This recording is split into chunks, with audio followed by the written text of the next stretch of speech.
Your game, your station. Sports 24/7.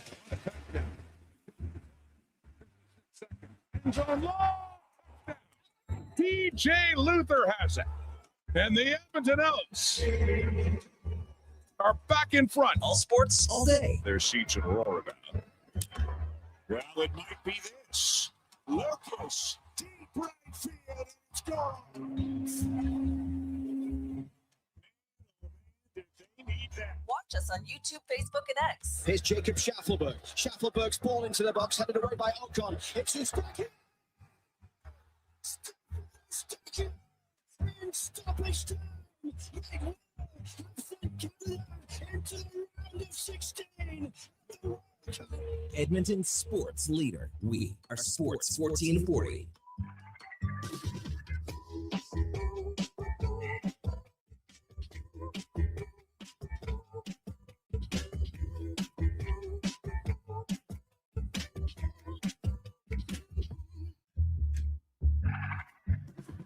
Good morning. It is Monday, June the 29th, and welcome into Sports 1440. Mornings coming to you live from inside the Stingray studio at West Edmonton Mall. No, I am not Kevin Carius. No, I am not Tom Gazzola. In the meantime, Brandon Douglas sitting in for a week here as we enjoy a period of transition, sending Kevin Carius off into the sunset on Friday to enjoy his retirement, and beginning next Monday, the Tom Gazzola Show, making his debut right here on Sports 1440, bright and early at 7 a.m. Good morning to you, and appreciate you taking some time to tune into the program today as another wild weekend in the books. And yes, it was another wet one for those of us here in and around the capital region and beyond. We had the NHL draft get started and completed out in Buffalo, a bit of an arduous affair, particularly on Saturday. We had the Toronto Blue Jays continue to scuffle, losers of 3 straight at the hands of the Texas Rangers. And yesterday, the crowning jewel of the weekend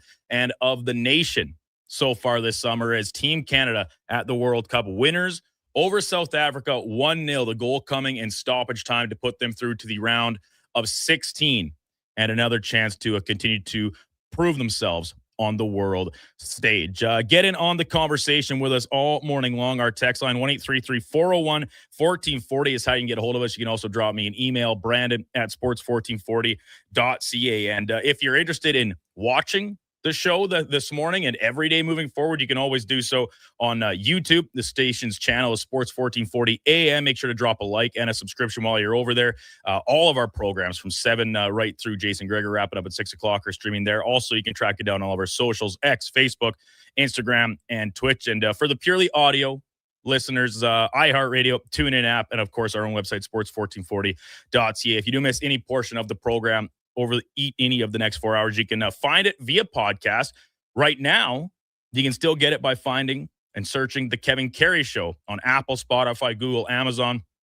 And while you're there, subscribe and click the auto download feature. They'll automatically populate into your library. And so that way, when the show officially changes titles next week to the Tom Gazzola Show, you won't have to re-find it. It'll already still be there, just with a new name and a new logo for your liking. There's all the formalities out of the way here on a Monday morning.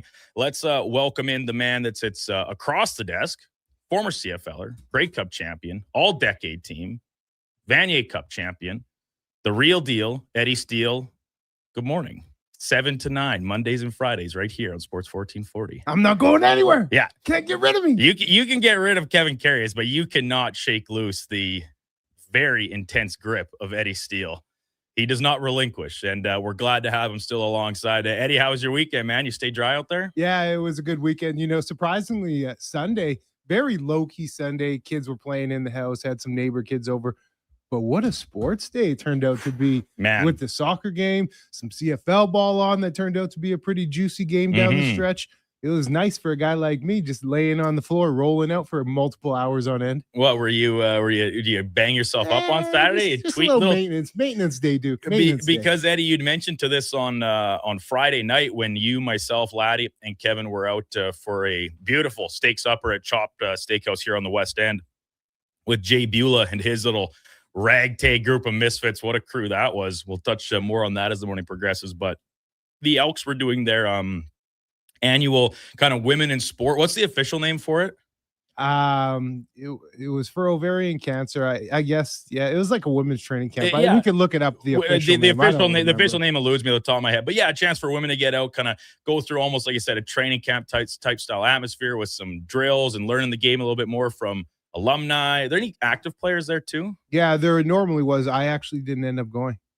I wasn't. Well, my services weren't. You said to us on Friday, you're like, man, this might get rained out tomorrow. Not sure what's going to be the story be. But I saw it had just moved indoors Inside. at the facility there right beside Clark. So great for everyone that went and enjoyed it. But you're telling me you're a little banged up on Sunday, and it didn't even come off of going and just instilling your wisdom on Come on, you women. know what these bad knees are like. You know, you're going through it to yourself. Sometimes. Yeah, but a lot of the time, you need something to trigger that. It doesn't just spontaneous. I'm not saying it never spontaneously shows up. No, it's the working out. I don't have those problems. No, I've been battling. Man, my one knee since I retired, and I work out pretty hard, too hard sometimes. Don't take enough days off, and just the wear and tear. So, past 4 or 5 days, I've been just fighting my right knee. Honestly, when I stood up at the dinner, remember how I made a comment? Oh yes, bro, my knees almost just gave out. So check this out. I'm walking down the stairs with some dishes yesterday or the day before, and I'm saying hi to my wife, and I almost fell. My one knee gave out, and I said, babe, I almost just threw the bowl. Like, the bowl almost was toast. It was just a casualty because I was about to go down, man. They go like that sometimes. So I spent about 4 hours, honestly, in front of the TV, just watching sports, but I was just on the ground rolling it out, working just chilling, getting at it with the Theragun. 100%. Yeah, well, you're a man of a lot of preparation for both critters and random Sunday knee soreness. So I gave you a lot of credit there. And as you mentioned, not a bad day to be a little immobilized and just camped out on the living room floor, the couch, whatever it may be, because we did see Team Canada emerge victorious over South Africa. So this has been a tournament of firsts pretty much across the board for this Canadian men's national program. And you talk about your first point in the original or opening draw against Bosnia-Herzegovina, their first win in the drubbing of Qatar. They advanced through to the knockout stage despite losing to Switzerland. Didn't go the way we wanted. But then a chance for redemption to a certain extent to coming off that loss to beat a team that you were ranked higher than. You were favored in the game. But, man, they sure made it dramatic, not getting the winning goal until stoppage time. What did you make of this, Eddie? I mean, I was talking to Donovan just before the show started, and he's telling me that he didn't really care for it. It was pretty boring on it. There were chances. Both ends. There were saves to be made by the keepers. Some good looks off of corners and whatnot. And I think you kind of have to take everything when you're watching a soccer game, even when it's two good clubs with a bit of great assault. But I personally, I was entertained. I liked the game. And then when you finish in such a dramatic way with a goal in stoppage time, that kind of is just the perfect bow on what was a pretty historic afternoon for Canadian men's soccer. I would fall in line with you, Duke. I was pretty entertained watching the game. Chances both ways. I thought Canada had the better grade chances throughout the game. You have the more corner opportunities. South Africa, though, man, they play chippy. They play fast. You could see the athleticism on their club. It was a good back and forth game, but Canada, wow, the theatrics, the drama when Stefan got that goal and just a pinpoint strike. Yeah, and pretty I think it was Schafelberg that originally put the ball in and then kind of headed back out by the South African defender, not very well placed, essentially right under the foot of Eustáquio, and like you said, brilliant strike to find the corner. And then it was just all the celebrations and the fact this game was on middle of the day, wrapping up by mid-afternoon for Western viewers, and it was on the West Coast in LA. It left a lot of time for the celebrating and the outpouring of support on social media to kind of get hit in full effect, as opposed to sometimes we see whatever sport it is, often in the evening, wrap up kind of late, and then you're trying to catch up on it as you're getting ready for bed or even the next morning. No, we just got to, if you were scrolling socials yesterday, you got all the support and the sellies in full effect. And like you said, with the time zone, had it been at night in LA, that's super late. Oh, yeah, everyone on the East Coast is probably already in bed. And the fact, one final note to it, it registers as a standalone game. So all World Cup fans are watching this, and it was the only game on yesterday to open the round of 32. I thought a kind of nice stage for Canada to an extent reintroduce themselves, because no one considers them a soccer power and a major power, right? And they're not yet. But the progress the program has made in recent years, getting back to the World Cup as a host. Yes, I know, but showing that they belong there with the way they've played, along with the other two countries in the United States and Mexico, all have acquitted themselves very well here on their respective home soils and North American soil in general. Now, did you notice the change in game, the impact of Alphonso Davies when he was subbed in? So that was kind of the big topic, and we spitballed it around on Thursday and Friday last week after he did not draw in against Switzerland, and it was a decoy tactic by Jesse March. And I just was left scratching my head saying, a decoy to what end? Like, what are you really accomplishing when the other team at best knows he's coming off the bench for who knows how many minutes? Like, you're really going to change that much of your game plan around it. And that was against the Swiss, who are, I think, a better team than what we saw from South Africa. So I was convinced he was not going to play yesterday. But as it continued on, 0-0, getting down to the nitty-gritty of it, I think it was totally about 15 minutes. He ended up seeing the pitch. I don't know if it made a huge difference in the way they were playing, but I wonder if there's a little bit of just an emotional or maybe morale boost type thing, seeing your captain, the guy you know is your best player, get onto the field, even if it has been a while since we've seen him do so, and I'm sure knocking a little bit of rust off in real game action at the same time. I think there was a bit of an impact. I don't know if it's, look, we're no soccer experts here, but I don't know if it's as great as I've seen some people say it is, but you did notice more eyes, more attention drawn to him. Maybe that opened up some lanes for some other players.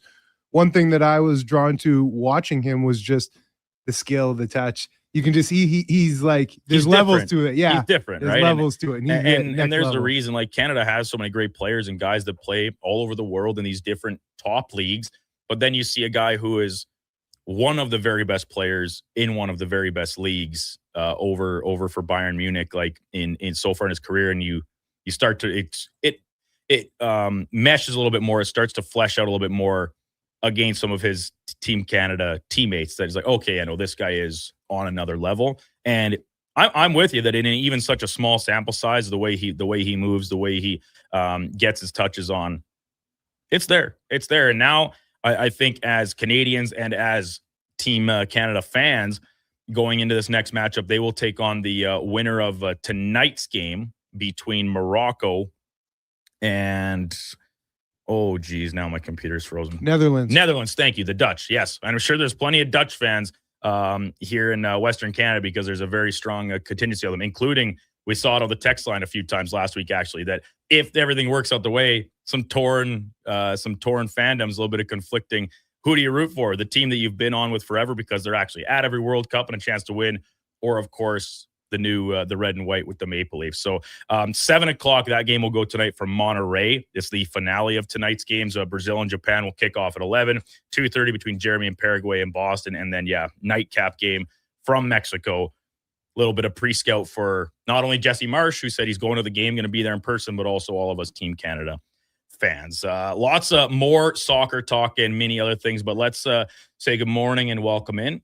Man on the ones and twos, Donovan Paulson, producing the show for parts of this week. Donnie, we've got a real mishmash schedule between me over here. We're off on Wednesday. You're here today, but not tomorrow. What's going on? Well, Big Mac. Mac the Knife. Call her Mac. Whatever nickname you want to call her here. Mackenzie will be stepping in tomorrow as she has a bit of a because we're down 2 men here now with obviously Kevin's retirement and the lovely Connor Halley on vacation. Mm-hmm. We've got to fill those shoes. So Mackenzie cannot do her Gregor stuff tomorrow. So I have to step in there, and therefore she's switching over here. But everything will be back to the Brandon Douglas show. On, Douglas on in the Thursday. mornings. Douglas in the mornings. Yeah, we're still workshopping exactly how we're going to identify.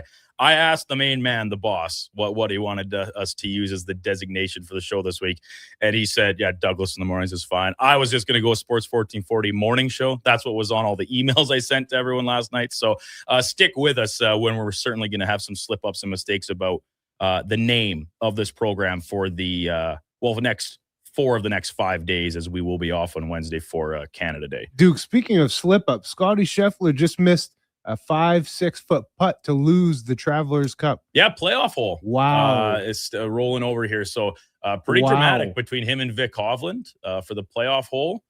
I can't believe he missed that. That was a Crazy. short putt. That was a short putt. That was pretty familiar. I've seen that putt about a million times in my personal golf. Oh, I thought you were talking about me. How many times? Dang. How many times do you miss it, Donovan? Almost every time. Buddy, my putting is just a disaster. Is that the weak link in the game? It's the weak link. It is the it's what kills me. The chipping's not great, but man, I'm the king of the three putt bogey. I was just gonna say 3 putts. Ooh. I'm the king of the three putt bogey. Ooh. Coming up on the big program today, as usual on a Monday morning, Alan Mitchell, the host of the Lowdown with Low Tide, noon to 2 every day here on Sports 1440, will join us in the lead-off spot at 7:20. Lost to get to with LT between the Oilers draft. Yes, they did, in fact, make some selections on Saturday. Lots of other movement around the NHL. I'm sure he was watching the footy yesterday. We'll check in with LT to get his thoughts on all of that. 8 o'clock, Mark Spector in for his usual hit at 8, probably live from the lake. We'll see if he's not underwater just yet. We'll get Spec's thoughts on everything that occurred over the weekend. Go in or out with Donnie and Eddie at 8:40. And then at 9 o'clock hour, Lucas Weiss from The Athletic. He's covering the World Cup from all across North America. We had him on right before the tournament kicked off a number of weeks ago. Really great guest, some awesome insight, and he can provide a little bit more intel than the schlubs like Eddie and I can when breaking down the actual game itself. 9:40, Zach Lang from the Nation Network, talking Oilers, talking NHL, talking Jays, talking Elks, as Zach is also the managing editor over at elksnation.ca as well. And then at 10 o'clock, Cam Tate will drop in with Cam and Eggs before 10:20. Our final guest of the day is Patrick Present, works for the Hockey News, covers the Anaheim Ducks, who had a busy weekend moving out a couple of young pieces that were maybe originally thought to be part of this core, and the scuttle that is Anaheim a landing spot for Darnell Nurse. All that with lots more in between here still to come. And I will say this before we go to break. A couple texts come in. No, I'm not Tom Gazzola. So all the well wishes and good mornings. I'm glad to have them all the same, but you can keep the Tom ones in your back pocket, as he will join the debut of the Tom Gazzola Show next Monday. For today, Tuesday, Thursday, and Friday, we're going with Douglas in the mornings on Sports 1440. Eddie Steele alongside Donovan Pauls and Josh Femick also in studio. We're back right after the break on Sports 1440. Today on Hey Culligan, how smart is your water? Here's Tracy. Hey, Culligan. I think my water might be dumb. Good news, Tracy. Your water's not dumb. It's just not talking to you. You can make my water talk. No, but the new Culligan Smart Drinking Water System can talk to your phone to tell you when your water filters need changing and help you meet drinking water goals. Now that's some brilliant H2O. You said it, Tracy, and we're already on the way. Let us help you out with a free in-home water test from a local Culligan water expert at culligan.ca. It's Dollar Drink Summer at McDonald's. Sip on a refreshing small fountain drink or a small iced coffee for just $1 each plus tax, all summer long. Only at McDonald's. Excludes flavored and cloud iced coffees. At participating Canadian restaurants. Taxes extra. Prices exclude delivery. At Leading Edge Physiotherapy, healing doesn't have to feel heavy, because in our SwimX aquatic therapy pools, you literally float your way to recovery. Whether you're dealing with arthritis, back pain, joint injuries, post-surgical rehab, chronic pain, balance issues, mobility challenges, or just feeling a little creaky, warm water and gentle resistance have your back, your knees, and your hips. Trusted by pro sports teams and rehab hospitals, our SwimX pools help you move sooner, hurt less, and recover faster. So take the load off. Let the water do the work. Life shouldn't hurt. LeadingEdgePhysio.com. Boxing Week is back at the Brick. Don't wait until winter. Get blowout pricing now. Save 55% off sofas when you buy the matching piece. Save up to 25% off bedroom and dining. Save up to 40% off select mattresses. Plus, get free local delivery when you use your Flexity card. And buy more, save more. Up to $500 off select major appliances. Don't miss the return of Boxing Week, only at the Brick. Exclusions apply. See in store for details. Looking for a solid 4x4 that checks all the boxes? The 2026 Jeep Compass is in stock now at St. Albert Dodge, and this is a great value, starting from just $36,900. It's a Jeep, so you've got 4x4 capability, plus features like an 8.4-inch touchscreen, Apple CarPlay, active lane management, a Park View rear backup camera, and more. Over 30 in stock right now in just about every color you'd want. Head up the trail and see how easy it is to do business at St. Albert Dodge. Whether you're a craft beer connoisseur or more of a wine aficionado, there's always something new to discover at Sherbrooke Liquor, a unique, family-owned, independent liquor store. The selection? Incredible. The non-alcohol section is also very impressive. Sherbrooke Liquor, expert, knowledgeable staff with a passion for unique finds. More than just a liquor store, we're a community. Alberta's best, the one and only Sherbrooke Liquor. wine, spirits, and oodles of beer. Visit SherbrookeLiquor.com. Heard of Uline? You know, the have-it-all in-stock, ready-to-deliver shipping and industrial supply specialists. The company that does things for you that are unheard of, like keeping 41,000 items in stock in our own warehouses. With customer service reps on the line to get you what you need when you need it 24/7, 365 every time. Maybe you heard it here first. Want to hear more? Visit uline.ca. ULINE, your shipping and industrial supply specialists. Photographers, start your cameras. Vision Credit Union's annual photo contest is back. We're asking you to show us the people, places, and moments that made you glad you chose this rural life. Maybe it's the view from your farm, a walk down Main Street, neighbors pitching in, a weekend at the rodeo, or a sunset down a back road. Share your photo to show why life in rural Alberta is a choice worth celebrating. Enter and vote at whatsyourshare.ca. You probably know Stingray for radio advertising. What about digital advertising? Yeah, we do that. Connected TV? We do that. Search and social? And that. Programmatic? Digital out of home? We do it all. Endless digital platforms to connect your business to more customers, to intrigue them, engage them, so they choose your product or service. Get started now at stingraymediasolutions.com and let us help your business grow. We are Stingray. That's what we do.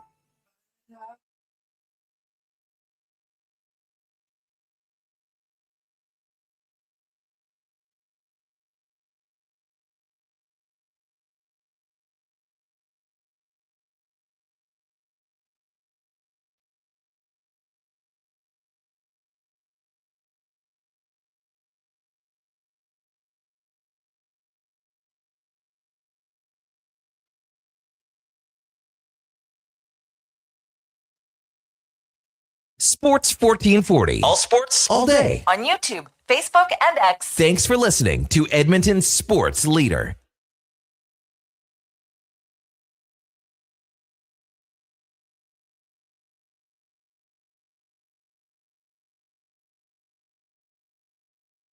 $7:21. Welcome back. Douglas in the Mornings on Sports 1440. Brandon Douglas, Eddie Steele with you, and Donovan Paulson taking his licks on the song selection this morning, Eddie, very seriously. I think he misses Kevin already. Kiss from a Rose. KK. Ooh, Kevin. Poor Donnie. His song starts. Oh, I forgot how slow this opens up. It's like, yeah. But hey, great song all the same. Excellent work, Donnie. As said, 7:22 now in Edmonton. Now let's get to our first guest of the program, and it is our Puck Report, and it's brought to you by the World Rugby Nations Cup. Some of the world's best emerging rugby nations are coming to Edmonton this summer. Canada's men's rugby team kicks things off against Spain on July 4th at Clark Stadium. Support Team Canada and help create a home field advantage. Get your tickets now at Ticketmaster. We welcome in Alan Mitchell, the host of the Lowdown with Low Tide, noon to 2, Monday through Friday here on Sports 1440. Good morning, Tide. Good morning, Tide. How was your weekend? Are you still above water up at your place? I am. I had a great weekend. I didn't recognize that Dolly Parton song, but I'm sure it was Dolly Parton. Yeah, I think she did some backing vocals for Seal on that one. Yeah, I have to say, I rarely complain about weather, but every weekend, apparently next weekend too, it's a deluge. It pours, and I'm like, man, I could maybe we run off this on Wednesday, Thursday. I don't know who we talk about it, but I'd like to have a nice sunny Saturday, Sunday. Got a little bit yesterday afternoon, and went outside. It was really nice, but I'd like to see that again. We get 12 summer weekends, and it would be nice to have one with sunshine and blue skies. It would certainly be appreciated. And like you said, I don't know what the total number is at different spots around the city, but Stair Farmer had texted in earlier this morning. Good morning, everyone. Wow, what a soccer game. Hope everyone is still above water. Over 11.5 inches of rain this month out at his farm, which seems to be not too far outside the city. So listen, we always need more moisture, but I think we can all agree that a little bit of sun. And when it keeps coming down like this, man, like the creeks start overflowing, the water levels at the edge of the lakes are all up. It can put some people in some tough spots. Don't bury the lead. You got to walk around with sandbags in your pockets because these mosquitoes are going to pick you up and take you, boy. No, we're not. It's We're not in insane. Winnipeg, Eddie. They're still smaller here, but they're swarming. It's insane. I've never seen them this bad.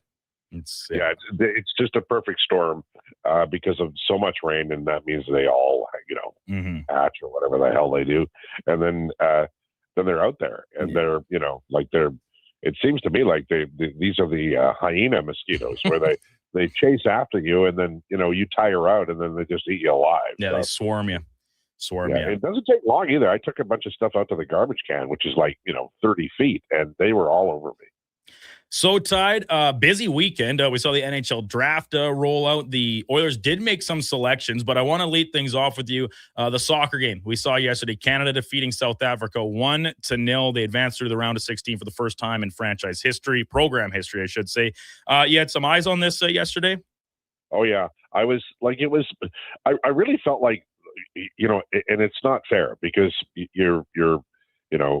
none of us are soccer experts until we are. And then I'm like, can't these guys pass? And I'm making all these, judgments on their abilities, and clearly they're the best in the world or among the best in the world. But when the stakes are that high, you become somewhat irrational. And I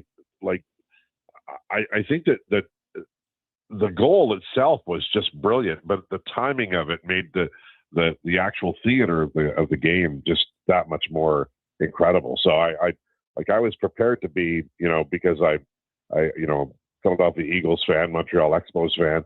I'm prepared to be heartbroken all the time, but it was great. And this is real. This is real. You can't get this far without being a good enough team. So look, I know they're in tough. I understand that, but this is absolutely a new plateau. Very proud of them. Very proud of Canada, and obviously, hopefully better things to come, but this is a great moment. It is a great moment, and it's nice to see the men finally following in the footsteps of the women's program, winning on the world stages. And with the men, we keep hearing the narrative that they're now heroes. They're now heroes. I just want to get your opinion on that and what that does mean to the grassroots level, watching the Canadian men's team go out and win on this type of stage, this type of platform. Well, I think it is important. It's involving kids in sports and getting them involved in something they're passionate about and love is an important part of any community. And soccer is such a great sport because, unlike say hockey, it doesn't cost $1 trillion to get involved in it. You can, if you've got two legs and a field and a ball, you can play. And it's a wonderful sport to play. I played it when I was a kid, and it will ignite. It will ignite people to either put their kids in sports, or the kids will be inspired to play more. I live in a community where soccer is played all the time. It's just wonderful to see. It's a great sport, and so I do think that these are heroes. I don't know that how people want to define the word, but they are heroes, and part of that is they are an inspiration to the next generation, and we. As a culture, we need that. It's I think of my own life with Bobby Orr or Paul Henderson when he scored that goal was absolutely incredible. We look to sports for inspiration and heroes, especially in our youth, and it carries the day. It carries us with them. So I think it's important, and I do think this is the kind of thing that we'll remember a long time. This has been a long build. Scoring a goal at the World Cup was a long build. This is even more than that. So where do we go next? We need the next, Davies. We need the next, whomever. So that's got to happen. And part of it is winning in a big stage where everybody's watching. Very well said. Very well said. Alan Mitchell, the Lowdown with Low Tide here on Sports 1440, our guest on Douglas in the Mornings. Brandon Douglas, Eddie Steele here in studio. So Tide, back to Friday night, the NHL drafts. The first round came and went, and we saw some surprises, sure, some movement as teams continued to, move up and down a few picks, some bodies on the move. The Oilers started their picking on Saturday, where they also traded down after originally being slotted in at number 52. Now, they ended up with 5 bodies, some forwards, goaltender, some D-men. So one D-man, I should say. The names are Rudolphs, Burrs Collins, 50th overall, Malcolm Gastron, a center, Andrew Robinson, the D-man, Caden Harvey, a centerman, and then they take a flyer on the goalie Ryan Cameron in the 7th round. So gone are the days of the Oilers picking first overall, top 5, where there's all this hype, all this excitement. We got to dig a little bit deeper to find the analysis and the kind of the grades on these type of guys. But what did you make of what the Oilers accomplished throughout the day on Saturday? Well, the first pick, the Latvian, he looks like he's fully formed as a two-way bottom 6 center who can penalty kill, win faceoffs.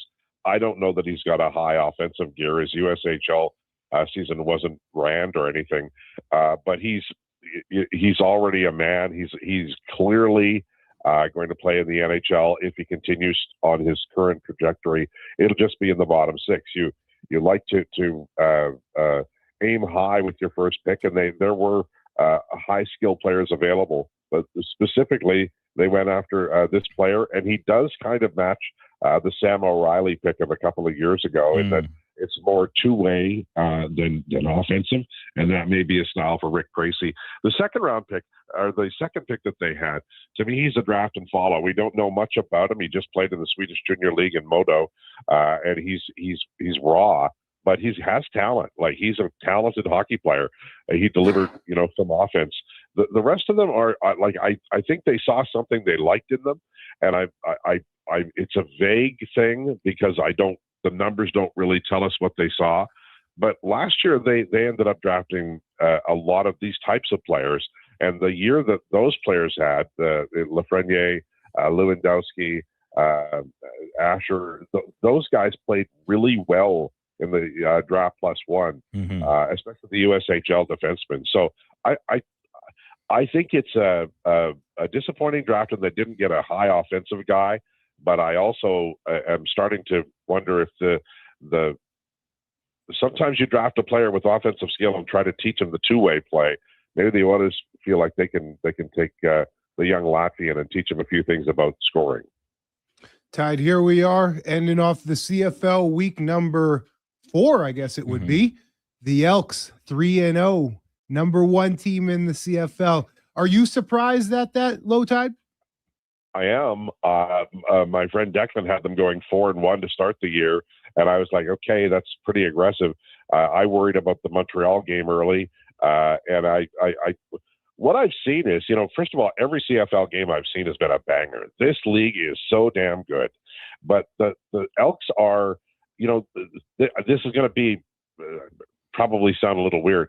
As good as they are, and I think they're fantastic, I think there's another gear here. Offensively, they're a little bit routine and predictable, but they're playing with a high degree of passion. They close on the ball really well. They're making plays. They got a great running game. It seems fairly complete and repeatable, and I love that about this team.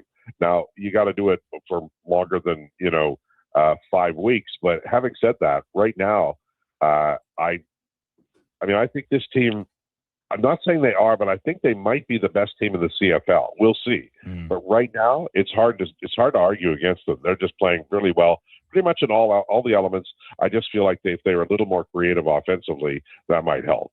I have to strongly agree with you, Low Tide. I think that there is another gear that this team is still finding themselves, and they're winning in difficult ways. It's not like they're coming out and dominating games by any means. And sure, they laid the boots to Winnipeg early in that first half, but they're having to learn how to win games tight down the stretch in different modes.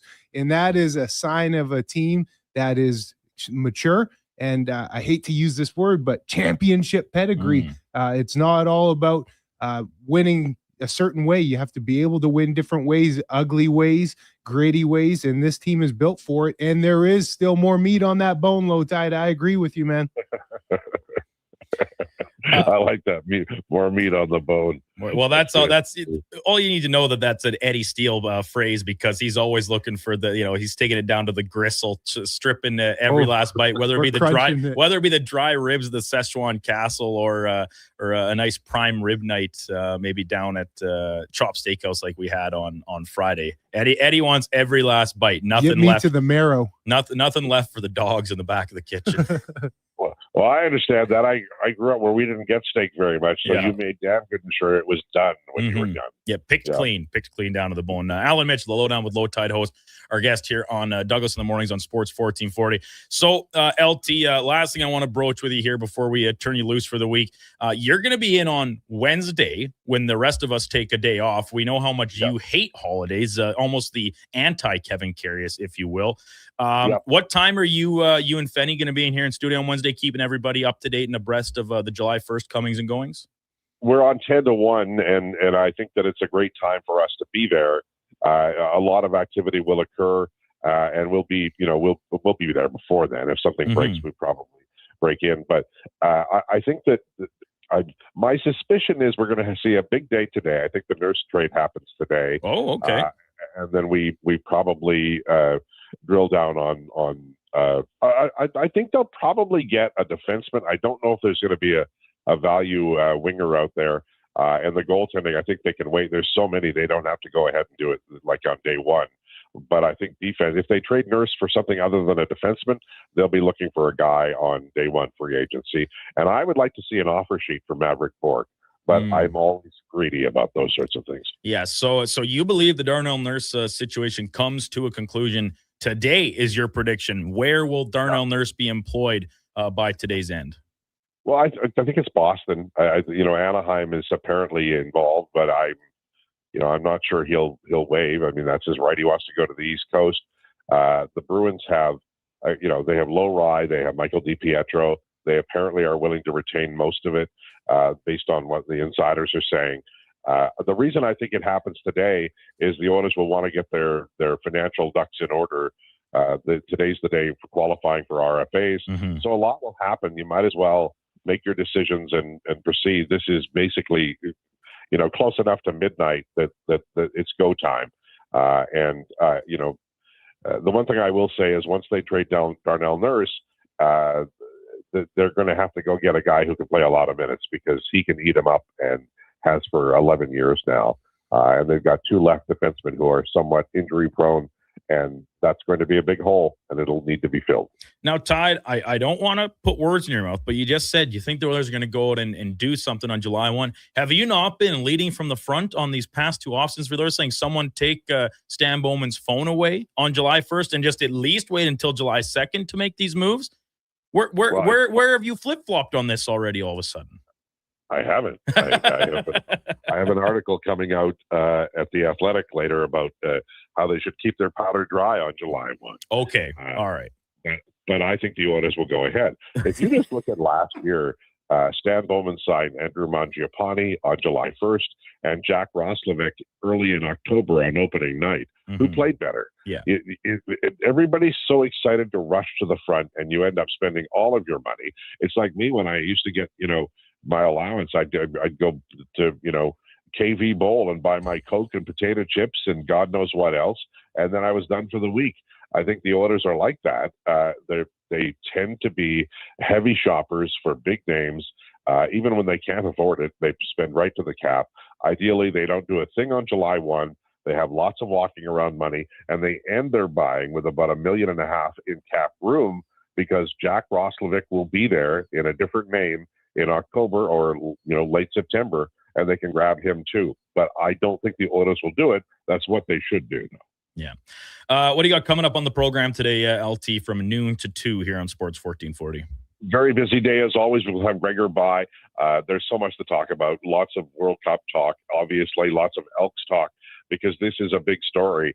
And, they've got a game coming up on the 9th.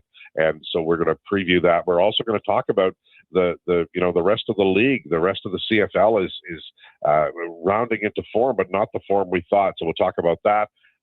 And of course, with those two jokers that I have on, we'll be talking about NBA trades and such too. So it'll be a busy one. The Oilers will take center stage, especially if they make the Nurse deal today. Well, I hope it happens right at the top of the 12 o'clock hour because no one deserves it more than you, LT. You've been robbed of so many breaking news moments in the history of your show. I hope you get the full 2 hours to break it down fresh.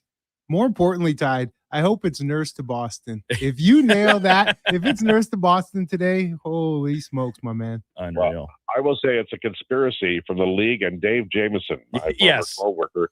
They're the ones who robbed me of the waiver wire, and they continue to do it by breaking news during Gregor's show or your show or any other damn show.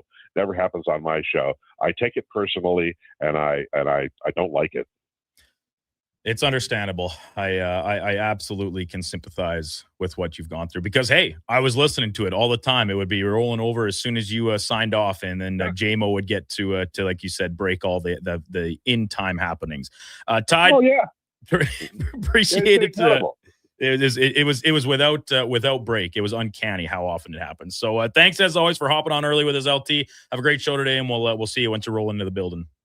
Hey, thanks so much, guys. Alan Mitchell, the Lowdown with Low Tide, noon to 2, Monday through Friday. Save Wednesday this week, but he will still be on from 10 to 1 on July 1st while the rest of us take a Canada Day holiday. That was a Puck Report, and it's brought to you by World Rugby Nations Cup coming up here in Edmonton. Some of the world's best emerging rugby nations coming to Edmonton this summer. Canada's men's rugby team kicking things off against Spain on July 4th at Clark Stadium. Support Team Canada and help create a home field advantage. Get your tickets now at Ticketmaster. Eddie, it's, we've been watching the highlights roll over and over here, and the text line is a buzz. I'll be honest, I'm shocked. You know this as well as anyone here. No matter what time of year it is, no matter what's happened in the news cycle, everybody wants to talk about the Oilers. No, and there shouldn't be any, like, with the Darnell Nurse situation brewing, the Oilers did make draft picks, so none of them are, blue chippers or in the first round even or anything like that. But it's still always Oilers dominated, Oilers heavy. What's going on? Who's the goalie? What's this?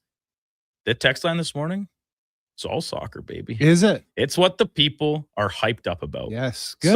So a ton of credit to all the Edmonton area soccer fans and beyond. You can drop us a line too, 1-833-41440, whether it be about soccer or the Oilers. We're still happy to take those, of course, as well. And don't be shy to text in a little bit of Elks love here too, because you are in the region of the best team in the CFL, baby. CFL. We're going to talk lots more CFL coming up in the 8 o'clock hour with Eddie as we break down and recap the entirety of Week 4 that all led to the Green and Gold being alone at the top of the table at 3-0. When we come back, we'll dive a little bit more into some of the other transactions that occurred in the NHL over the weekend. Some new faces in new places and some big money already getting thrown around even ahead of July 1st officially opening up. Brandon Douglas, Eddie Steele, Donovan Paulson, and Josh Femick all in studio with you this morning. It's Douglas in the Mornings on Sports 1440. Mr. Rooter buries evidence in the desert. I didn't mean to do it. I was forced into it. Yeah, forced. But now, no one will ever know. You've done well, Mr. Rooter. You did something awful, but you've covered your tracks. It's done.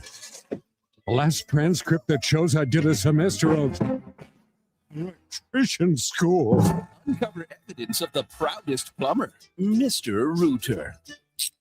Hi, Mike here from Northgate Chevrolet Buick GMC. Car shopping sucks. That's right. Going back and forth 100 times just to get a price.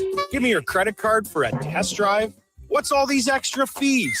That sounds ridiculous. At Northgate, we do things a little differently. Good deals on new, pre-owned vehicles, good people, and a great selection. Stop in and see us today, 13215 97th Street, or visit us online at northgategm.com. You're in Northgate country. Summer weekends in Alberta mean one thing: tournament season. I brought the folding chairs. I brought the sunscreen. I brought the umbrella, just in case. But who brought the snacks to get through a doubleheader? I got Alberta's best beef jerky. Wilhauk Beef Jerky, the ultimate sideline fuel. Whether you're cheering on the kids or watching the pros, load up on Alberta's best beef jerky. Wilhauk Beef Jerky, because you can't have summer fun with salad. Only available in Leduc. Are you a skilled laborer? All-Star Construction wants to talk to you. A heavy equipment operator with Traco or backhoe experience? All-Star Construction wants to talk to you, too. With work in and around Edmonton for local land developers, All-Star Construction offers year-round employment. Whether it's power, gas, or telecom, developers rely on All-Star Construction to get the job done. So if you're a skilled laborer or a heavy equipment operator with Traco or backhoe experience searching for work, search All-Star Construction on Indeed. everything is going to be okay. Any business, regardless of size, can stumble occasionally. I'm Dan McDicken, a licensed insolvency trustee with Faber. If your business is facing financial challenges, our team of chartered insolvency and restructuring professionals have corporate debt recovery solutions that work. Schedule your free Faber Focus session at faber.ca today. Chances of a positive outcome increase if you engage Faber sooner rather than later. You see it? Fusion Promo Marketing can make it. Fusion makes high-quality, memorable promotional products for businesses, sports teams, and corporate events. From vision to reality, get noticed and remembered. Fusion with a Z. Promomarketing.ca. The big hits. The big kicks. Catch all the action at Selly's Sports Bar and Lounge. Never a bad seat in a house with tons of big screens. And Selly's menu. Something for everyone. Plus game day food and drink features. So bring your friends, cheer loud and proud, and join the fun at Selly's Sports Bar and Lounge at all 3 Century Casino locations. Edmonton, St. Albert, and Century Mile. Every day is game day at Century Casino. You probably know Stingray for radio advertising. What about digital advertising? Yeah, we do that. Connected TV? We do that. Search and social? And that. Programmatic? Digital out of home? We do it all. Endless digital platforms to connect your business to more customers, to intrigue them, engage them, so they choose your product or service. Get started now at stingraymediasolutions.com and let us help your business grow. We are Stingray. That's what we do.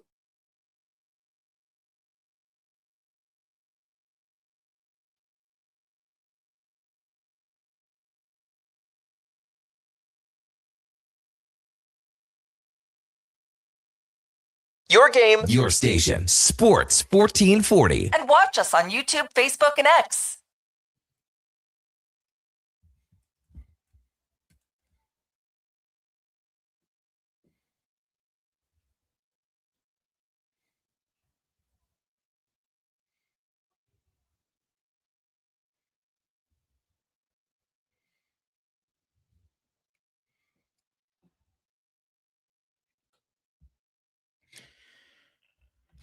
Welcome back into the morning show. Douglas in the mornings on Sports 1440. Brandon Douglas in Tom Gazzola. If you are just joining us, we'll make his debut here with the Tom Gazzola show next Monday. You've got yours truly. In the meantime, Eddie Steele still alongside riding shotgun Mondays and Fridays from 7 to 9. Donovan Paulson, Josh Fenwick in studio as well. Watch us, YouTube, Facebook, X, Instagram, and Twitch. Make sure to drop us a like and a subscription on whatever platform you are viewing us this morning. The text line, 1-833-401-1440. It has been hopping with some soccer talk.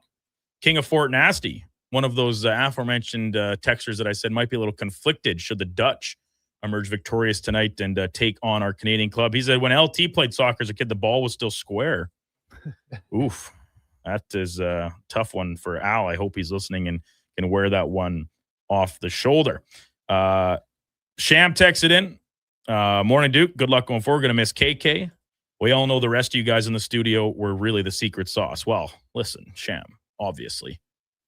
Without guys like Eddie, Schlemmer, Laddie Schmid. Man, forget us. KK's a shell. It's you. It's all I'm just dude. the button pusher, Eddie. I'm just the button pusher. But today, I get to be the face. Can I get something off my chest? Of course. So as long as it's not too heavy for you, I know you're hurt. Oh, yesterday I pulled up the old the pod of our show, and I wanted Stephanie, my wife, to hear your little outro to Kevin, just because it was very nice and how you got emotional and you kind of broke up a little bit, and I just wanted her to hear it. Man, I started crying listening to it, like full on. She was looking at me with like such disgust almost. She's like, "What are you doing? Why are you crying?" I started literally like bawling, man. I couldn't help it. Unreal. It touched me, Duke. Well, touched me, man. I'm glad I could touch you in such a influential way, Eddie. So Eddie, before we dive back into some more texts here and a little bit of the NHL stuff over the weekend before the top of the hour with Spec, I wanted to rewind to Friday night after Kevin's send-off show, and the outpouring of support was just really special to see for me as the observer. Kevin's tenure in the city. So that's all great. But then what a way to cap it off. We had a dinner at Chop Steakhouse, and it was part of the past year's Jason Greger Month of Giving, where J-Dog, I think is what he's referred to as in the friend group, Jason Beulah, he had purchased this dinner where it's like the 4-course meal, the wine pairings for yourself, myself, Laddie, excuse me, and Kevin, and then all of Jason's friends. So Brad German and Chop Steakhouse are the ones that host us, put it all on. Meal was unbelievable. You and Laddie, last time around, you guys kind of went the double veggies route for your sides with the steak. This time, you went full bore. You didn't hold burned, back. and I got burned. Why? I hate to throw shade. Those onion rings were. Oh well, good. That was not good. That was hubris by you, because for our listeners that might have missed it last week or a couple weeks ago, I had it as an in or out topic about onion rings being like, never order those as a side. Like the floor for them is, yes, there's a high ceiling, but there's a pretty low floor. And when you look at the rest of the list of options that are almost always available as sides, even if it is French fries, which there's nothing wrong with fries, whether you're having a steak dinner or just having a hamburger. But then you got, the veggies, the mashed potatoes, the baked potatoes, and we're talking about a big full wheel deal steakhouse like Chop, and you go onion rings. Usually steakhouse onion rings are like decent quality. Though. I don't know, Eddie. I think that was just pompous. I got burned, man. That was pompous by you to just assume, to try and prove a point, essentially. It was definitely. You were sitting right beside me, and you wanted to rub it in my face. To a degree, I did. Absolutely. So the biggest issue is they were clumpy. So I had like a big ring, a ring inside, and then a small ring inside. So you had 3 in 1 that got fried together. And the breading was like all gooey, and it didn't get cooked all the way through. Right. Well, and that's just kind of part, like I said, part of the risk that you run when it comes to onion rings. But apart from that, the meal was awesome. The steak, as always, the perfect. People, good times. And the crew. I'm kicking myself a little bit here because I should have brought it up when we had Low Tide on, and it could slip my mind until we went to commercial. So one of J-Dog's buddies, he was sitting at the far end of the table, and Carius looks over at you, Laddie, and myself at one point and says, "Doesn't that guy look like Low Tide on acid?" But here's the kicker. He literally did. He did look like Low Tide, an eclectic version of Low Tide. Yeah, which is like Low Tide's pretty eclectic already. So now you just dab a little bit more onto it, maybe gets home from an ayahuasca trip or something. And that is essentially what Carius was seeing it. And he couldn't stop laughing about it the whole night. He would just look over and he'd start giggling and be like, because he was buzzing a bit, and then he'd look at us. He was having quite a few wines. Boy, how about Low Tide on acid down there? and then in no better way to send Kevin out on the top than every single one of his terrible jokes that I've heard him tell 100 times, that you've heard him tell 50 times. He got them all out. It was like bang, bang, bang. He was just snapping them off left, right, and center. Did you guys hear about this? Yeah. And eventually the rest of the guys caught on that anytime Kevin would start to talk, it was to set up this punchline in some way or another. But they still loved it. They're hanging on every word, and he got a lot of good laughs. So I will give him his timing, and he credit. just comes up out of nowhere with it too. Oh, did you guys hear about this? Oh, did you guys? Hey, did you hear about that? What happened over there? Text line 1-833-401-1440. Craig and Red Deer A&W still is the best onion rings around. I think that's a pretty common consensus for the most part. And Paul, hey boys, I turned on the morning show this morning, expecting to hear Tom Gazzola's first show. What happened? Oh, you didn't hear? Got canned already? Just kidding. No, Tommy will begin next week. And we'll be sure to keep reminding you of that as the week progresses, because we know people are in and out of tuning in. It's not 7 to 11 nonstop every day. So yeah, Brandon Douglas, Eddie Steele in for KK, in for TG, as the Tom Gazzola show will debut next Monday. Final text before we get to our Sports 1440 update and spec at the top of the hour. Gransky went to the Brick tournament yesterday.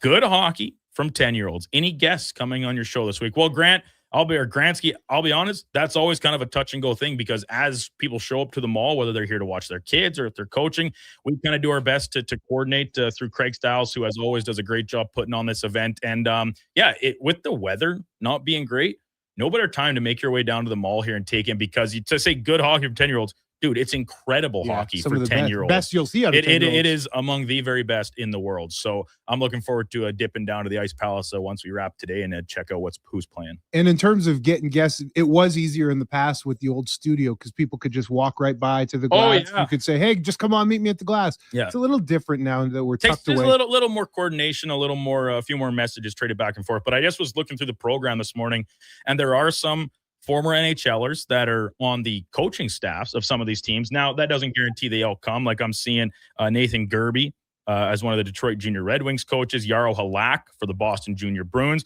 Back this year, he came on with us last summer, Gilbert Brulé, former Oiler, one of the coaches for the BC Junior Canucks. And that's just, I'm slowly working my way down this list. And not all the coaches are in the program, et cetera. So we'll do our best to keep you abreast of what's happening at the Brick and hopefully connect with a few guests, because the word on the street was that one Andrei Kopitar is in town for this tournament, and got some sightings down around the Ice Palace as I think it's the Western West Coast team out of the States. I'm sure he's probably got a kid that plays on one of those groups is here for the tournament. Top of the hour, Mark Spector will be with us. We'll dive back into the weekend, Canada soccer, Oilers draft picks, the rest of the movings and shakings around the NHL, and what does it mean here for the Edmonton Oilers as July 1 is set to open up free agency in just a couple days' time. At 8:20, we'll dip into the CFL with Eddie and then go in or out with Donovan Paulson at 8:40. Before all that, let's get to a Sports 1440 update brought to you by All-Star Construction. They shape and build Edmonton communities specializing in underground utilities like power, gas, telecommunication, and street lighting. That's All-Star Construction. Here is Donovan Paulson. This is a Sports 1440 update.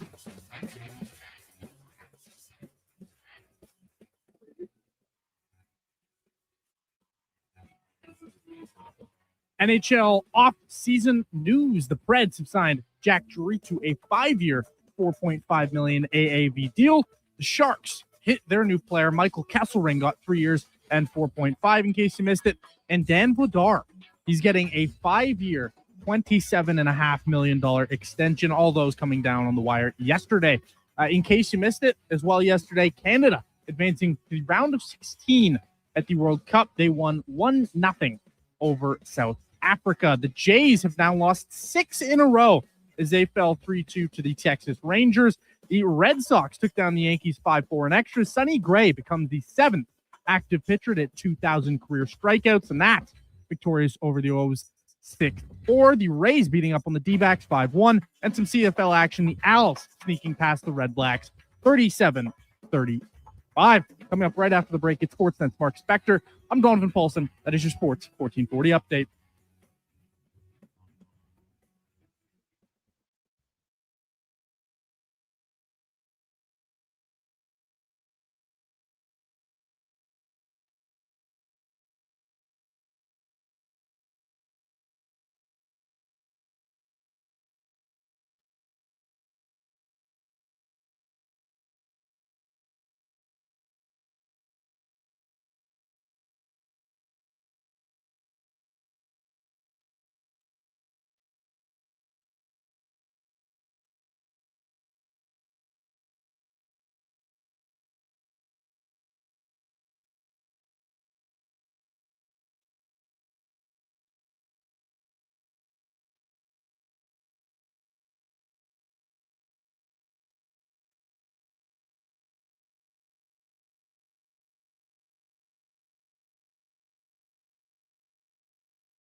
You're listening to Sports 1440 and watch us on YouTube, Facebook, and X. Sports 24/7. We are Sports 1440.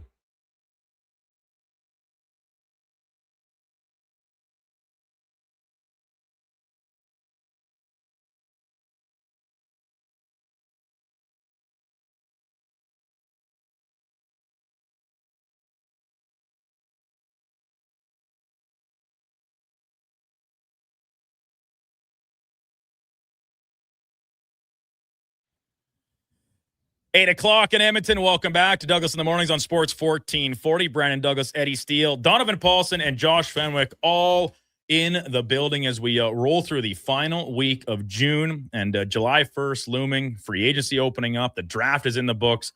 NHL offseason in full swing. And let's get to our usual standard 8 o'clock guest, Mark Spector. And on the mark, brought to you by Northgate Chevrolet Buick GMC, the June Road Trip Ready event. Biggest sale of the year. Enter for a chance to win free gas for the summer and weekly prizes like detail packages, free tires, and a $19.95. That's right, $19.95 multi-point vehicle inspection to get road trip ready. All available at NorthgateGM.com. We welcome in Rogers Sportsnet's Mark Spector. Good morning, Spec. Are you still above water out at the lakefront? Yeah, still above water. We've delayed the fire jumping celebrations for the Oilers' first round draft pick the other day. Wait till the wood dries out a little bit out here. I was waiting, and they keep talking about how he's built like a man and he's a mature body. I knew you were going to be Latvian proud. Latvian proud. We're all going to have to learn how to pronounce and spell his last name, so we'll have to figure that out when he shows up. Indeed. But, I assume they call him Rudy, which means he's got a big heart and he tries real hard. Hey, that part of that fits the scouting profile and some of the stuff I've read. So yeah, you're bang on, Spec. See, you don't even need to be in the rinks or watching these guys. You can just look at their name and get the full scouting report. That's just how intuitive you are as a hockey mind. Yeah, that's it. That's it. Rudolph Bears Kongs. I'm not even sure how to spell his name.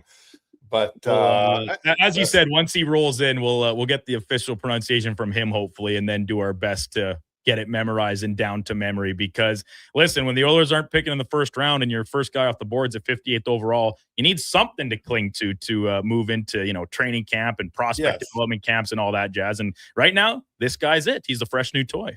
Yeah, that's it. So. I mean, another draft class of guys that you're picking after everybody's picked over the draft class. So honestly, if you get a guy, right, what did they pick? 5 players?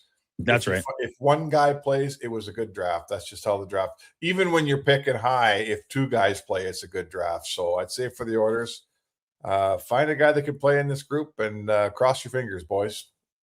So, Spec, with the Oilers, like I said, they pick 5 guys. We can read the scouting reports from all of our experts, guys like Stephen Ellis and Scott Wheeler. And, every outlet has their draft guys. And that's great. And we can read about it. We don't know a lick about these players. And the reality is, for this current iteration of the Oilers team, they're not going to be an impact body, if ever, for probably at least a couple seasons down the line. And this group right now, they're very focused on the here and now. Maybe none more paramount than the ongoing Darnell Nurse situation. We had Low Tide on as usual at 7:20 this morning, and his prediction is that it goes down today.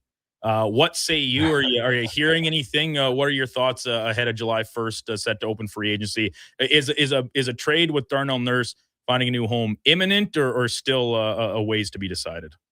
Well, it seems like, I mean, who knows, man? To be honest, Stan Bowman wants to get it done before July 1st badly because there is a cap space implications, but it's not up to him. This is not unlike the Bruce Cassidy situation. Bowman doesn't have all the cards here, right? He's got a distressed asset that he's trying to move. I mean, Darnell Nurse can play, but we all know he's paid too much. That's why they're trying to trade him. So everybody else looks at this guy and says, well, yeah, I don't mind that player, but I'm going to see if I can do better. Or if you're trading me a guy that makes that much money, I got to move someone else out first. So now Stan Bowman is waiting around for Philly to trade Ristolainen, or he's looking at an Anaheim deal. And there's, I would say to you that if they make an Anaheim trade, they got to take a bad contract back there for sure. right? So who's that going to be? Frank Vetrano is probably almost a for sure to come back in that deal. Do you want Frank Vetrano? Well, you know what? You take him if it gets this deal done. There's so many things out there. Boston sounds very realistic. They've got some guys that, do you take back 4 years of Hampus Lindholm? Hampus Lindholm's a pretty good player. Is it a Mason Lohrei thing? Like, what is it out there? Or do they want you to retain? There's so many factors out here. And I think that the driving force, guys, is Bowman doesn't have control of any of them. So it'll go as long as the market tells him it's going to go. Spec, yesterday we witnessed the first for Canada, for our nation, with the soccer game advancing through the first stage of the knockout round. Did you happen to catch that game? Oh, every second of it, man. Every second. And a good chunk of the 7-hour pregame that TSN laid down. So watching that game, what did you think throughout the game? Did you think Canada played pretty well? And of course, I want to get your opinion on the Stefan Eustáquio finishing goal. Yeah, Canada was the better team, I think, and all the statistics would show you that. My own personal statistics, in a hockey game, when I'm trying to figure out who probably was more dangerous, was which goalie had to make the big saves. And it was the South African goalie that had to make 2 or 3 big saves during the game to keep it at 0-0. Not, Canadian guy stopped everything. He played great, but he wasn't forced to be as good. So that tells me Canada was more dangerous. Certainly when Alphonso Davies went in at the end, it is amazing in a sport where you have, you got all those guys on the field, but you put Alphonso Davies on and it really tilted the field, didn't it? It made a huge difference. Like the minute he got on there, all of a sudden Canada was the aggressor and South Africa was on their heels. And that was, I can only imagine how much fun Canada would be if Davies was 100% healthy and playing the 90 minutes. Hey boys, that'd be something. Yeah, and Eddie brought up that same point about, if there was a noticeable difference. And listen, he's clearly the best player on the team. We knew that coming in, and you're right, Spec. This could be even a drastically different looking club if he was available all the time. But I wonder, is there, apart from his physical talent and abilities, is there part of that like emotional lift that you get when your teammates know you're the best, even if you're not 100%? He's the team captain, what he means to the program since joining it.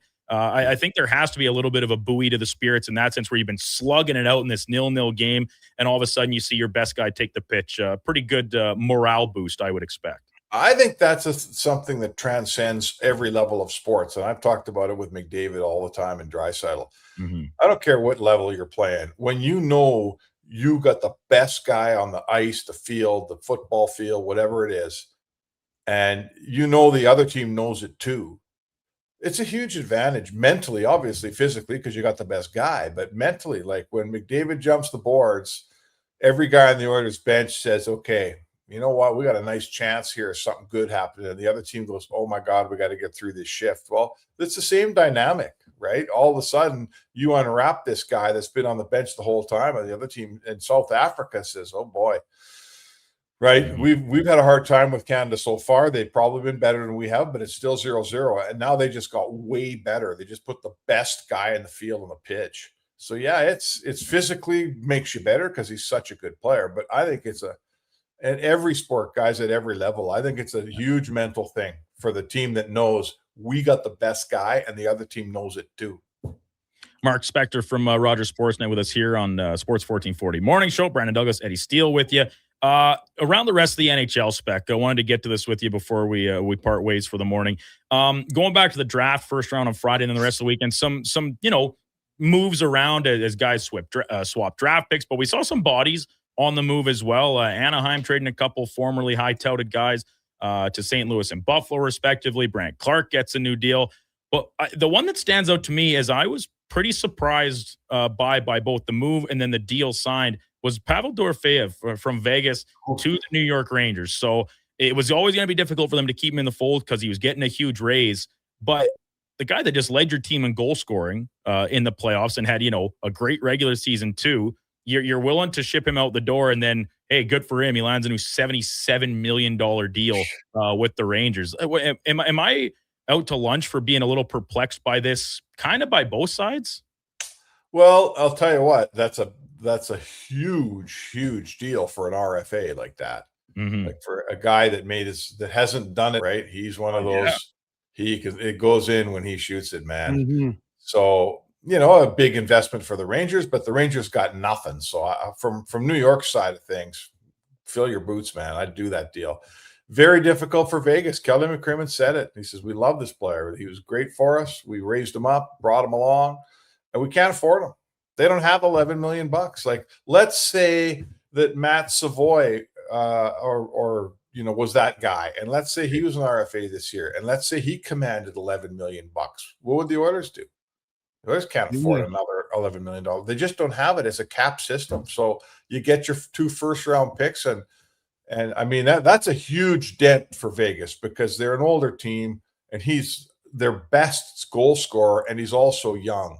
So, yeah, that's a real kick in the pants for Vegas for sure. But do you have a better idea, Brandon? Is there something you would have done if you were Kelly McCrimmon? Well, because Vegas is always in the rumors, in the mix for any time a big name becomes available. And suddenly that is now Dylan Larkin out of Detroit. So you talk about needing to shed money to try and fit that in, and they would still have to. Like, moving on from Dorofeyev because he was coming off of a smaller contract doesn't really free up that much money in real time. But if you're saying to get Larkin or improve your team elsewhere, bring back Rasmus Anderson, whatever you want to do, you're still going to have to move out someone else. And Tomas Hertl seems a likely candidate. I don't know where else you find the money to make one of these things happen. So if you need to do those things anyway to get Dylan Larkin, wouldn't you rather just do those things like move out Hertl and then just re-sign Dorofeyev instead? Because Larkin's a great player. Is he that much better overall than Dorofeyev in real time, and obviously the longer term outlook too? And no, I'd take Dorofeyev over Anderson all day long, and I'd take him, probably take him over Larkin too, like because he's young and good and on his way up. But I mean, Vegas knows the player better than anybody. So and I defer to if we're going to talk, hockey IQ here, like those guys are pretty smart, right? Guys in Vegas, they know what they're doing. So if they have some reason why they're telling us this Dorofeyev ain't worth $11 million, well, I guess that's what they think. But I don't see trading him away and then going off and spending the same amount of money on some other guy. I'm keeping Dorofeyev all day long. Like, he's a lethal goal scorer. Yeah, he's like Tarasenko when he was a kid. So. Listen, don't ask me what Vegas is doing. You think they're going to bring in Larkin? I'm not. I mean, I don't know. Larkin's a nice player. I don't live in fear of a Vegas Golden Knights team that gets Dylan Larkin. Do you? No. Well, no, but I mean, they just always seem to find themselves in the hunt for these guys, and we know that he's one of the teams on this very small list that Larkin gave to Detroit so far. And if they were also found themselves in the hunt for Tomas Hertl, and when they got him, we all said, "Man, they got another big fish." And now what are we saying? It's 2 years later, and we're wondering how fast they can trade him. But we said the same things about Max Pacioretty. We said the same things about when Jonathan Marchessault was finally due for a new contract, and they said, "Thank you for your service. See you out the door." And that's just how they operate. They're ready to move guys in and move them out as they see fit. They don't commit themselves emotionally if the hockey element isn't working. Never fall in love with a player, Eddie. Yeah, that's what GM once told me. Never fall in love with a player. No, you can't. We're all just a commodity. That's the reality of it. It sucks when you're a player, but you have to. The sooner you realize that, the sooner you'll be at peace with when the inevitable phone call happens, because you're going to get cut or you're going to get hurt. That's pro sports. Yeah, there you go. I mean, it's true. So listen, I mean, first of all, Vegas has proven they know what they're doing. So we're not looking at has a history of dumb decisions. They do swing big every single time. And, like any guy at the plate, sometimes it's good to let a pitch go by now and again. Right. But I'm just here to tell you, as an observer from the outside, I look at Dorofeyev and he gives you a team something that every team in the league is looking for. Like, he just is a natural scorer. And Rasmus Anderson, he's an okay defenseman. I'd have him on my team for sure. He doesn't get $10 million or something. He's not that good, right? He's just an okay defenseman, like a above average defenseman. He's a nice right shot D man. This isn't an Edmonton Calgary thing. I like Anderson, but he's not an elite player. No, I would agree. Eddie? Spec, I want to talk some ball here before we wrap this up. CFL, the Elks, best team in the CFL right now. Well, who didn't see that coming? Man, it's a shocker. Nobody saw that coming. It's sitting at 3-0. They're playing in BC. They got to go out to the Apple Bowl, which is in Kelowna. That'd be fun. Yeah, the 0-3 BC Lions, they're reeling, and there's a chance here for the Elks to really do some more damage and solidify themselves as the best team in the league. Now, I'm not going to go ahead and say they're the flagship team. They're back. Does this team, what do they have to do to become that flagship franchise? Do they got to go and win some Grey Cups, or just having success in making the playoffs, is that going to be enough to start to get that reputation back? Yeah, we're still at the stage of hot start here, Eddie, before we start to get into great team, right? We're still at, 3-0 is really great. It's awesome. But, that's they got it. You can't lose like they lost. What's it been? 7 years? Is that our number we're talking? Yeah, with a historic 23-game home losing streak in there. Right. You don't erase that stuff in 3 nights, 3 weeks. Sorry. So I look at the team. They've won 2. It's not like they've had an easy schedule. They won in Winnipeg. They beat Montreal, and they won an opener in the driving rain in Ottawa. Ottawa's not very good, but home openers teams always are better. Now you go into BC, they're not very good at all. I watched a bunch of Calgary BC today. The other day, it was in Kelowna as well.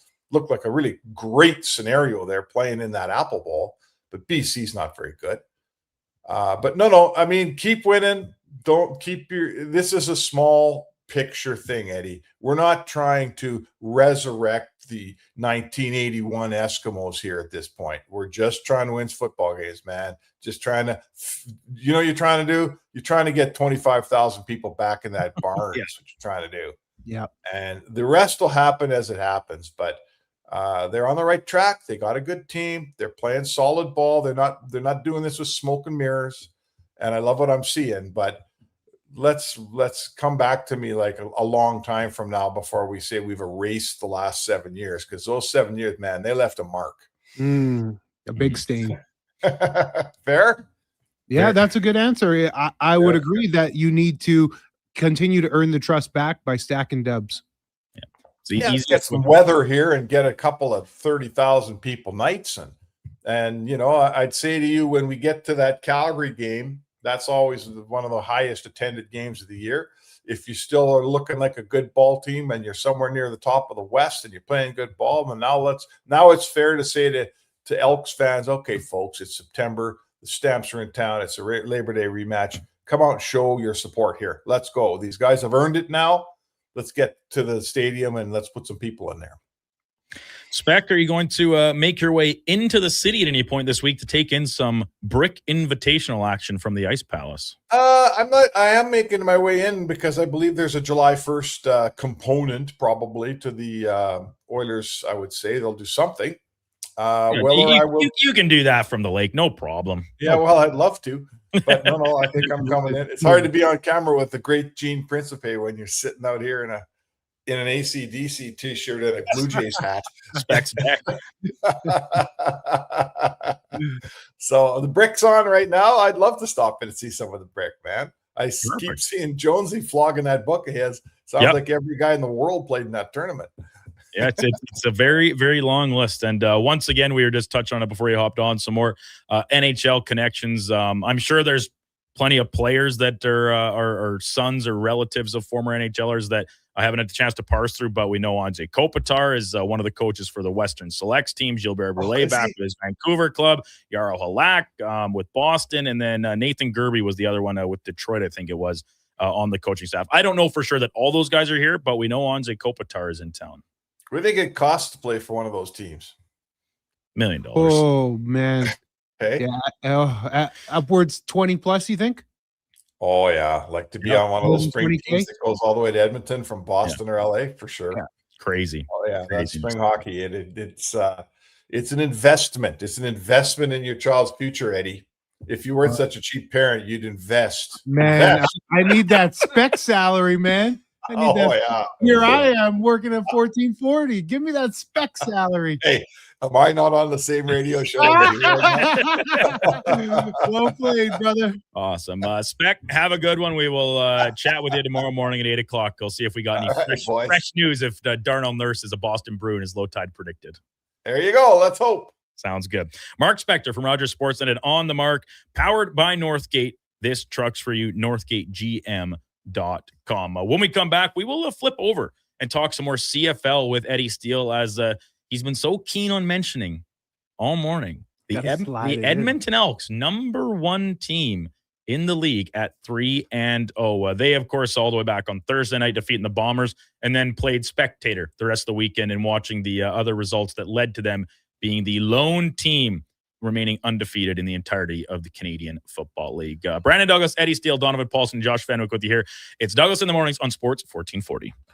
I've got some good news if you've been thinking about a heavy-duty truck. The 2026 Ram 2500 Black Express is now at St. Albert Dodge. You've got 20-inch black aluminum wheels, black Mopar side steps, body color, bumpers and grille, and a sport performance hood. Available in all the colors for $68,990. Plus, new this year, Ram's best-in-class 10-year powertrain warranty. Now's the time. Head up the trail and see how easy it is to do business at St. Albert Dodge. Craving a dining experience that rises above the rest? Head to Summit Restaurant in the Silent Ice Center, just minutes from South Edmonton Common. Savor exceptional house-made pizza, delectable entrees, and expertly crafted cocktails in a stylish, modern atmosphere.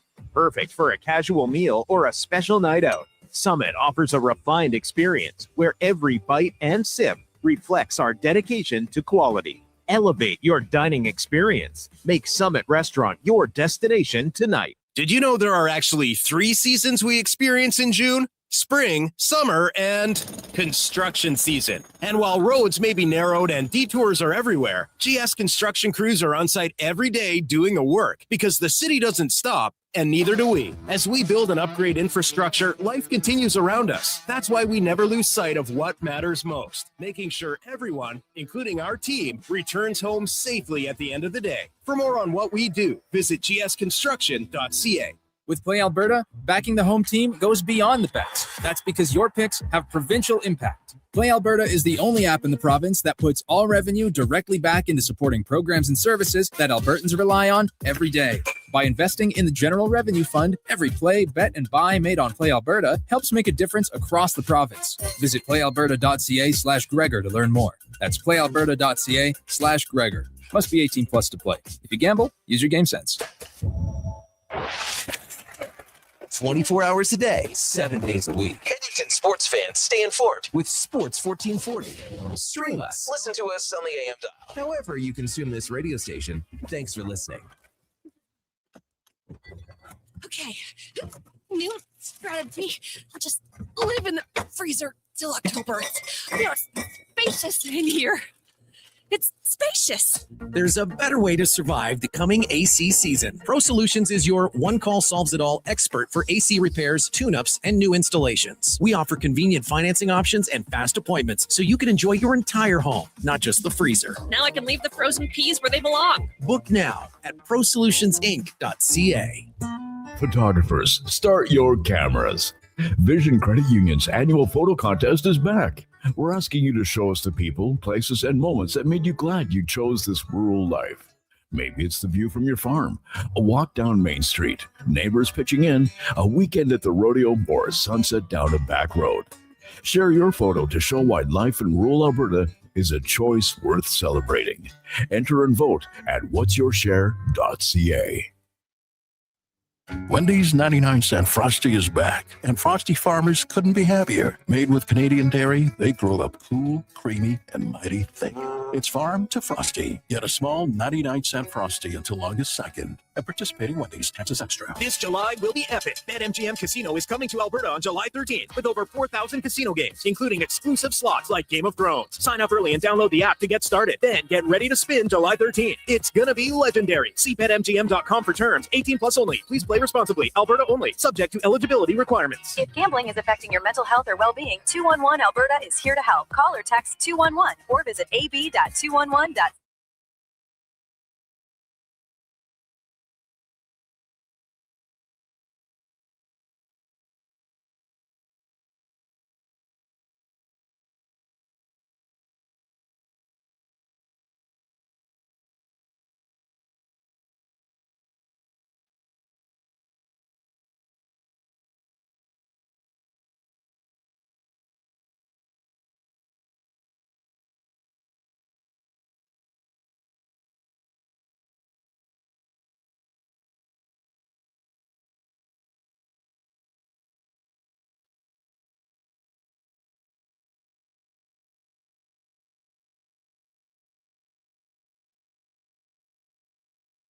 Sports 1440. All sports, all day. On YouTube, Facebook, and X. Thanks for listening to Edmonton's sports leader.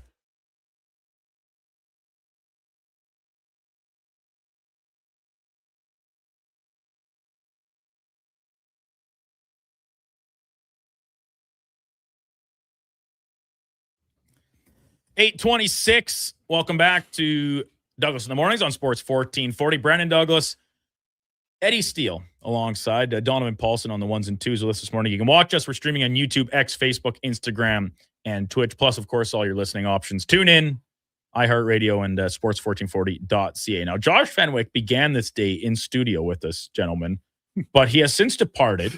Not in any sort of a bad way, but the internet, the Wi-Fi in studio is down. And we gave one try at resetting it, and Josh said that was good enough. It's not working, and then peaced out. He's not just taking the day off, just to be clear. He's, I can't work. It's no internet. Working from home. He's going to head home where he's got Wi-Fi and his own laptop to man the digital stream, as well as, chop up the clips, get stuff out on socials like he always does here in studio. But in the meantime, Donovan, until we know for certain that he's arrived at home, you're kind of left with a little bit of double duty action.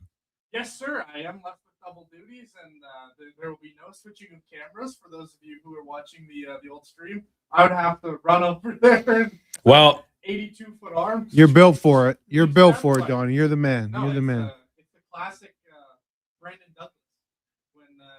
Yeah, sometimes. Things go awry. Today, Josh came in on time and then left early. Sometimes it's the opposite. Sometimes he comes in a little late and then leaves on time. So Let me just say this. He didn't seem overly disappointed that he had to go home and work. I'll say that. The grin that he had walking out the door, it wasn't a look of upset, despair. It was the look that, when you have back to school, the school days where, the teacher maybe doesn't show up on time and you go, oh well. that one kid every time is like, if there's no teacher here within 5 minutes legally, we're allowed to go home. How'd I end up in the cafeteria? Yeah, you're just sitting there like, is that even true? But the one kid always said it, and he said it with so much confidence that you couldn't help but believe him. But guess what? A teacher always showed up. Sometimes in places like Delburn, they would just pull someone off the street and be like, hey, we need you to sit in on this class for the day because so-and-so's sick. Which, as an adult and knowing so many teachers, like people I went to school with that were in the education program and then still seeing their exploits, social media. So I was like, dude, how many times as kids were our teachers just devastatingly hungover and they either called in sick or rolled the TV on the wheel cart out and we were crushing some Bill Nye the Science Guy for a day. I had some teachers that moved slow some days. Oh yeah, and in real time, you don't even when I was like in high school, it never kind of crosses your mind because you're like, those are teachers. They don't do that kind of stuff. No, doesn't cross your mind. But then they pull back the curtain a little bit. You're like, oh no, teachers are crazy, human, just like us. Yeah, insane to believe. Eddie, you asked this question to Spec there about the Elks and their return to relevance. Not just here in Edmonton, but across the CFL. And I'm in agreement with Spec about, it's going to take a while to return to the designation of a flagship franchise, something that the league is touting and promoting a little bit more. But that has to start locally first, I think. And so they're doing their part with the product that the team is putting out. Now, kind of a bit of a rough schedule to start with the early bye, a couple road games. They're not going to be at home again until later into July. They'll be in BC this coming weekend for Touchdown Kelowna, which great turnout. We had a text about it saying tickets got pretty expensive. And even now for this Elks game, like cheapest seats are going to be over $200. Wow. It was a sellout against Calgary yesterday. But when the team returns home, I don't even care telling me about what the weather's going to be because it's too far away to give a realistic impression. Has there been another step taken in the right direction because of the on-field product, or do you think that it's still going to be very much fair weather type attendance numbers for this team? Because as we've discussed over and over again, it seems like the injuries, if you will, sustained by the fan base or taken because of the team, they're pretty significant and seemingly almost chronic in the way that it's going to take a while to get back from. I would agree. The fan base is still licking their wounds It's damaged goods. We're all damaged goods from what this organization did to us over the course of the past 5-6 years. It's going to take a lot more winning. Sure, you'll get a couple of thousand fans, I think, because you're winning right now and you're hot. But it's still going to be the majority will be fair weather fans. That's just the reality until you keep proving to them that this team is for real. And the only way that you build this trust back is to keep showing game in, game out. And you don't have to go undefeated, nor are you going to go undefeated, but compete in every game and level up every game. And offensively, like Low Tide mentioned earlier in the program, there's a lot more to be shown. And I think that this offense has another level that they can get to. So you keep showing these types of things, and the fan base is going to have no other choice unless I can't call you a fan if you're not going to show up and support a team that's winning. How can I call you a fan? I don't care about the name change at this point. If you're that jaded, if this team continues to win, I don't know really what the issue is. What's the quarrel here as to why you wouldn't show up? Exactly. What's holding you back? And so I can't call you a fan. Right. And it sounds silly to say it, but I really do think that the name change, it dug that knife in that deep on some people. So listen, some people, sure, that's fine. If you really want that to be the hill you die on as a football fan here in Canada, that because they changed the name, you're hell-bent on never returning to them. Like, I'm not coming to the games, I'm not watching, I'm not a fan, whatever extent you want to take it to, then that's fine. But how can that be the reason for this many people to continue to stay away? I don't buy that. I don't think that there's that many individuals or families that are so negatively impacted by the name change that they're steering this clear.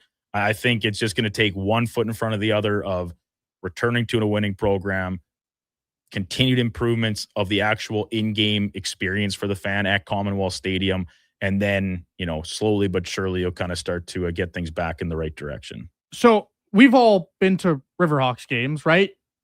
You look at the attendance for those games at that, smaller venue, and it's maybe not the nicest place in the city. Like it's a nice park, you get a nice view, but you look at the entertainment, the in-game stuff, and to me, why can't the Elks make more of a, not to say that they don't make a family-friendly type of environment, but like you look at the amount of families out at a Riverhawks game, and to me, there's just a disconnect between the Elks and their, maybe you call that marketing, maybe you call that promotions. Like there's so many different ways to get fans in butts and seats. They just, like, I was in the crowd. I know it was a really rainy one out here in Edmonton last time they were here for the Elks, but man, like you looked around, I don't see a lot of families in the stands every time I'm there. I'll say the Elks have done a better job in terms of what they've done in the field house, the indoor field house. They set up the bouncy castles and a lot of different attractions for the youngsters, which I thought was quite pleasant, even bringing my kids to. Baseball's different than football with the in-game experience. It's obviously slower. You have your breakups in football, but there's plays happening continuously. So you can have the gimmicks and the different things going on throughout the game. With football, I mean, you just have to continue, and I hate to say and sound so caveman-ish, but the winning is what's going to do it. And all people associate with the Elks is losing, right? So you're right, Duke, in terms of sticking the final knife in the tummy for some of the fans when they changed the name. And yes, when they changed the name to the Elks, they went on a historic losing streak, and all people think of the Elks as losing and a bad organization. You can't do anything to prove them wrong except keep stacking dubs. And for those detractors, I'm someone who wore the jersey, right? I'm someone who wore proudly the Eskimo jersey, won a Grey Cup for the Eskimos.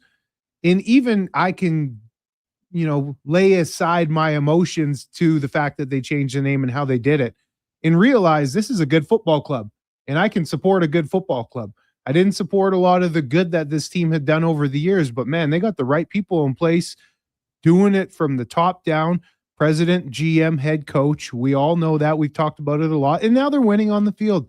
This is a good football team. Yeah. So in terms of the name change, man, I'm one of the first people that I played for them, man, and I can get past this name change. So I'm asking for some of the fans to be able to get past this name change and support a good football team.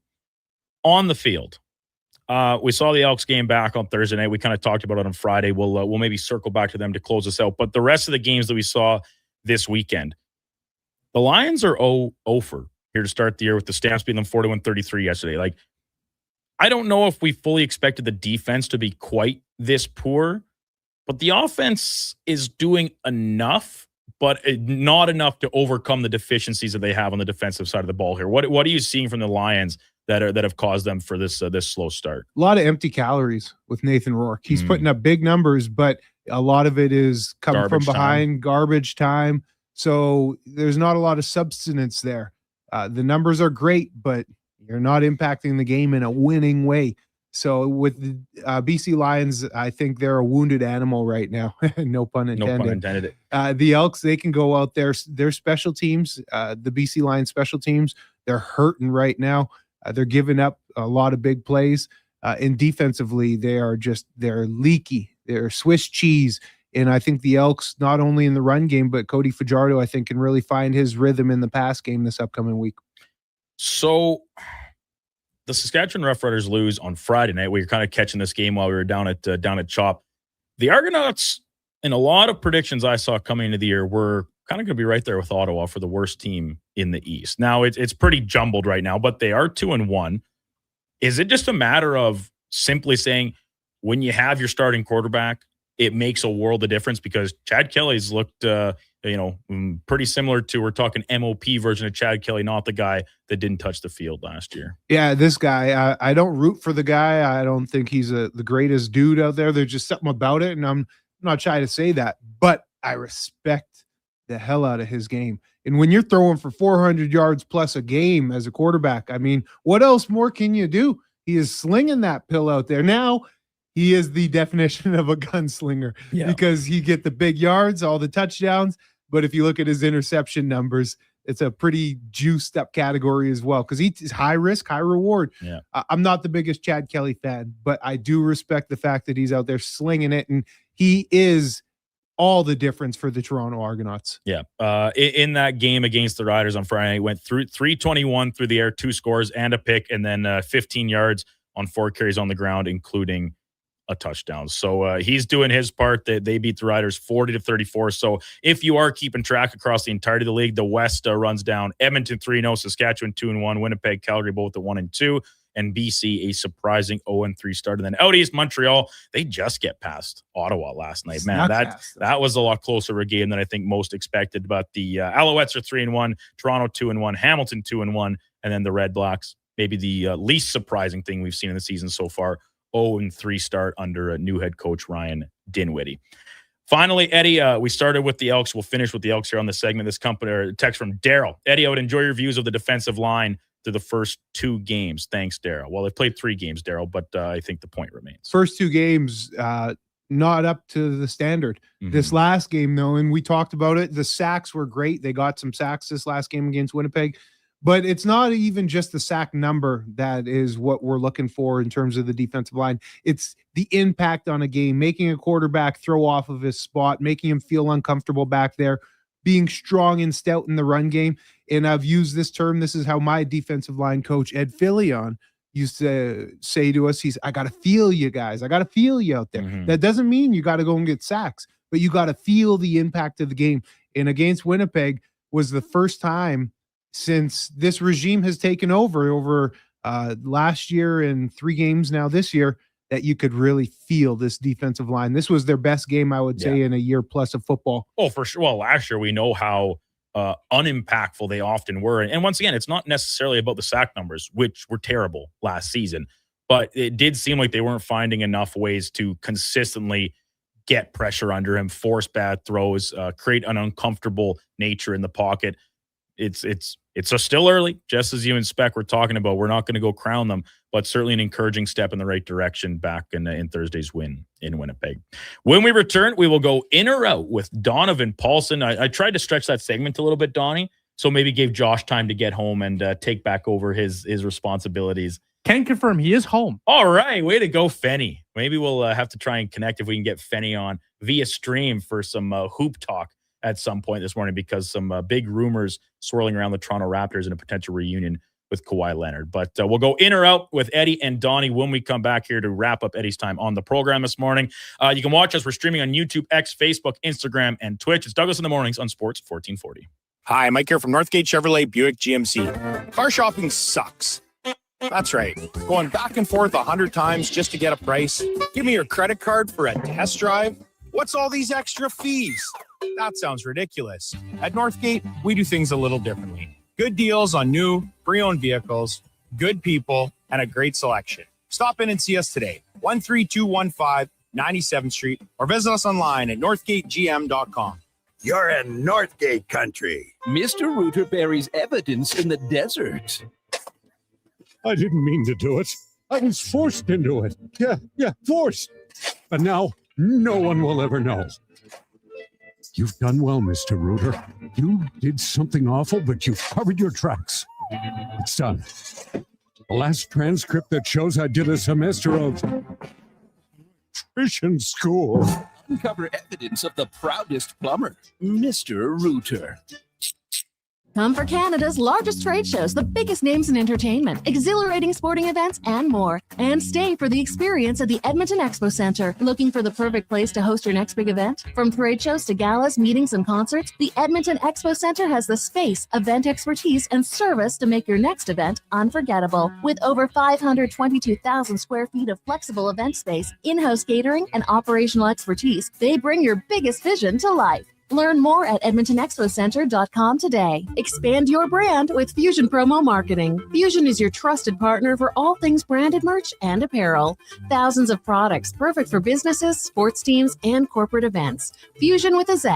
Promomarketing.ca. Are you a skilled laborer? All Star Construction wants to talk to you. A heavy equipment operator with track hoe or backhoe experience? All Star Construction wants to talk to you, too. With work in and around Edmonton for local land developers, All Star Construction offers year-round employment. Whether it's power, gas, or telecom, developers rely on All Star Construction to get the job done. So if you're a skilled laborer or a heavy equipment operator with track hoe or backhoe experience searching for work, search All Star Construction on Indeed.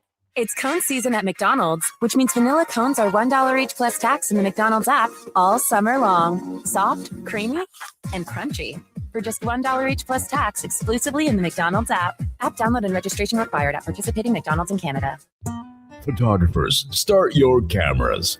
Vision Credit Union's annual photo contest is back. We're asking you to show us the people, places, and moments that made you glad you chose this rural life. Maybe it's the view from your farm, a walk down Main Street, neighbors pitching in, a weekend at the rodeo, or a sunset down a back road. Share your photo to show why life in rural Alberta is a choice worth celebrating. Enter and vote at whatsyourshare.ca. Bashaw Concrete Products. From concrete and septic tanks to blocks, precast water pads, jersey barriers, and aggregates. Farmers, contractors, homeowners. Plan your next project at BashawConcrete.com. Family owned, over 60 years pouring. Bashaw Concrete Products. Once again, start here. BashawConcrete.com.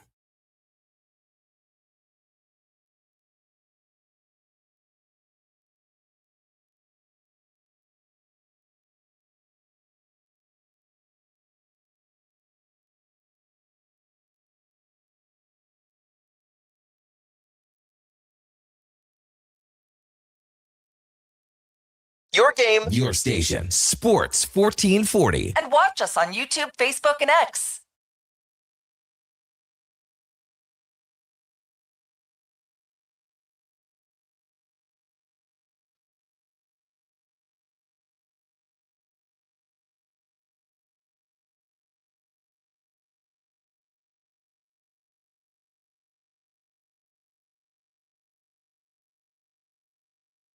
Tom Gazzola will be in this studio 1 week from today to officially take over the debut of the Tom Gazzola Show coming on July the 6th at 7 a.m. In the meantime, you are left with yours truly, but thankfully we've got the rest of the crew alongside Eddie Steele, former CFL, co-hosting with us here, and Donovan Paulson on the ones and twos. Josh Fenwick returned to the comfort of his own home, where the internet proving a little more reliable than in studio today as our digital producer. The text line 1-833-401-1440. Lots of them, as always, flooding in as soon as the Elks and their name change decision comes up in conversation. It is never in doubt, never in question, never ceases to heat up. And then right in the middle of it, all these Elks texts, Montana to Rice back in post Kevin Karras area with the first banger.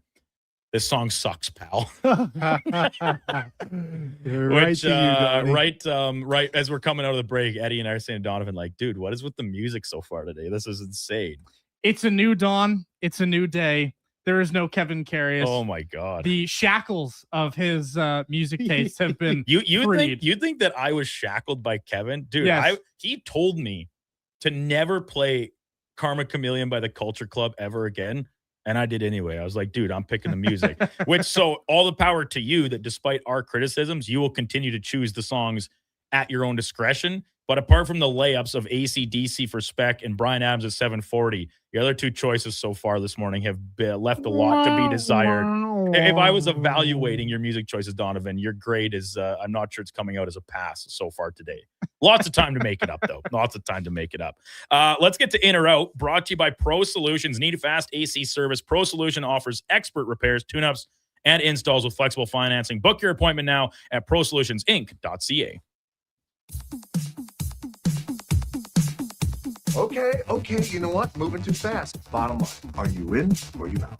In or out of what? No time for questions, just action. In or out? Well, then I'm out. I'm sorry, Jet. Actually, you're already in. Are you in or are you out? On Sports 1440.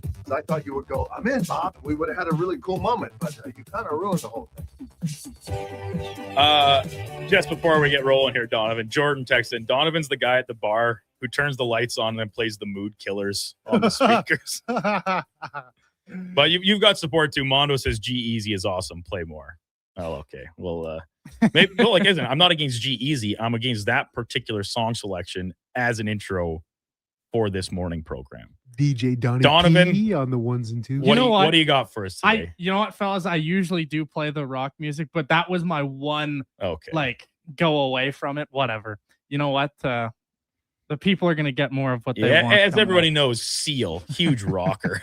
Hey, you know what? I forgot it. That one was my bad. That one was on me. Hand up, my bad. Okay, we'll start the actual in or out here. Number one for me, kind of. I'm going the other way of low tide.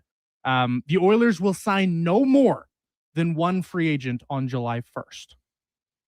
No more. So it could be zero. Could be 1 or 0. Could be 1 or 0 is where we're setting the line at 1.5 over or under free agents inked on July 1 specifically. I'm going to be out. I think they do because I am still so confused about what the return in this Darnell Nurse trade is going to look like. In the event they can, in fact, get it executed before free agency opens on Wednesday, I don't think you're getting back the defenseman to replace Darnell Nurse's minutes. Like, I just can't quite envision the scenario, with very few exceptions, where that happens. As a result, I think they get the deal done. The money is freed up. They go out and spend it on a guy that they think can replace those minutes or part of those minutes in the form of a a second, third pair flip potential guy with Jake Wallman.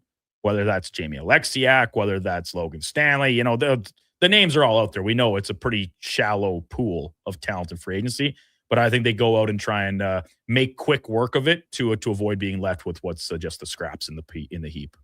I'm going to be out as well. I think that they're not going to make any moves. I hope that they take heed to Low Tide's advice. Chill out on July 1st. There's going to be moves that can be made after July 1st, but don't be in a hurry to make a hasty decision to sign someone and get yourself married to a contract and to a player that might not necessarily be it. And then to for me to be out on this, I would need a second player apart from this defenseman. I think they re-sign one of their own players on July 1. See, I just don't think they're going to be able to get Darnell Nurse traded by July 1st. I keep leaning towards Stan Bowman's going to get more and more desperate to get this deal done, so he knows what he's working with when the market opens, and that may end up boiling down to the deal not being as ideal for the Oilers. And I think it might just end up in a little bit of a not quite punt type trade, but you're maybe not holding out for the better return that some of the expectations originally were of what you could get back. Yeah, I mean, if Darnell Nurse is traded by July 1st, it is going to be compromise, right? That's going to be the name of the game for the Oilers. 100%. It would be compromise. So for me, I don't know. I don't think Stan Bowman's going to compromise as much as he's going to need to get this thing done by July 1st. So yeah, I don't know. I think they probably re-sign one of their own guys and kind of call it a day. That's kind of my feeling on the matter right now. But off to number 2, this might be a little controversial, but the NHL draft for me, it was better without the teams on site over the weekend. You go ahead, Eddie. I guess I'll be in. I don't have really an opinion on this. Didn't watch the draft, didn't really care about the draft. I'm sorry, just because where the market we're at, the draft doesn't really have deep implications here for the Oilers. So not much desire to cover it. I don't know previously. I know they used to have all the tables and the teams and personnel in the room. So I don't know how it was better from the past. So I'll just be in with you, Donnie. You tell us your opinion. Yeah, go ahead, Donovan. I want to hear your take on this first. That most other drafts, like if you watch like the NFL draft or whatever, you watch you have more of the fans there and you don't have all these tables set up. It's kind of cool watching the GMs make the phone calls or whatever, and you can see, ooh, this guy's making a deal with this guy. But to me, it felt more like an event, I would say, and less like this kind of afterthought type deal for me. That's kind of how I felt watching it. It felt more fun. I don't know why. That's how I felt. You felt that way because of the occasional celebrity guest picker.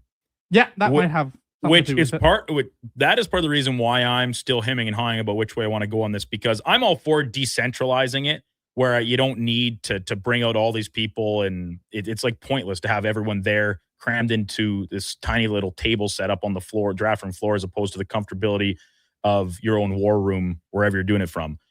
But I actually prefer the teams announcing their own picks with usually the GM, maybe just the head of scouting. And if you want to bring one of your players or a local element, like maybe it's someone that, a fan of the team or whatever, however you want to go about it, to actually announce it yourself. Because the celebrity guest choice can go one of two ways. It can go the Justin Bieber way, which wasn't great. A spectacle. It's awkward. It's cringy. The interviews they're doing right afterwards on the side couches are, with all due respect, terrible. Mm-hmm. And then the flip side is you get the right person in place that goes up there, says, shout out to the fans back at insert arena here at the watch party. Go X, Y, or Z team. That team is proud to select with the 9th overall pick in the 2026 draft player name. And that rarely happens. It's usually they mess it up. They're trying to do a little too much with it. And that just makes it awkward and uncomfortable and that much longer, which, by the way, even with it decentralized, it took so long in both the first rounds and beyond. A lot of trades playing into that too. So I think I'm going to be out because with the centralized format, it eliminates some of the frivolity and extra stuff around the edges that don't really feel necessary to me personally. I just liked, to me, when you watched, especially the later part of the first round, there's something about the commissioner going up there that I liked versus, you have all these random Joe Schmoes inside the organization going up there with the jersey. I just don't care. It's just get the commissioner up there, get the commissioner saying the pick. Who cares? And then for the early parts of the first round, I don't know. There's something cool for those kids about having, as cringy as Justin Bieber was. I'm sure that was cool, right? I'm sure. You had the San Jose Sharks with, their celebrity guest judge. There's Layla Edwards, which I was on. That's great. I thought she was out there. Was cool. She's cool. She let them do the USA chant, a little fun con. Should have brought my gold medal. And then she just reads the card. That is the ideal way to do it. But then you got like, hey, I love Colby Smulders as much as the next guy, but the video conferenced in super fan making the pick and trying to read it off a teleprompter or something, I don't know. It just adds so much unnecessary parts to it. Where like, let's just, just the fastball down the middle at 95 and let's get this over with is fine by me. The kids, they're get the same experience of walking up on the stage regardless. It doesn't matter if it's a shake the hands of their new GM or if it's up there to wave hi to Colby Smulders on a video screen. It's fair. I don't know. I felt like it was more of an event, and I felt like it was a little different. Whereas last year I thought it was just pathetic. I didn't feel like it was pathetic this year. That was kind of the standard for me. Well, glad to know you hold it to such a high regard. Off to number 3, fellas. The Elks finally having that consistency at the quarterback position for me is the biggest reason they're finally off to a good start. Go ahead, football boy. In regards to this question, I'll be in. The consistency at that position certainly helps in terms of establishing the good offensive possessions, drives. You're seeing Justin Rankin, how he's impacting the game. And that is because there's a threat of a good quarterback back there who can pass the ball. So yeah, it's more than that, but pertaining to this question, yes, I'll be in, but it is more consistency as a whole as to why they're having success on the field from the top down. It's not just a quarterback, but here you're bringing that position up. So I will say certainly yes, the consistent quarterback play is helping them. The wording of the question here, I think, will make me in on it, where it says it is the biggest reason they're finally off to a good start. I mean, you have the most dynamic player in the league on your offense, and that's with Justin Rankin. But as you said, Eddie, that's all well and dandy, but it doesn't necessarily always equal automatic offensive success if that's the only offensive weapon your team possesses. Now, the Elks, they got a pretty good smattering of receivers. I don't necessarily, like, obviously they bring in Austin Mack, but even in the early going, he's not been lighting the world on fire because it's not what the offense runs through. You just need somebody reliable. We always seem to want a little bit more to Cody Fajardo in terms of, trying to push the ball a little bit deeper, take a few more chances. But when you're taking your chances, if we'll call that your swings on plays that involve your running back, you don't necessarily have to be taking the huge shots downfield. Like, don't force a passing game when your running game is as effective as it is what I'm like. Do what works. Now, you want to be diverse. You want to have more options in your pocket. But the fact that Fajardo can manage a game effectively, keep the ball safe, and winning turnover battles is so conducive to success, regardless of what league you're playing in. I think I have to be into this question almost just by default. I think and what I'm seeing personally, I think for the first time as the Elks franchise, I'm watching smart football. Yeah. That's just my feeling. And watching Cody Fajardo, it's not sexy football, but it's just smart football. And with past quarterbacks, I can't say I've seen smart football. No doubt. Off to number 4, simply put, fellas, despite all the woes that the Jays have had this season, whether that's injuries, bullpen, guys just kind of blowing up out of nowhere, Vladdy is the guy to blame for this Jays season. I'm out on this.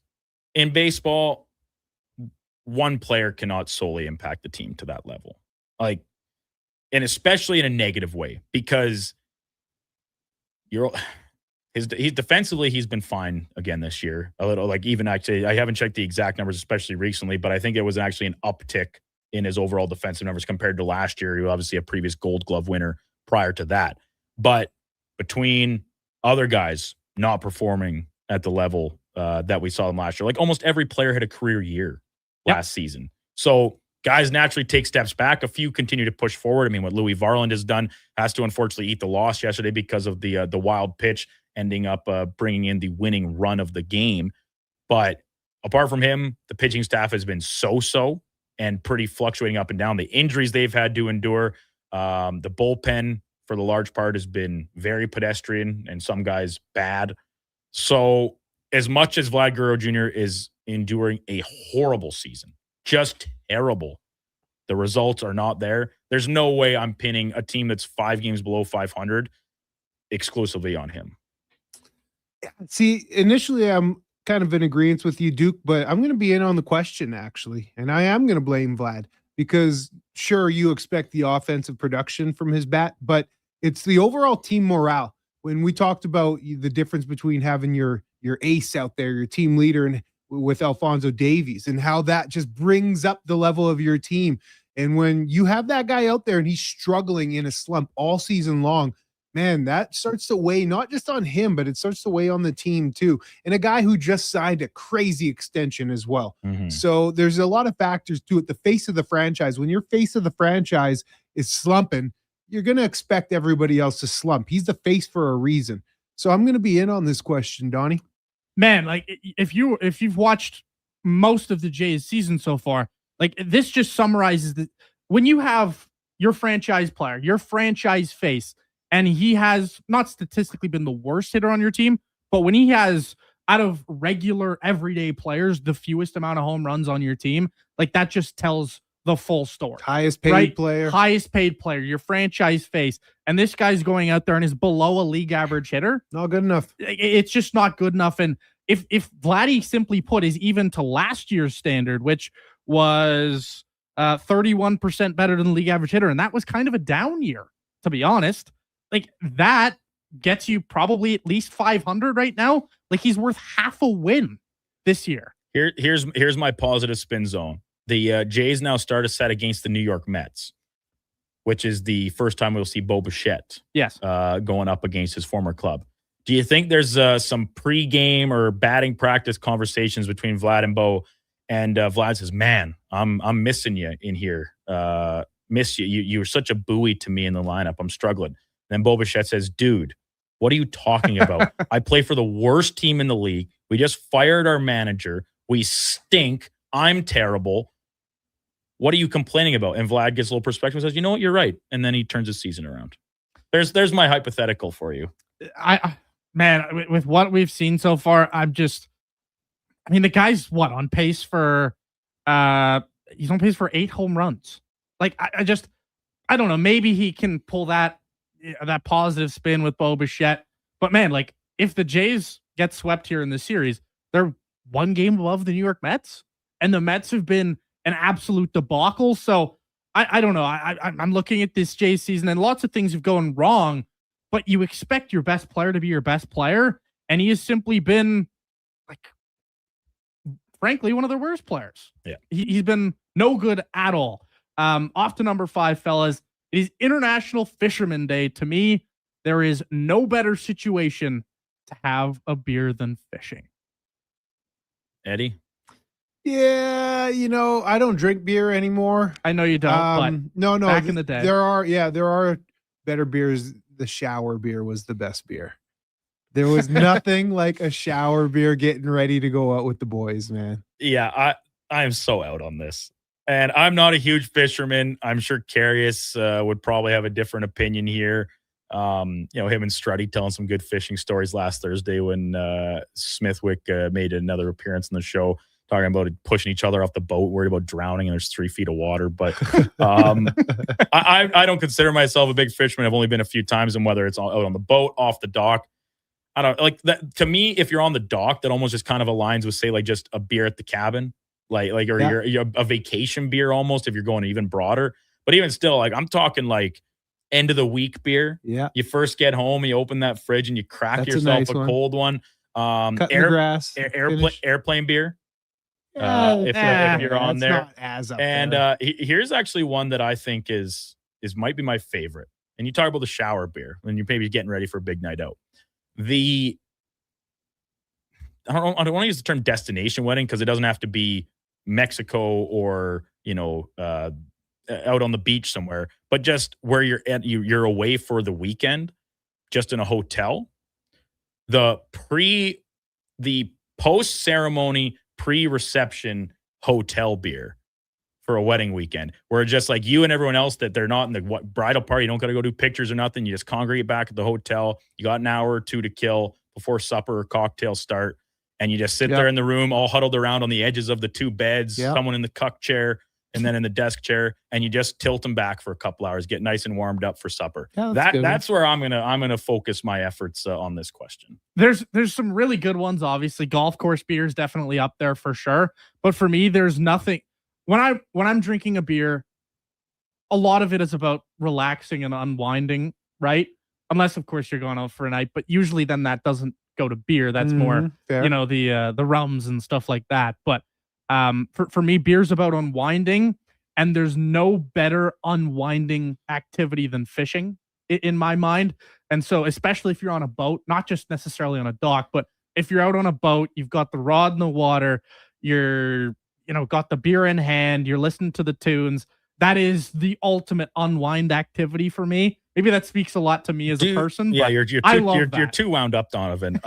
Donovan, do you consider yourself a great fisherman, a great angler? Oh God, How's no. your cast? I'm not a great fisher. The perfect cast. It's actually been a couple years since I've been out fishing, Oh. honestly. But yeah, I mean, when I was a younger kid, I used to have a buddy who had a lake, and we would go out and fish, and we'd have a great time, have the boys out on the boat, and it was a great summer activity. But yeah, no, I haven't been out in a couple years. Well, it's a great question, Donovan, because the text line is flooding in.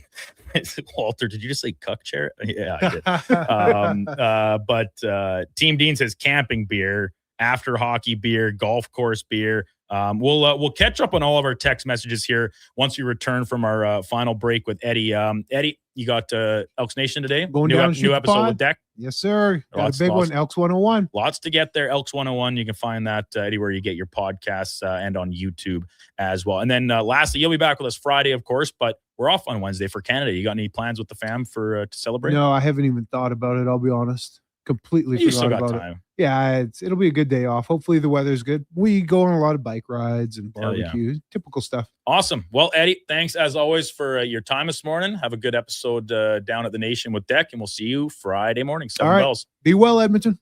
Eddie Steele, former CFLer, Grey Cup champion, Vanier Cup champion, all-decade team. The list of accreditations, too long to get through in its entirety, but all-around good guy.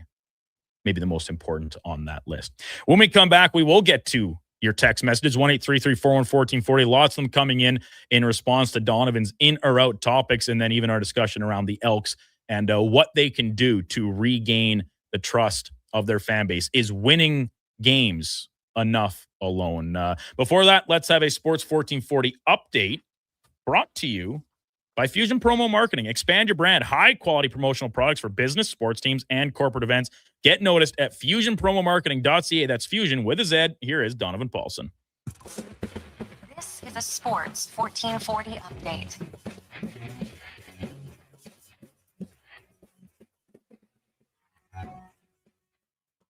NHL off-season news. The Preds have signed Jack Drury to a 5-year, $4.5 million AAV deal.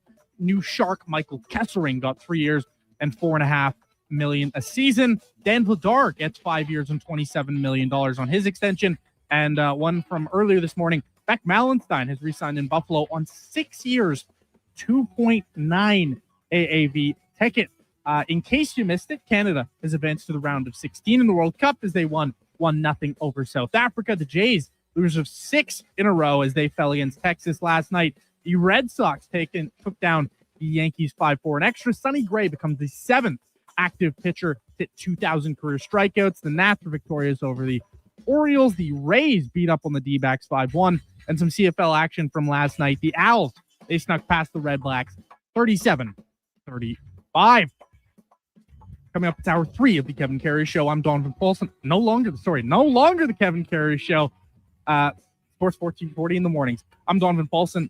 That is your Sports 1440 update.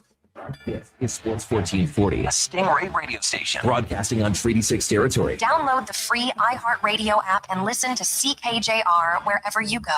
Looking for a solid 4x4 that checks all the boxes? The 2026 Jeep Compass is in stock now at St. Albert Dodge, and this is a great value, starting from just $36,900. It's a Jeep, so you've got 4x4 capability, plus features like an 8.4-inch touchscreen, Apple CarPlay, active lane management, a Park View rear backup camera, and more. Over 30 in stock right now in just about every color you'd want. Head up the trail and see how easy it is to do business at St. Albert Dodge. Okay, new strategy. I'll just live in the freezer till October. It's spacious in here.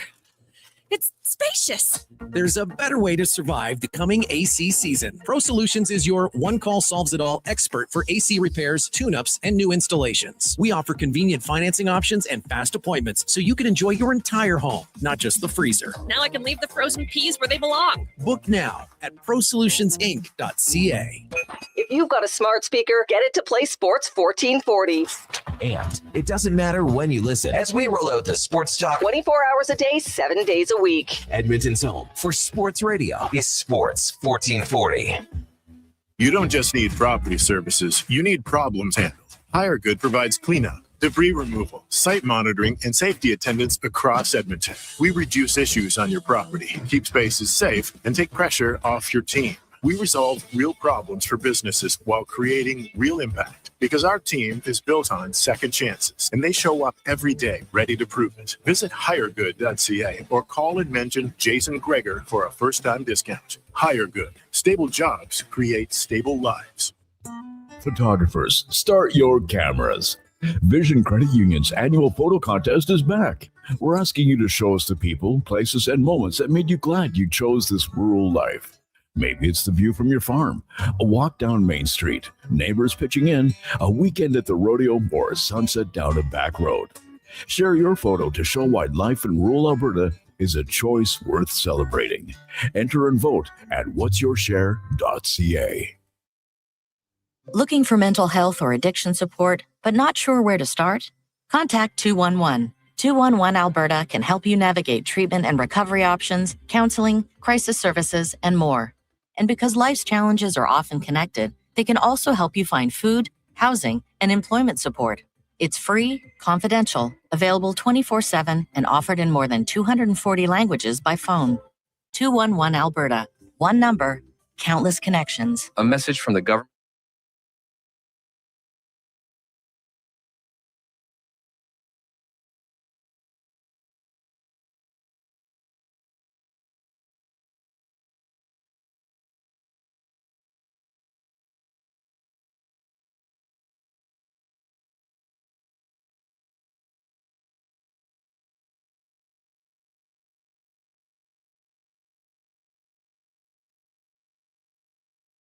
Your game, Your station, Sports 1440. and watch us on YouTube, Facebook, and X.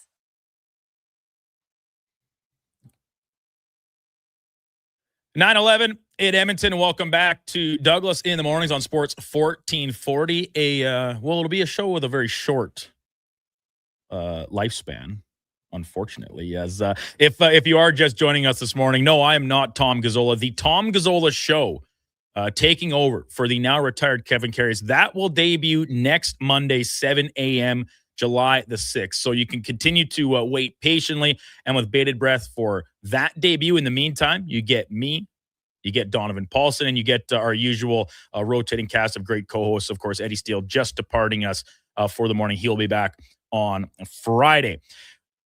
Tuning into the show, you can do it a number of ways. You can watch us YouTube, X, Facebook, Instagram, and Twitch, or of course, listening the old school, old-fashioned terrestrial AM radio dial. Tune in on the app, iHeartRadio, and at our own website, sports1440.ca. All options for you to check out today's show. Now, Donovan, you sent out the in or out questions heading into the last break, and lots of responses.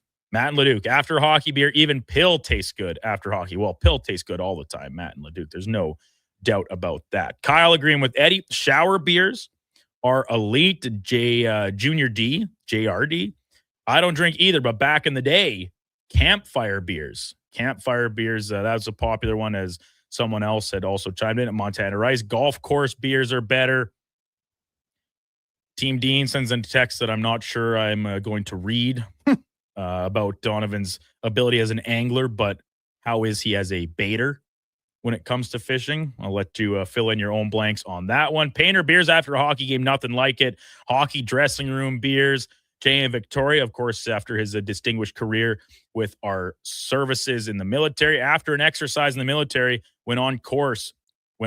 A shower beer after no showers for weeks was the best. That's almost twofold for Jay. Like, you haven't had a shower in forever. You certainly haven't had a beer in forever. You get them both out of the way in one fell swoop. That has got to be the ultimate feeling.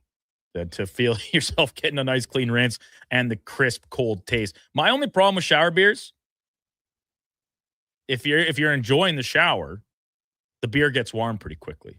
Plus the spillage factor, and this comes from someone that's drank plenty of beers in the shower at hockey games. So those are twofold. The post hockey plus shower beer. You got to be careful. You don't want the warm water going into the top of the can and even just holding it, setting it down on the ground. There's steam, there's hot water. See, Eddie, they can lose the crisp nature very, very quickly. I think the shower beer, honestly, is the most overrated. As you get older, that's definitely the case because how often are you doing it? Yeah, and it's kind of like, dude, it's the most 18-year-old thing in the world. I don't need to squeeze 10 beers in before I go somewhere. It's okay just to have one or even none if you're going out to dinner or whatever the case. But when you're younger and you're in university or college and you got a big night out on the town where the pub crawl starts at 6 at your local establishment and you're getting everybody ready, it's like, oh, well, I got to already be half tilted before I even get to the bar. It's all about the efficiency, cost efficiency, also playing a factor. So I'm with you. I don't think that shower beers are as relevant as you get a little bit older. But I enjoyed more than a few. Oh yeah, when you're 18, 19, they kind of hit hard, they kind of slap, but like once you hit that, I'm at a point where I have no interest in having a shower beer. I'd rather just, enjoy my beer, not have it get warm while I'm in the shower, actually enjoying the shower. It's just, I don't know, man. It's the same as shotgunning a beer. I'm sure you've done that many a times, but once you hit a certain age, it just doesn't do it. Well, it does hit. It hits in all the worst kind of ways once you start shotgunning beers. Yeah. A few times a year as opposed to every weekend when you're out with the lads. Yeah, it's one of those things where 18-year-old me, 19-year-old me, fired up, but 23-year-old me, I'm good. I'll just have my normal beer and have a good time. The Rig, our buddy Scooter, he has several thoughts. The draft is very boring when the Oilers aren't involved. Yeah, Rig, you're not alone in that sentiment. As Eddie said, the Oilers are picking middle to late of the second round at best. And they traded back a few more spots even on Saturday. It's like, yeah, who cares? We'll read about these guys on Monday morning when all the prospect evaluators and analysts have had a chance to put together their draft recaps. And overall, if you're curious for the Oilers draft weekend, the kind of grades or whatever you want to call it on them for their class, it was pretty mixed. Depending on where you're reading, our buddy Stephen Ellis gave them a B-, Elite Prospects B, Bleacher Report B-, the Athletic game just a C, and the Score, not a fan of what they did, D+. So I think there's some pretty good expectation for the Latvian at the top of the list, and Rudolf Berzkons, second round, 58th overall. He's a centerman. Kind of a high floor type player is the general consensus there, but I don't think any of these guys profile out as, wow, what a get for the Oilers. Can't believe this guy was still on the board. It was very much just, yeah, they took a player that they like and, long-term projects more likely than not. I don't know where you stand about this, Duke, and I know a lot of credible people do their, winners and losers of the NHL draft. It's a pet peeve for me. Well, it's like, the only, like, I still read it all, I consume it all, but it kind of boils down to like, all right, we know who the first 10 guys are going to be off the board, sometimes in a little bit of a shuffled order. And then there's fluctuations. Is it the first 2, then the next 10 are a question mark, or the next 15, whatever. But the only thing for me is always like, every single team had this player rated at, let's just say 12. And all of a sudden he gets picked 28th. That team that gets him at 28 is probably pumped because they're like, man, this guy had such a high grade on him. He's expected to go in the top half of the first round. We get him at the end. But then that kind of turns around and begs the question, well, why did so many teams pass on him then? Exactly. It's like, was it an interview thing where it's a character question or off-ice issues or underlying numbers that most teams were a little bit more afraid of, injury history, things like that. So it kind of goes both ways. But I think I'm with you where I don't love the immediate grade. Like, I think the biggest one is NFL, granted, but was the Seahawks in the year, I can't remember every player they drafted, but it ended up the one where they took Russell Wilson. Mm-hmm. And they had a bunch of, I think maybe Bobby Wagner was in the same class. I'll have to double check this. But the whatever outlet after the draft gave them like an F. And then they won the Super Bowl 2 or 3 years later, whatever it was. So exactly right. Like you never know. With like 2 or 3 guys from that draft class being huge parts of that championship team. Even in the NFL, where you're expecting guys to come in and make an impact right away, the reality is you never know how it's going to transition. You can have you can be the best scout in the world, and even those guys miss, right? It's really hard to nail on 18 to 20-year-olds in the NHL's case, and in the NFL's case, you got varying degrees of ages coming in, and even though these guys are in their 20s, like sometimes you're going to miss. Yeah, no doubt. When we come back, we're going to switch back over to the pitch. And Lucas Weiss from The Athletic, he's been covering the World Cup, doing a terrific job of it as well. He's going to join us for some more conversations about Canada's historic win in LA yesterday afternoon. 1-0 over South Africa, the first team to advance through to the round of 16 at this year's tournament. 9:40, Zach Lang will be alongside in the 10 o'clock hour here from Cam Tate, as well as Patrick Present from the Hockey News covering the Anaheim Ducks. Brandon Douglas in with you this morning. It's Douglas in the Mornings on Sports 1440. You can watch us for streaming on YouTube, X, Facebook, Instagram, and Twitch. Good to go. With Mortgages to Go, you'll be good to go. MortgagesToGo.ca says yes when the banks say no. That's why Alberta has trusted Mortgages to Go for over 23 years. If you need cash and have equity in your home, you're approved instantly, guaranteed. Call 1-888-888-5998. That's 1-888-888-5998. With Mortgages to Go, you'll say, good to go. Are you looking for safe and reliable transportation solutions for your wedding, corporate retreat, or golf trip? Look no further than Silent Rides, Alberta's premier charter bus company. Whether your group is big or small, Silent Rides has you covered. We offer 3 different sizes of units to cater to your needs, and we provide first-class service at affordable rates. Get your quote today. For more information and to request a quote, contact sales at 877-748-0991 or visit silentrides.ca. Hi, Mike here from Northgate Chevrolet Buick GMC. Car shopping sucks. That's right. Going back and forth 100 times just to get a price. Give me your credit card for a test drive. What's all these extra fees? That sounds ridiculous. At Northgate, we do things a little differently. Good deals on new, pre-owned vehicles, good people, and a great selection. Stop in and see us today, 13215 97th Street, or visit us online at northgategm.com. You're in Northgate country. Canada's men's rugby team at Clark Stadium. July 4th, Canada takes on Spain. July 11th, a doubleheader as Canada battles Portugal and Tonga faces Spain. Build the home field advantage for Team Canada. Tickets at Ticketmaster. It's dollar drink summer at McDonald's. Sip on a refreshing small fountain drink or a small iced coffee for just $1 each plus tax, all summer long. Only at McDonald's. Excludes flavored and cloud iced coffees. At participating Canadian restaurants. Taxes extra. Prices exclude delivery. Guys, there never seems to be enough time in the day, but you need to make time for this. Ken Franchek here. If you're 40 or over, a quick PSA blood test is crucial for early prostate cancer detection. The Prostate Cancer Center's Man Van is a mobile health clinic driving change for men's health. A few minutes could save your life. To get the Man Van out to your business or event, book today at getcheck.ca.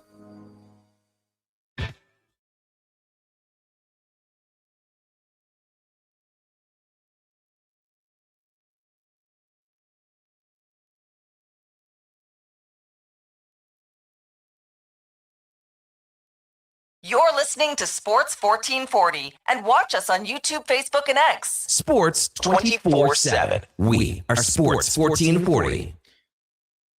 9:25. Welcome back to Douglas in the Mornings on Sports 1440. Brian Douglas, Donovan Paulson with you. And let's get to our headliner of the day, brought to you by Mr. Rooter Plumbing, the only team you want in your corner when things get messy. For all your plumbing needs, go to mrrooter.ca. As we welcome back Lucas Weiss from The Athletic. He's covering the World Cup after Canada's huge win yesterday. Lucas, good morning. Welcome back to the program. And have you come down from Cloud 9 yet after seeing what the Canadians were able to pull off in LA yesterday afternoon? Brandon, was that real yesterday? Am I dreaming? I just have to confirm that I'm not, because wow, what a day that was yesterday for not just the Canadian men's national program, but Canadian sports history. The World Cup's one of the biggest sporting events in the world, and Canada, for the first time in its country's history, is in the last 16 of this tournament, something that I couldn't dream of many years ago, seeing this team once ranked 122nd in the world, barely getting supporters going to BMO Field to see them play. So a momentous occasion and an incredible moment for the team in the country.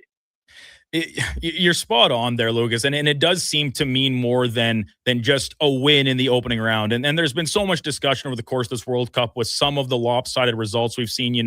It's a watered down field, and some of these teams that are going to be playing in this opening elimination round are kind of just there as placeholders, token holders to round out the numbers that is a result of the large field we saw through group play. But man, like this is monumental for the program and for our nation. But when you talk about Canada, they take care of business in their group play to get themselves a more favorable matchup here in the round of 32, and they take care of business against South Africa. It was a bit of a slog at times, especially in the early going, I thought, but as the game started to open up a little bit as it progressed, what did you make of the effort of the Canadians on the pitch?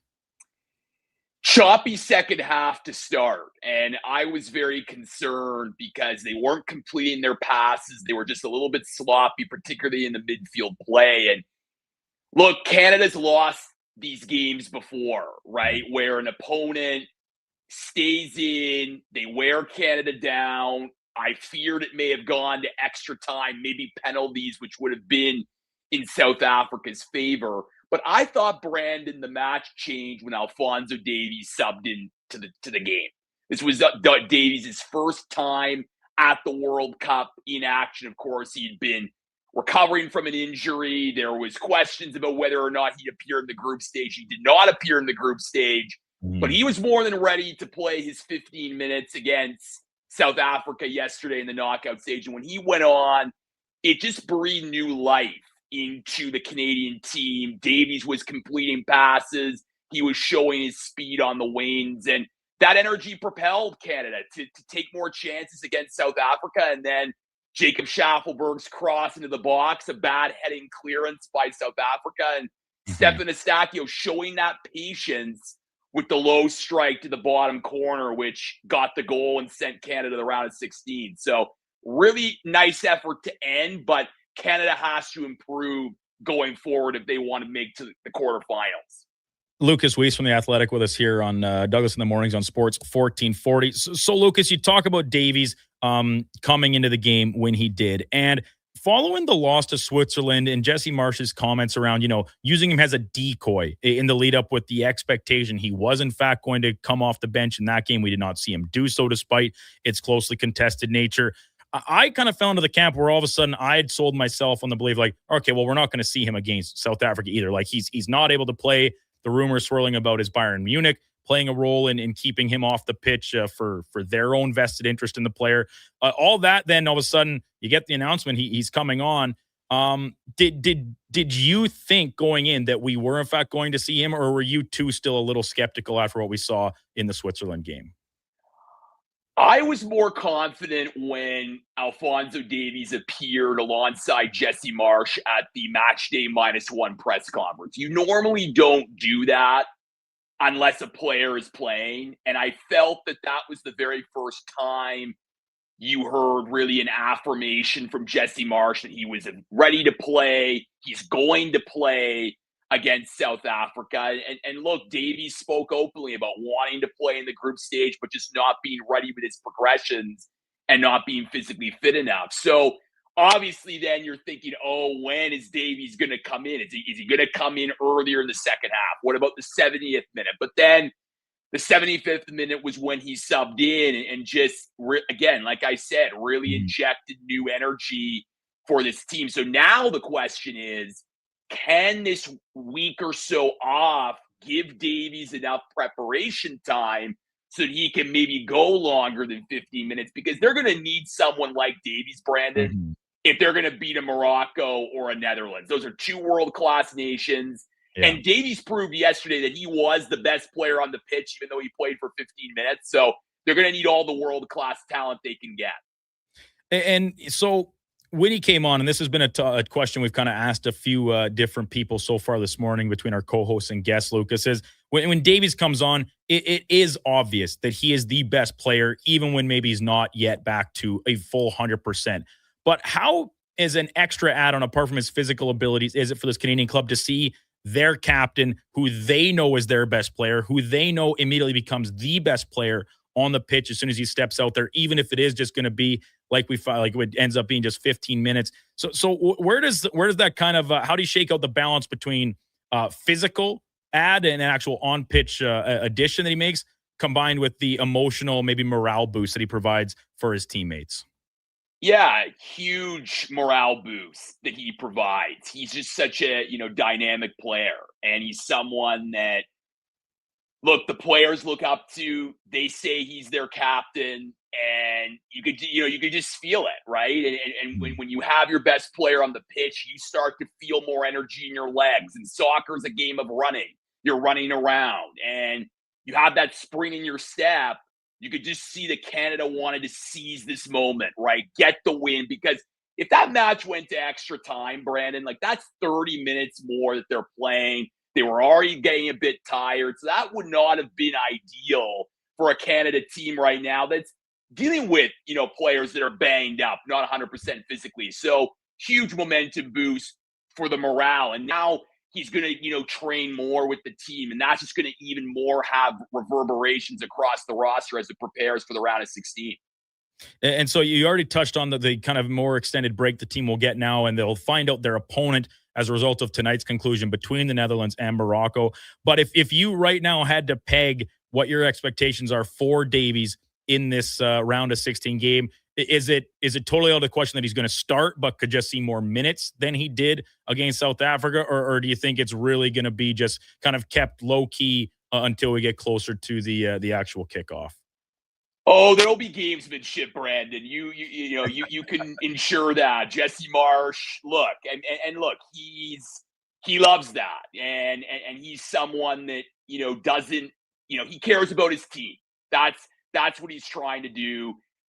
He's caring about his team, trying to win and get to the quarterfinal. I mean, he's flying to Monterrey to watch Netherlands, Morocco tonight, and then it's about finding a game plan and trying to win, trying to beat a giant, to use Jesse Marsh's words. So I think that for Davies, I would think he's going to be a substitute again if I had to predict right now. I just think that he just is not healthy enough at the moment to play a full 90.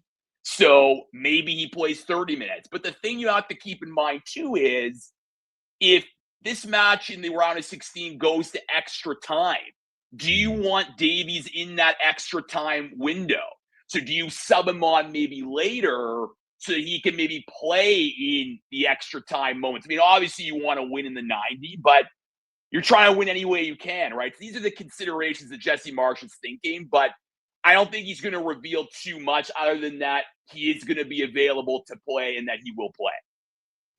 Lucas Weiss from The Athletic, covering the World Cup, our guest here on Sports 1440. Brandon Douglas, Donovan Paulson in studio. So tonight's game, where we will determine the opponent that Canada's going to take on in the round of 16, Morocco and the Netherlands, as you said, playing down in Monterrey. I don't know how much you've seen of each of these two teams so far, but they're some of the very best in terms of rankings across the entirety of the planet. So what do you make of these two clubs? And if you had to maybe predict which one would maybe be a more favorable matchup, or how the matchup would shake out regardless of who advances through for Canada?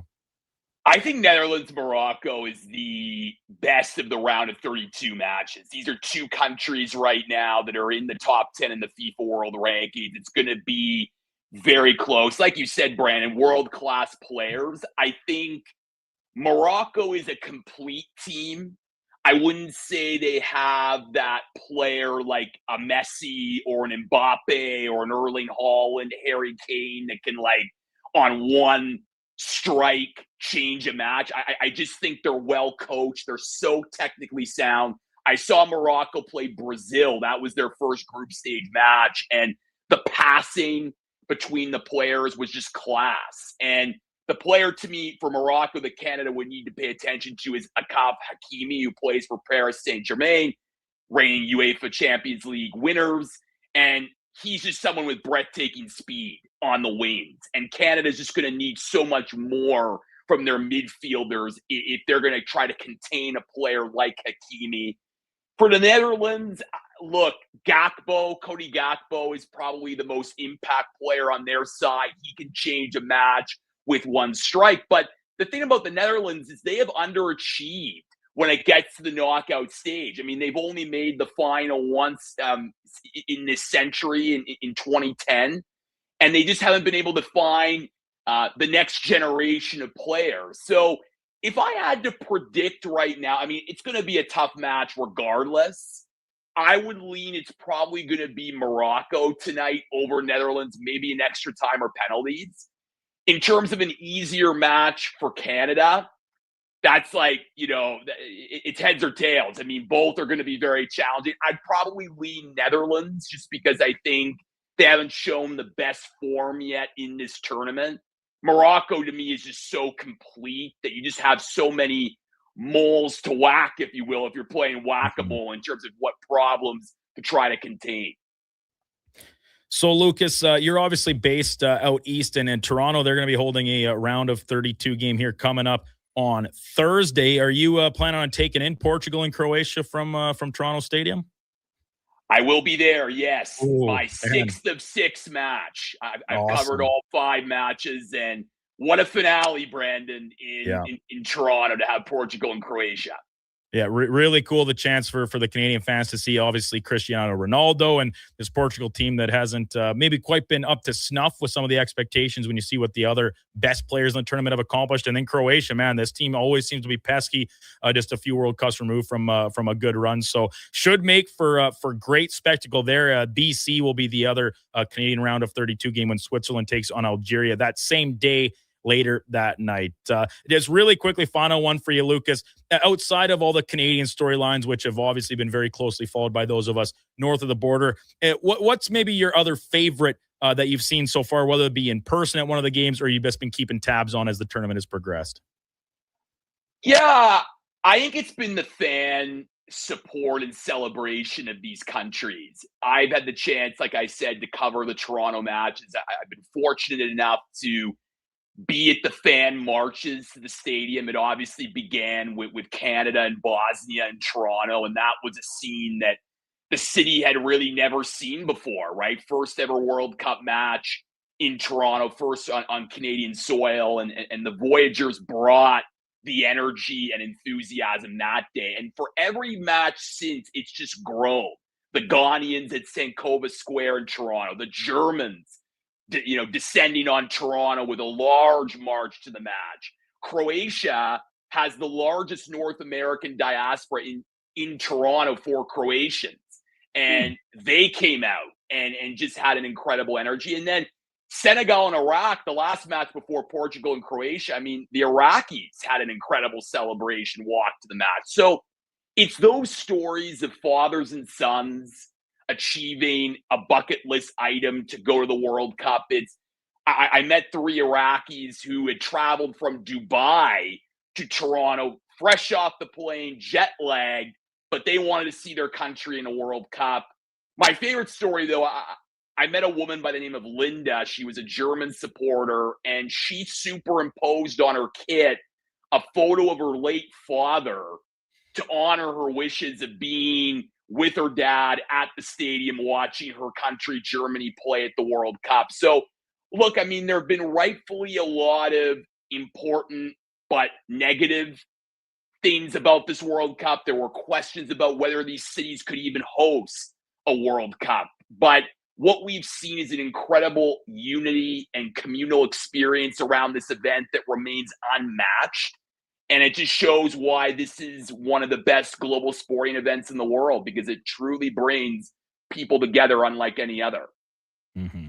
Very well said. Lucas, always appreciate your contributions to the program. Enjoy Croatia and Portugal later this week. And then obviously we'll be looking forward to Canada getting back into action, whoever it is they play, Morocco or the Netherlands, here in the round of 16. Appreciate your time and enjoy the continued action of the World Cup. Brandon, it's my pleasure. Have a great day. You as well. Lucas Weiss, The Athletic. He's covering the World Cup, doing a great job of it as well. You can find him on X if that's your preferred outlet there, at Lucas Weiss, for all of his latest stories and coverage of the games. Our headliner of the day brought to you by Mr. Rooter. Knocking your plumbing problems out of the park. That's MrRooter.ca. When we come back, we'll check in with Zach Lang, our buddy from Oilers Nation, Blue Jays Nation, Nation Network, Daily Faceoff, and even Elks Nation. Zach over there is the managing editor as well. So lots to get to with our buddy Zach Lang when we return here on Douglas in the Mornings on Sports 1440. You can watch us for streaming on YouTube, X, Facebook, Instagram, and Twitch. Wondering what you can afford? Let Go Auto do the math with our free car loan calculator. No pressure, no awkward convos, just quick answers on your budget and payments. Bad credit? No credit? We got you. Text CHECK to 780-777-7777. That's CHECK to 780-all-7. Find out what you qualify for and start shopping with confidence. Go Auto. Drive what you love with payments that make sense.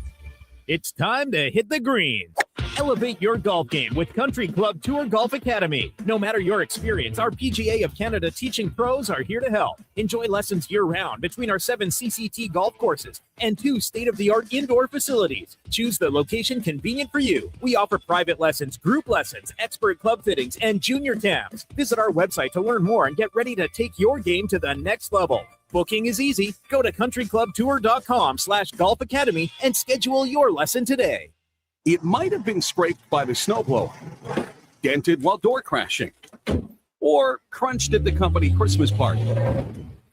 At some point over the winter, your car was damaged and it's been hiding under a coat of winter grime. Then come and see Robertson Body Works. We can take care of the damage and the dirt. This week only, call and book a repair and get a complete auto detailing absolutely free. But you have to book your appointment before the week is up. Go to robertsonbodyworks.com. I'm Tim Robertson, and I fix cars. Legacy Heating and Cooling is serious about cooling. In fact, we offer multiple ways to cool your home. So you better call Legacy. Call Legacy. If you're looking for traditional air conditioning, we got you. Call Legacy.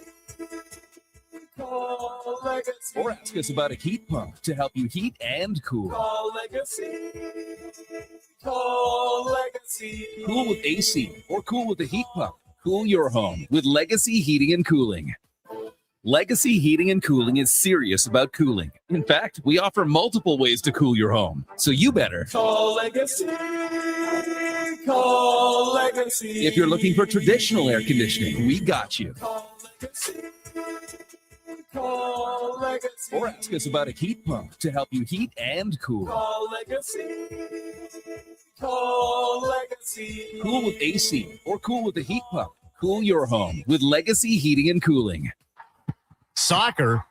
June's biggest event is happening right here at Metal Supermarkets. The Big Bin Sale is back. Everything in the off-cut bins, 30% off. A wide assortment of miscellaneous metal priced to clear. Just in time for your next DIY project. But hurry, it's selling faster than a guy kicking a ball on the grass to another guy. And, forget it. When's hockey season start anyhow? Metal Supermarkets, the local convenience stores for Southside, West End, metalsupermarkets.com.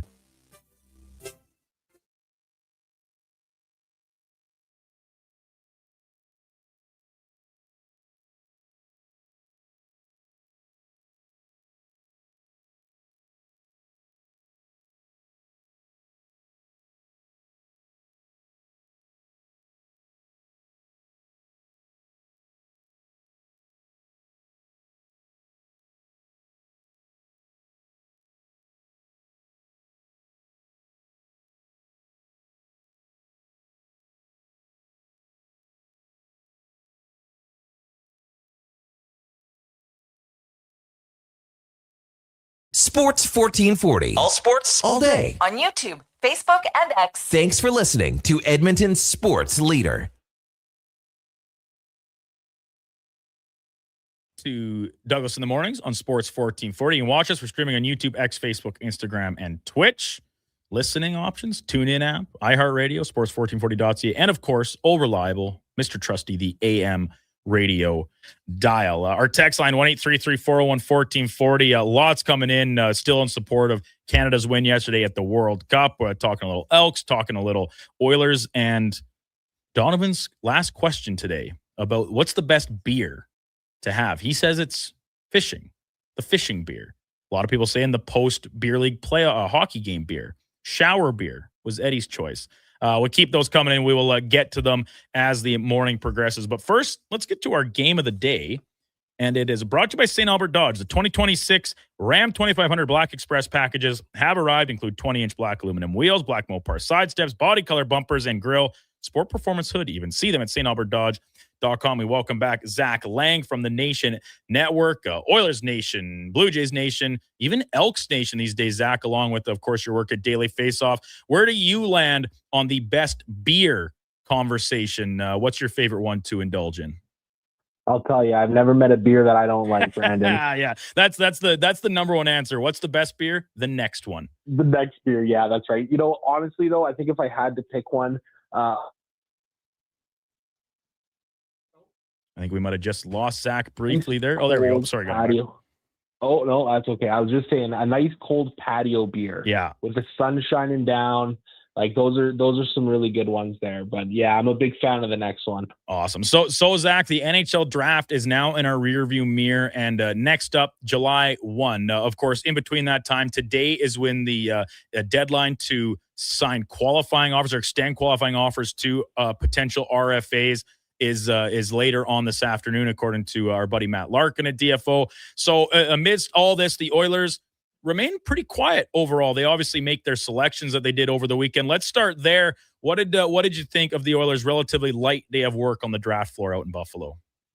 Yeah, well, it was certainly an interesting, 2 days. I mean, Friday night, we don't hear the Oilers mentioned once on the SportsCenter broadcast for all 4 hours. And, there's that meme of John Travolta just standing in the empty room. That's kind of what it felt like, waiting for somebody to mention the Edmonton Oilers. But I think they did fine work in this draft overall. It's hard to declare winners and losers, especially when you don't get first round picks and this kind of a thing. But the Latvian center they took, Rudolph Burzkals, I think. I'm going to have to try that one out a couple of times. You and me both. Seems like an interesting, seems like an interesting prospect. Big boy, not much there in terms of raw offensive potential or offensive skill, but a really solid kind of two-way player who's a pain in the what to play against. So an intriguing pick there. And then the rest of it, I mean, it's more or less dart throws, right? Yeah. I did find it interesting. 2 Windsor Spitfires. The Oilers selected Andrew Robinson, the defenseman, and Caden Harvey, the center. Right in Rick Precy's backyard, who was kind of talking about, seeing a lot of both of those guys throughout the course of this season here. So I think it's pretty interesting, and we'll see what happens in the next couple of years if these guys pan out. But the one thing that I really did find interesting was Precy did an interview on Saturday afternoon or a press conference and talked about trying to find market inefficiencies within the NHL draft. To me, that kind of reads that, hey, we're using our analytics department more and more here in terms of this draft process now. So that was kind of interesting to note as well. Zach Lang from the Nation Network, our guest here on Sports 1440 Mornings. Brandon Douglas, Donovan Paulson in with you today. So now for the Oilers, their attention obviously turns to the remainder of their roster ahead of free agency opening. And I think the number one looming name is, of course, Darnell Nurse, and the expectation that he will, in fact, find himself a new home to play next season. Now, when that happens, it's still very much in the air. There's been plenty of rumors around there and some discussions reportedly with the Anaheim Ducks, but them not on Darnell Nurse's original list of preferred destinations. The Bruins are suddenly in the mix. The Flyers still buffering around as a potential landing spot. So I'll ask you the same question I asked both Mark Spector and Lowtide this morning. First, when do you think this deal gets done? Is it before July 1? And then in kind of complement to that, what do you think the landing spot will be for a trade partner? Yeah, great questions. I think from the Oilers' perspective, they'd like to get this done sooner rather than later. They want to get that money freed up here as soon as they can. So, they know what they're looking for heading into Wednesday. In terms of where he's going to land, I mean, it seems like a bit of a dart throw. I know Elliot Friedman had some comments on 32 Thoughts podcast today. I haven't had a chance to fully dive into them, but kind of circling back on some of these teams, Pittsburgh, he's reporting, wants the Oilers to take back some salary. Philadelphia has to clear some of their own. Boston's in a similar situation. So those seem to be the 3 teams that Nurse has on his trade list at this point in time. And it really seems like the Oilers are kind of trying to pressure him into, expanding that list and seeing what else is out there, because I think, the Oilers don't really want to take back salary here in this situation. Want to try to figure out how they can move it all. So I'll be curious to see which one of these teams, or if another team kind of joins the mix here for Darnell Nurse. And the part of what makes this Darnell Nurse situation so interesting is it kind of works in twofold. They get the money off the books, whether it be in its entirety or the majority of it, to free up room to, maneuver elsewhere. But then with his departure, they are going to need another defenseman to add to the fold, and particularly one that can eat up some heavy minutes. Now, we expect to maybe see more Jake Wallman if he can remain healthy, but either way, you need another guy on the left side. Do you foresee or predict that comes back in the trade and that is a real staple for how the Oilers want to conduct this business? Or do you think they have that as almost an aside and say, let's just get the trade done however it may look. We want to, make the most of it, and then we'll find that defenseman elsewhere via trade or maybe even in the free agency pool? Yeah, I think that they want to go the trade or the free agency route, not having a player coming back in the Nurse deal. I think there's some interesting players defensively on all three of the teams that are on Darnell Nurse's list at this point in time. But I think the one guy that's really interesting to me is Jamie Alexiak. The Oilers have been after him in the past before. Mm-hmm. He's a big, tall defenseman who moves really well. He is a little bit older, getting into his mid-30s here now, which, maybe isn't the most ideal for the Oilers. But this is a big body who can play tough. He can play hard minutes. And I think he'd be a really good guy down there on that third pairing to help insulate the Oilers' blue line heading into next season. As you mentioned, Jake Wallman, he's a guy who's probably going to be stepping up in terms of his role next season into, eating more minutes on that second pairing. And for him, it's going to be crucial for him to find a way to stay healthy because at the end of the day, the Oilers aren't going to have, or likely aren't going to have, old, reliable Darnell Nurse back there who can, at the very least, munch a whole bunch of minutes for you throughout the course of the season. So it's going to be interesting to see the way the Oilers pivot, but I think they want to get that money cleared up. Zach Lang from the Nation Network with us here on Sports 1440. So around the rest of the NHL, Zach, there was no shortage of movement apart from the usual up and down picks for picks and kind of in and out of spots. There were some actual names on the move. And the one that really stood out to me, because I'm still having a hard time wrapping my head around the method to the madness here in Vegas, where you've got a guy like Pavel Dorofeyev, who's back-to-back 35-plus goal seasons, was just your best goal scorer on a run to the Stanley Cup final. And we always know they're after the shiny new toy, and they would have needed to make some room regardless. But moving on from a guy like Dorofeyev, I guess they just can't see the pure shooter being quite worth $11 million per year. Is that the only real justification that you can come up with for this trade? I mean, I'm not gonna lie. I'm surprised they moved on from him. I Very. And I think this is probably a good thing for the Edmonton Oilers. Now, of course, we'll see. What Vegas has. They always seem to have a card up their sleeve here. In terms of finding the next guy. But Dorofeyev was a very important piece of this puzzle here for the Golden Knights over these last couple of years, and a big reason why. They went on a run here this season. I'm surprised. I thought that they would try and figure out a way to move out Aiden Hale, move out some more money, and keep a guy like Dorofeyev around. So I think they did fine in the trade, pulling back, I think, what was it, 2 first-round picks. Mm-hmm. The value on the return, I think, is there for sure. And now it'll be up to seeing what they can do with it to try and supplement their offense elsewhere. But yeah, I'm really surprised. Like, I don't think the Vegas fans should be too happy about this one from Kelly McCrimmon. But hey, they stick to their guns of what the organization has always been. A cutthroat team, and this is just the way that they seem to want to do their business. Yeah, it's left me a little confused for sure, but I'm sure they will be attached to every other big name that continues to be in the rumor mill and likely moved here as the offseason progresses. Last one for you, Zach. Can't have you on without hearing your thoughts, of course, on the Toronto Blue Jays, who are skidding right now, but it will be a little reunion with the Bo Bichette and the Mets taking on the Jays for the first of a series later on this afternoon. What are you seeing from the Jays right now that's left them mired in this skid that sent them back a handful of games below 500? I'm going to be totally honest with you here, Brandon. I have not been following the Jays very closely here in this last month. Wow. Probably not the best guest to have to be asking about things, but I think one thing that I'm at least seeing from afar is some real sputters offensively from Vladimir Guerrero Jr. I mean, I think that is probably going to be one of the most concerning things about where this team is at this year. I mean, his numbers have absolutely plummeted across the board. And it's kind of disappointing because it felt like he had a really big year last year, the first under David Popkins, the Blue Jays hitting coach coming in. And again, we all saw how good Vladdy was, last October and all of that too. So I think that's a big piece of why the Jays are kind of struggling here. I know the injuries have still been an issue for this team, but it does kind of feel like they're starting to get a little bit healthier again here. So I think this team is pretty much going to go as far as Vladdy can take them because they need that star power.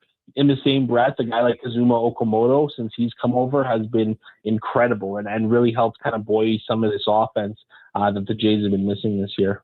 Well, Zach, I'll be honest, I can't blame you for not being too vested in the Jays. When you talk about, we often work our schedule, like our calendar as sports fans around, all right, the NBA and the NHL playoffs wrap up. There's always keeping tabs on those off seasons as they get underway. But then this year with the World Cup in between, it's almost like we can continue to set baseball on a bit of a side burner as we get caught up in the throes of, Canadian soccer and the big win yesterday, plus all the other great storylines with it happening here on our very own soil in North America. So no sweat there. Appreciate your time as always, Zach, and we will look forward to catching up with you again very soon. Thanks for hopping on. Hey, thanks for having me. Zach Lang from the Nation Network, Oilers Nation, most of his work existing there, but always keeping tabs on the Jays, and then also the managing editor over at Elks Nation. Zach, a big CFL fan, played quite a bit of ball back in his own day too. That was our game of the day, brought to you by St. Albert Dodge. When we come back, we will get to the text line, 1-833-414-1440. Lots more text, Donovan, about your beer question. This is just the perfect way to kick off my week. Just your hard-hitting journalism. I have a hard time keeping up with you over there. We'll hear today's edition of Cam and Eggs as Cam Tate pops in with his daily contribution. And then at 10:20, Patrick Present from down in Anaheim covers the Ducks for the Hockey News. His thoughts on this little bit of maneuvering that Pat Verbeek is doing with guys like Mason McTavish and Olin Zellweger now out the door. They've got some holes in this roster, particularly on defense, and could Darnell Nurse be a potential fit for them to fill one of those spots? Before that, let's get to a Sports 1440 update brought to you by AWS Welding Supplies in Nisku. Product sales, servicing, calibrating, and free same-day delivery of in-stock items to Leduc, Nisku, and even South Edmonton. Your one-stop shop for all things welding, awswelding.ca. Here is Donovan Paulson. This is a Sports 1440 update. NHL offseason news. Beckton Mallenstein has re-signed in Buffalo on a 6-year, $2.9 million per season ticket. And we have a breaking trade as of about 10 minutes ago. The Nashville Predators are acquiring forward Nils Höglander from the Vancouver Canucks for a third-round pick. World Cup action today. Brazil battling Japan in just over an hour's time. Germany takes on Paraguay. Morocco clashes with the Netherlands to see who's going to take on Canada in the round of 16. The Jays looking to avoid losing 7 in a row as they host the lowly New York Mets. First pitch flying at 5:07. Trey Savage on the bump against Sean Manaea. The White Sox are in Baltimore. The Tigers battle the Yankees. The Red Sox welcome the Nats to Fenway. And the Cubbies tussle with the Padres. Coming up, we've got hour 4 of Sports 1440 in the morning. I'm Donovan Paulson. That is your Sports 1440 update. Sports 1440. Stingray radio station. CHJR. Broadcasts from West Edmonton Mall and Wetaskiwin. Download the free Stingray music app and listen wherever you go. You want it? We got it. At Harley-Davidson of Edmonton, we have a huge bike inventory just waiting for you to ride. We're not a car dealer. We're your local family bike shop. We are riders supporting riders. Come find your dream bike here at Harley-Davidson of Edmonton on the Yellowhead Trail, locally owned and operated since 1980. Find us at hdedmonton.com. Okay, new strategy. I'll just live in the freezer till October. There's spacious in here.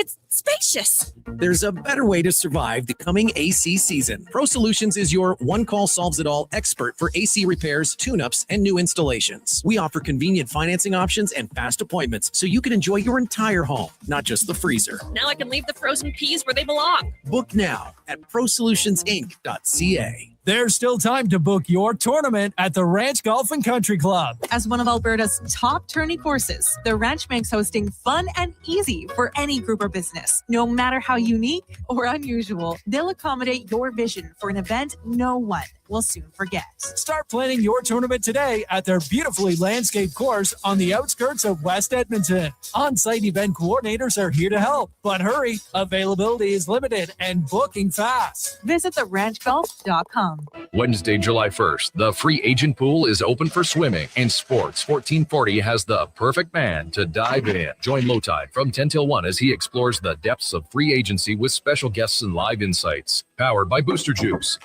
No water wings required. Tired of the rough ride? Alberta used to be a leader in highway planning and construction, but years of neglect and cuts to maintenance are showing. You can see it, and your vehicle is feeling it. Infrastructure can last for years with a little TLC, but when repairs are deferred, minor issues become major reconstruction. We need action and a reliable capital plan. Contact your MLA and demand stable infrastructure funding. Find out how at fixourroads.com. A message from the Alberta Road Builders and Heavy Construction Association.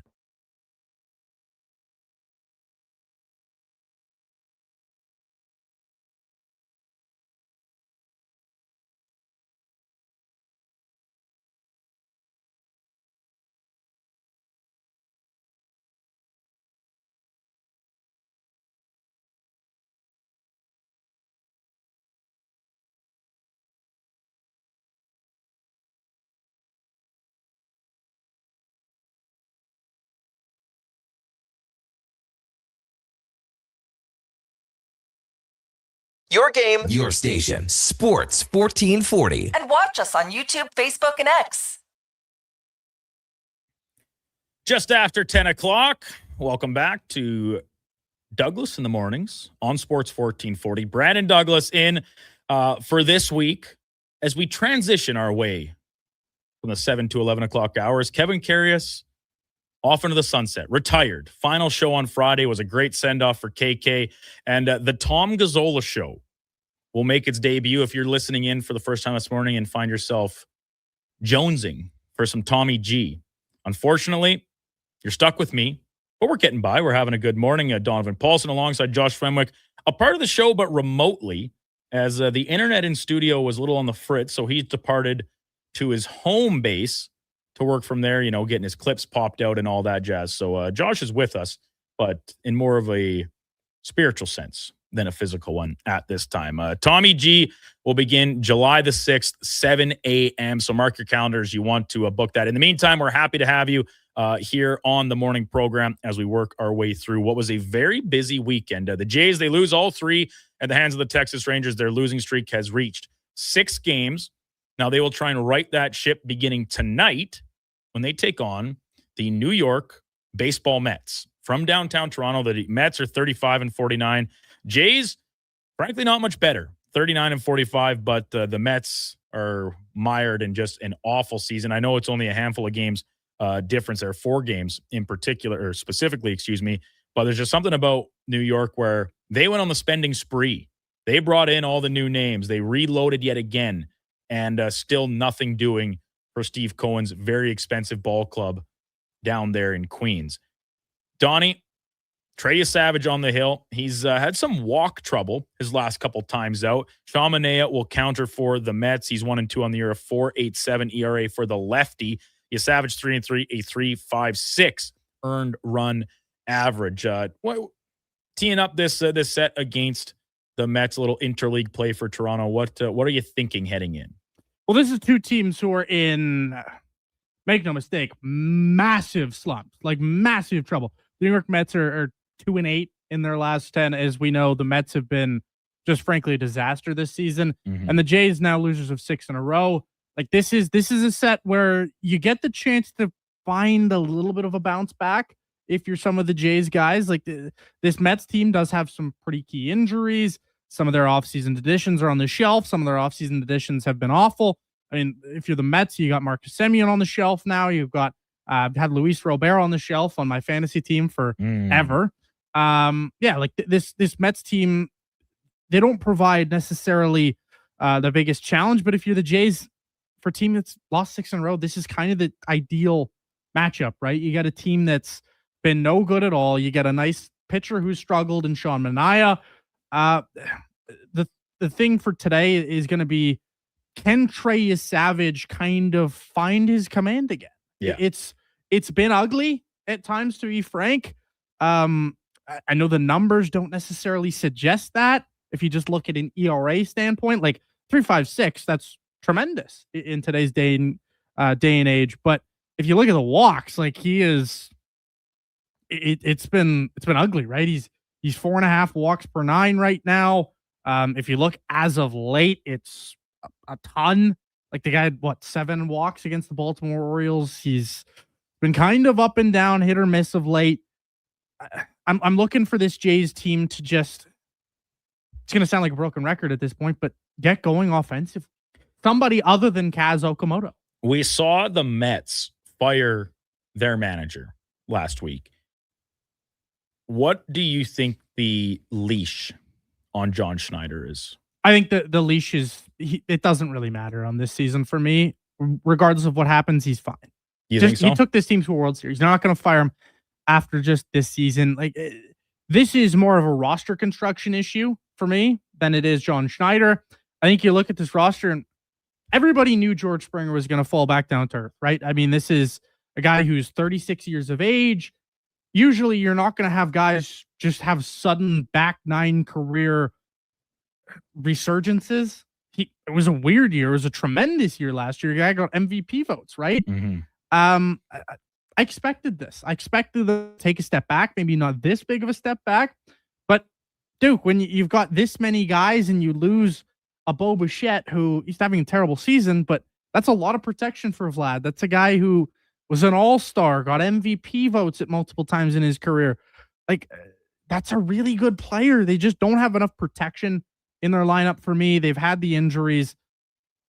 John Schneider has a lot of runway. I think this year can be a bit of a write-off for him. The guys who I'd look at and say they don't have the runway for after this season is, it's more on the players' side, right? Like, some of these pitchers, some of these relief pitchers in particular, I'd expect Jeff Hoffman, you've already seen the leash be really tugged on. He continues to struggle. Do you see Jeff Hoffman be sent the way of the dodo from the Toronto Blue Jays? I wouldn't be surprised. Could you see them try and move on from Andres Gimenez? Probably not, because that contract's immovable. But I mean, that guy just still can't hit. They have too many guys who are black holes offensively to me. So you mentioned Bo Bichette, his first season in New York with the Mets. He's played in 84 games so far and over 330 at-bats. So he's actually still hitting pretty well. The defense has always been dreadful. Well, and he's playing a new position too. Yeah, I don't know how they thought that was going to work. I didn't really understand that either. They assembled like a team of just all middle infielders, and then we're like, we're going to need half of you to play different positions. You know, that's fine. You get a little experimental at times, but he's hitting 254, which for a player of his style is disappointing. I mean, he batted 311 last year. You look at some of his good seasons, he's always right around the 300 mark. Obviously, a couple of years ago, that 225 year, very disappointing. But then you look at some of the power stuff for Bichette, like just 13 doubles. He had 44 in the full season a year ago. And like, listen, the season's not young anymore. Like, we're at the halfway point. Yeah, it's here, right? He does have 10 home runs, so that's been a little bit of a buoy. But yeah, it's just Bichette's almost kind of just a epitome of the Mets year, where it was all flash and excitement and the new additions, and it just hasn't really worked out in any capacity whatsoever.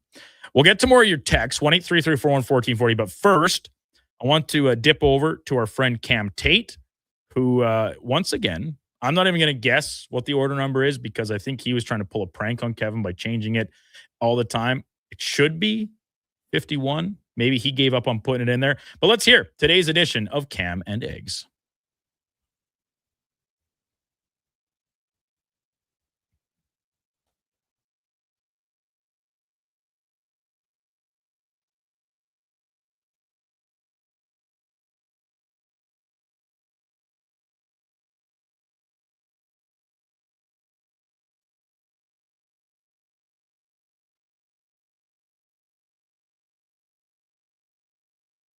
hears his name called.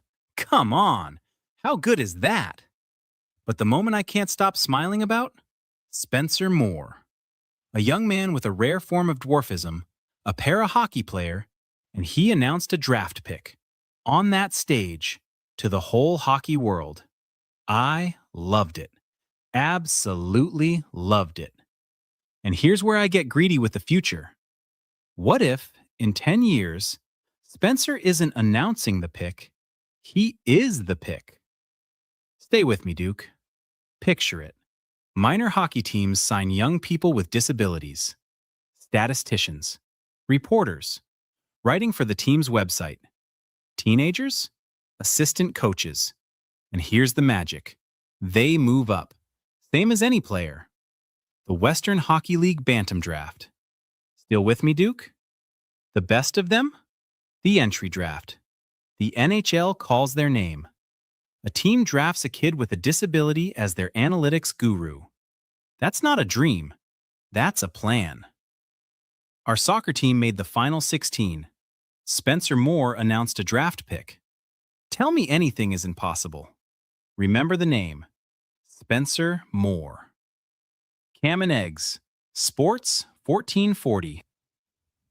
Thank you, Tater. Beautifully done as usual. Yeah, I was sticking with you the whole way there. You didn't lose me. Don't worry. Cam Tate, you hear him every day here on the morning program. We mix the time up. Give him sometimes the early slots. I worry about the early slots with Cam if he'll remember. There's been a few times I've had to send him a message. Be like, hey, you got the eggs fried up yet for today? And then in a panic, he'll get it put together and sent over. But always appreciate Cam's contributions to the program. Really quickly, let's get to a few more messages before we have Patrick Present coming up here at 10:20. He's going to hop on from SoCal. He covers the Ducks for the Hockey News, discussing Anaheim's offseason to date and maybe what is on tap for them moving into July number 1. What are these new deals for their high-profile guys, Leo Carlson, Cutter Gauthier, going to look like? And who's going to play defense for this team next year? Could it possibly be Darnell Nurse? So we'll cover all that with Patrick. But first, going back to Donovan's question about the best beer. What was the exact wording, Donovan? Because it's Fisherman Day. Yeah, it was Fisherman Day, so I decided to say something along the lines. I may have slightly deleted the oh file. My goodness. But 2 seconds here. The actual wording itself was there's no better situation to have a beer than fishing. Right. So pretty specific. Kyle, he texted in, best beer is the after work Friday beer. What can double up as a shower beer. No better way to start the weekend. The post-round beer, lunch ski beer, the chairlift beer at the Hill. Now, it changes a little bit if it's minus 25 and the wind is howling, piercing your skin as you're going up to the top of the lift. But if it's a bluebird day and you're out there just sundogging it, you crack a cold one out of your backpack going up the lift at Marmot Basin or wherever else. I like Marmot. That hits. And then also down the hill. You pull over, find a nice quiet spot, maybe amongst the trees. You camp out there, plop your back end down into the snowdrift and tilt it back. Also very good. And then this might be the best one for my buddy Nails. Cousin Nails, saw him this weekend at a wedding down in Delbert on Saturday. Congrats to Craig and Mandy on the nuptials and their families, the Zackleys and the Piscos, good neighbors of ours down around the Delburn area. And Cousin Nails says the after branding beer. And this is a staple for anybody that's familiar in the rural lifestyle at the farm, at the ranch. Once you're done branding, whether you're dragging them, roping them, running them through the chute, the tip and chute, however you do it, standing around that hot branding pot all day, the sun's hot, then you all congregate into the backyard afterwards. You get the barbecue going. Maybe there's a pot of chili. And then that always stocked cooler, ice cold and to the brim full. Start dealing out the drinks. And for my grandpa, it was always a tradition. He'd come out of the house and he'd always bring a bottle of scotch. And then he'd pass it around, and especially all the cowboys, because no one in my family are cowboys. So we need to bring in our neighbors and friends that are the ropers to drag the calves out for to get them all doctored up and send them out to grass for the summer. It was a mandatory part of the afternoon after we were done work for the day that you had to have a pull of scotch out of his bottle. And that resulted in a few guys needing to stay a little bit longer and sometimes even calling their wives, children, whatever for a ride home. So lots of great memories around the branding time of year at the farm. Cannot say I'm a Scotch guy, but No, I don't think anybody actually is. I think Yeah, you pretend to be tough, if I'm being very honest. I couldn't agree more. We also have another trade to announce in the NHL, by the way. Not a big one. Trade alert. Trade alert. Do. Yes. What do you got, Donnie? We have Brendan Gallagher, the much anticipated deal to the Vancouver Canucks. It is official. Brendan Gallagher, 50% retained to Vancouver for the one, the only future considerations. Thank you so much. The Vancouver Canucks really appreciate your service. Appreciate your service. Or the Habs, excuse me, appreciate your service. Yeah, I guess, sorry. Wow. Yes, it's the Canucks appreciate your services. You got there. Yeah, I'm total idiot there. Future considerations. This seemed like logical, right? He's from out there, Western Canadian guy, played for the Giants, and Vancouver could obviously take the money on with no qualms whatsoever. Yeah, and they traded a Hoglander too, so. Yeah, and I mean, that's a former first-round pick that lands in Nashville, so little interesting. Nashville's been super busy, and I'm still confused as to what they're doing. Join the club. I'm sure we'll continue to discuss that, along with all the other movements around the NHL as the week progresses. July 1, we will be off, but Low Tide will have a show from 10 to 1 here on Sports 1440. You won't want to miss that to get all the breaking news and instant analysis from Low Tide, maybe a couple special guests appearing, and then, of course, Fenny Fenwick alongside LT as well. When we come back, we're going to head south to Anaheim, talk a little Ducks and their busy draft weekend, making a couple selections, trading back into the first round with Mason McTavish, now a St. Louis Blue, and Owen Zellweger, now a Buffalo Sabre. Patrick Prison from the Hockey News, he will be our guest when we return here. It's Douglas in the Mornings on Sports 1440. You can watch us. We're streaming on YouTube, X, Facebook, Instagram, and Twitch. It's time to hit the greens. Elevate your golf game with Country Club Tour Golf Academy. No matter your experience, our PGA of Canada teaching pros are here to help. Enjoy lessons year-round between our 7 CCT golf courses and 2 state-of-the-art indoor facilities. Choose the location convenient for you. We offer private lessons, group lessons, expert club fittings, and junior tabs. Visit our website to learn more and get ready to take your game to the next level. Booking is easy. Go to countryclubtour.com/golf academy and schedule your lesson today. Sleep is for the off-season. What off-season? Sports 1440 is live, loud, and locked 24/7. Oilers, Elks, Riverhawks, Stingers, Oil Kings. We've got your fix. Edmonton's home for sports is Sports 1440. Why should you drive a Subaru? How about durability, style, and an excellent customer experience from the moment you step into the showroom? And how about accolades, including awards for numerous 2026 Subaru models from both AutoTrader and JD Power? But don't just take my word for it. Take a test drive and you'll see why the Subaru name is recognized and renowned for quality. To learn more, visit Subaru.ca. Welcome to Uncommon. Welcome to Subaru. Photographers, start your cameras. Vision Credit Union's annual photo contest is back. We're asking you to show us the people, places, and moments that made you glad you chose this rural life. Maybe it's the view from your farm, a walk down Main Street, neighbors pitching in, a weekend at the rodeo, or a sunset down a back road. Share your photo to show why life in rural Alberta is a choice worth celebrating. Enter and vote at whatsyourshare.ca. To the person who muted the work chat before their boss sent out the "have a great long weekend" message, hi, your Safeway PA announcer here. Your secret's safe with us. Let's kick the weekend into high gear with fresh quality burgers, kebabs, sausages, and steaks. Everything your tongs have been waiting for all week. So leave the conversation on red and enjoy every single day off at the grill. For quality meat, visit a Safeway near you.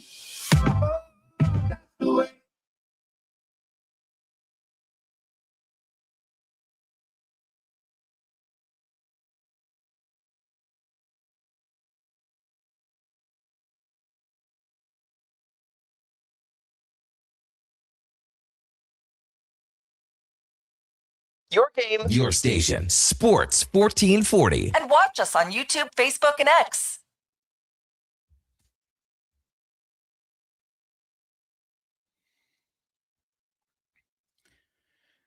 Welcome back to the big program. Douglas in the mornings here on Sports 1440, 1020 in Edmonton. And let's head down to Southern California and welcome in Patrick Present from the Hockey News, covers the Ducks in Cali. Patrick, good morning. Hope you enjoyed the draft weekend. It was long. It was pretty busy, especially for you covering the Ducks, but appreciate you hopping on the program this morning. Thanks for your time.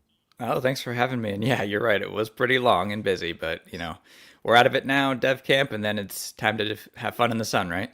Exactly. So let's start with the movement the Ducks made inside the first round on Friday night, where the long rumored and almost anticipated trade of Mason McTavish. He lands in St. Louis. They get the 2 first-round picks back, which at first glance to me comes across as, wow, for a player that you're kind of selling essentially at his lowest value, they make out pretty well getting 2 first-round picks, but they are mid and late first-round picks, and this is a guy that was a 3rd overall draft selection and just signed a new deal that's going to pay him $7 million a year. So for you personally, what do you make of this deal with McTavish now out of town, and what's the kind of general reception been like down amongst Ducks faithful? Well, yeah, the price was bigger than maybe we would have thought, but we saw what the prices were over the weekend and even in the days leading up. They were pretty outstanding. So at the end of the day, yeah, 15th and 29th for Mason McTavish, who, like you said, was a 3rd overall pick and seemed on track to become a cornerstone. Didn't really fit with Joel Quenneville's new system what he brought in last year. The foot speed was an issue. So it'll definitely be nice to him to get a change of scenery, but it was kind of clear the writing was on the wall when he got those healthy scratches in the playoffs. So, there is more in the tank there. I think that we've all seen the skill that he possesses. But yeah, as far as the reaction, I think it was kind of deadened by the anticipatory nature. We all were kind of expecting it, especially in the days leading up. And so then the player they select at 15, the report I saw, and I can't remember what insider, I think it might have been Frank Saravalli, who guests with us on this show a couple times a week, saying that they waited until the last possible second to make that trade because they wanted to ensure that Nikita Klepov was available there, and that's the guy they wanted. What are they getting in this player, and what was so attractive for them to execute the trade with St. Louis to make it happen? Yeah, we spoke to Pat Verbeek right after that pick, and he said that if Klepov wasn't there at that pick, they wouldn't have made the trade.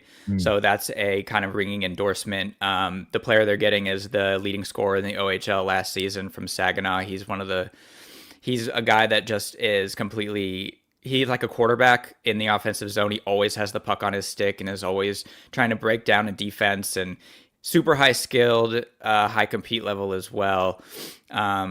But yeah, I would say like an offensive zone quarterback. He's the guy who is always wheeling from high to low and across the blue line and just trying to kind of manipulate and see how things open up and kind of set up his teammates, and can also put the puck in the back of the net. So they're getting a dynamic player here, and he'll be heading to Michigan State, I believe, next season.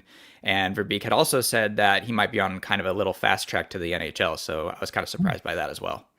Patrick Present from the Hockey News with us here on Douglas in the Mornings on Sports 1440. So with McTavish, you kind of mentioned that he didn't really gel with Joel Quenneville, and the Ducks had themselves a tremendous year, obviously getting back to the playoffs and winning around defeating the Oilers in that first round matchup. So what was it about McTavish's game that didn't quite fit with Quenneville's system and resulted in him getting passed on the depth chart by, countless guys when you talk about finding yourself entirely out of the lineup on a near night-to-night basis at times, and then even missing time in the playoffs too? Yeah, Joe Quenneville's system requires kind of a 200-foot center, a goal line to goal line center, and he just didn't have the foot speed to keep up or to lead a rush. So he would always be kind of chasing a play.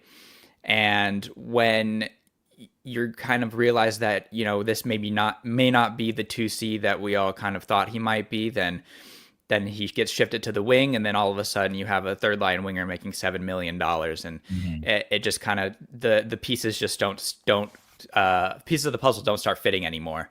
But the main thing I think was the foot speed, and then the power play was good, not great over the season. And, for a guy like him, he needs to be producing on the power play and contributing in some sort of way other than, just like board battles and things like that. Right. So yeah, I think the writing ended up being on the wall at the end of the day. And then the other trade they made was Owen Zellweger heading to Buffalo, which seems like a great get for the Sabres, right? When they land the 4th overall pick and move on from Bo Byram. Well, now they have another hole in their own decor to fill. And Zellweger is not Bowen Byram, but he can play a pretty similar style game when you talk about his offensive upside, the skating and the puck moving. It's almost like we're just repeating ourselves, where it's just a matter of didn't fit and got passed by other players on the depth chart, particularly up that stacked left side that Anaheim had. Yeah, we're kind of seeing a little pattern here. Like all the guys drafted by the regime before Pat Verbeek are kind of getting shipped out, and they're not really his guys. But yeah, Buffalo is getting, I don't know, what would we say, 80% of Byram at way less than 80% the cost. So that's a good little move for them. And the Ducks get a guy that was drafted in the 2nd, and then the 45th overall. But yeah, Buffalo's getting a guy who's offensively skilled, the hardest working player that I've covered. He always makes us wait very long after practice before we can kind of interview him. He's, he gets kicked off the ice constantly by the Zamboni. So that's the kind of guy they're getting. He's undersized, but he's solid as a rock and is really dedicated to his craft. So yeah. Yeah, and an Alberta guy, so there'll be lots of fans in and around here in Edmonton and beyond. We'll be keeping close tabs on Zellweger as he progresses. He's got a lot of big fans of guys that regularly guest with us on this station. Interested to see how he fits now with the Sabres. But we talk about the reason why he became expendable is because of what they already had on the blue line. But all of a sudden looking down and with some UFAs on the board and then some new contracts needed for other guys, it's actually looking pretty sparse on the Ducks blue line right now. You've got your number one guy in Jackson Lacombe, but what are they going to do with the rest of the group? They trade John Carlson's rights after it became apparent he wasn't going to be back with the team. The other 2 veteran UFAs, the current captain, Radko Gudas, and then, of course, Jacob Trouba, since coming over from the Rangers, have been big parts of this turnaround for the team. Do you expect either, both, neither to be back with this club? At this point, kind of expecting neither, which all of a sudden the blue line is pretty bare, like you said, and they just shipped off another in Zellweger. They are now minus 4 defensemen and a forwards from their last year's roster at this point. But yeah, I'm expecting none of the 3 right shots to come back. So, all of a sudden this $44.6 million that they have now in cap space, they got to put that to use quickly here if they want to not have the youngest blue line in the NHL, because they do have players who've had NHL experience on the blue line. It seems like Tyson Hines is going to be that third line left shot D, and then on the right is just Drew Hellison, Ian Moore, who played forward in the playoffs last season, and then Tristan Luneau, who's had a good little career in the AHL, but is pretty unproven in the NHL. So it'll be, and Jackson Lacombe might be the oldest player on that blue line come September, which is kind of crazy. It is crazy because, Verbeek has done such what I think an impressive job, and a big part of why they turned it around quicker than maybe some of these other teams, like just Chicago is the most prime example of surrounding their youth movement with the right type of veteran players. And I think the likes of Jacob Trouba, Radko Gudas, not nearly the same abilities that he once had, but clearly some leadership and toughness qualities that were big for this team. Just before I touch on a few more players and maybe some of the guys that might fill those available holes, were the Ducks interested in bringing back John Carlson and he said, thanks for the experience in the back half of the year, but I'm heading back out east? Or did it kind of look at it and say this was a good trial run and he had a positive impact, but it wasn't exactly a seamless, full-fledged, perfect fit, at least to my eye, watching them through the playoffs? Yeah, so they definitely wanted to re-sign him. That was part of the kind of reasoning for going after him at the trade deadline and parting with what became the 18th overall pick and a 3rd round pick to acquire Carlson. Wasn't just for 26 games, but was for a possible re-signing. So I think they were a little disappointed that, he decided to go back east, reportedly. But And I agree with you. I don't think the fit was ever perfect. I think they had enough offensive pieces, and that's what John Carlson is at this point in his career, kind of an offensive power play specialist. But he played really well in the Edmonton series, not so much in the Vegas series when they kind of needed him to be that kind of power play driver. So just kind of at this point, cut your losses, and it kind of was a loss. He did contribute, but I don't know how much of a difference he made in getting the Ducks to the playoffs. But yeah, I just know for sure that they are disappointed that he decided to go back east, but it's what's right for him and his family, I guess. For sure. And yeah, I guess the only real stinging part there it is, the first round pick kind of looms very large for a pure rental. And listen, flags fly forever when you don't get to that ultimate goal of winning a Stanley Cup, but it can sting a little bit more. As Patrick Present from the Hockey News guest with us here on Douglas in the Mornings on Sports 1440. So the rest of the blue line, Tyson Hines and Pavel Minchikov need new deals as RFAs. I would expect those to get done. Did some of the issues with Minchikov get ironed over a little bit in terms of like, all right, yeah, we are going to commit to playing him a little bit more and giving him more of a role? Because this is a player that at one point was interested in maybe finding somewhere else to ply his trade. Yeah, there was like a healthy scratch there or two around the like maybe 40 game mark of the season. And he basically said, if you're not going to play me, then I want to go somewhere where I'm going to get played. And from that point on, he played every game and was a big contributor in the playoffs on the penalty kill. Not really his forte, but he kind of buckled down in the defensive area and was a good partner for John Carlson and a little bit of Trouba and Gudas as well. So I think he solidified himself in the lineup, and just moving out Zellweger now, I think that's kind of another indication that they chose this guy. They gave him his preferred jersey number and everything like that. So I think they kind of they chose their path as far as between the two of them. And yeah, I think I'm expecting him to take another step in his development, and I guess what will be year 3 or 4 now of his career. Yeah. And so for both Hines and Minchikov, do you think bridge deals is the most likely route as they continue to get a little bit of a clearer picture of two guys that have a ton of pedigree, right? Like former defensemen of the year in their respective junior leagues, and Minchikov himself a high draft pick. So do you think bridge deal is the most likely route? Absolutely, yeah. That's kind of what Verbeek's forte has been when it's not a clear cornerstone. Like Jackson Lacombe signed his big deal last summer, and then this summer is, I'm sure we'll get to them, Leo Carlson and Cutter Gauthier. Yeah. But for Minchikov, I'm expecting a bridge, and Tyson Hines as well, just because he's relatively still inexperienced. I think he's only got like 10, 15 games of NHL experience under his belt, but had a good AHL career. Yeah. But yeah, for those kind of draft picks that he's unsure of at this point and kind of wants to see more from, I think a bridge deal is the route Verbeek likes to go. Let's just hope that this one isn't in the Zegras, Drysdale, McTavish vein where they kind of go into training camp, and hopefully they can kind of get it done before then. So they're not like behind the 8 ball going into the season. Yeah. I thought that was a pretty obvious effect on McTavish last year, too, when you talk about his struggles throughout the season. I think, to me anyway, pretty clearly had an impact on it. So before we get to those final 2 big names in Carlson and Gauthier, the one of the teams rumored to be interested in acquiring Darnell Nurse from the Oilers here in Edmonton has been the Ducks. Now, the reports are that they aren't on his list of preferred destinations, but perhaps he would be willing to expand that if the right thing comes abreast for Edmonton. Can you see Anaheim executing this? And is it a matter of they've got the space, they now need a defenseman, a body on the back end as a fit? And what do you think could potentially be headed back to their way if they were to come to terms? Yeah, I mean, check all those boxes. They got the space, they got the need. They like that kind of player, obviously, with their, with Trouba and Gudas that they've acquired in the past. So this doesn't surprise me at all. So yeah, his fit, I mean, he's a left shot, but I'm one of the guys that's like, I don't really care about left shot, right shot. Someone can play the other side. He has played some offside at times here in Edmonton too, varying degrees of success, I guess, to put it simply, but.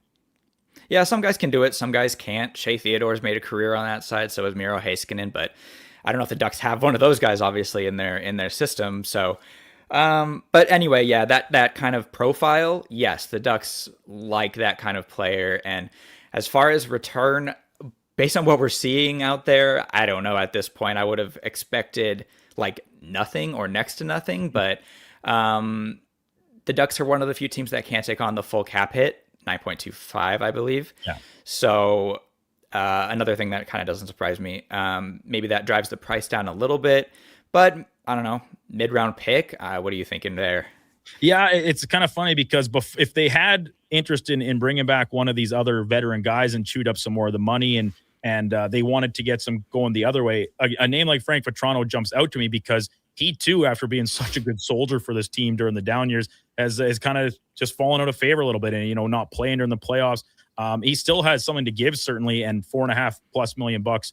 It'll be tough for Edmonton to squeeze back in, but it does still work out as a net positive for the Oilers on a money front. But the longer it goes and the more Anaheim doesn't have anybody else coming in with the money they have available, I think it might just be a pretty minimal return to take on the full brunt of that remaining deal. Yeah, I think Vetrano's a good shout. I feel for the guy. He signed that 3-year extension. He's, been a consistent 20-goal scorer, had a 37-goal year a couple of seasons ago. But again, it's kind of a theme. He had a difficulty fitting into Quenneville's system and kind of how he likes to construct his depth chart game to game.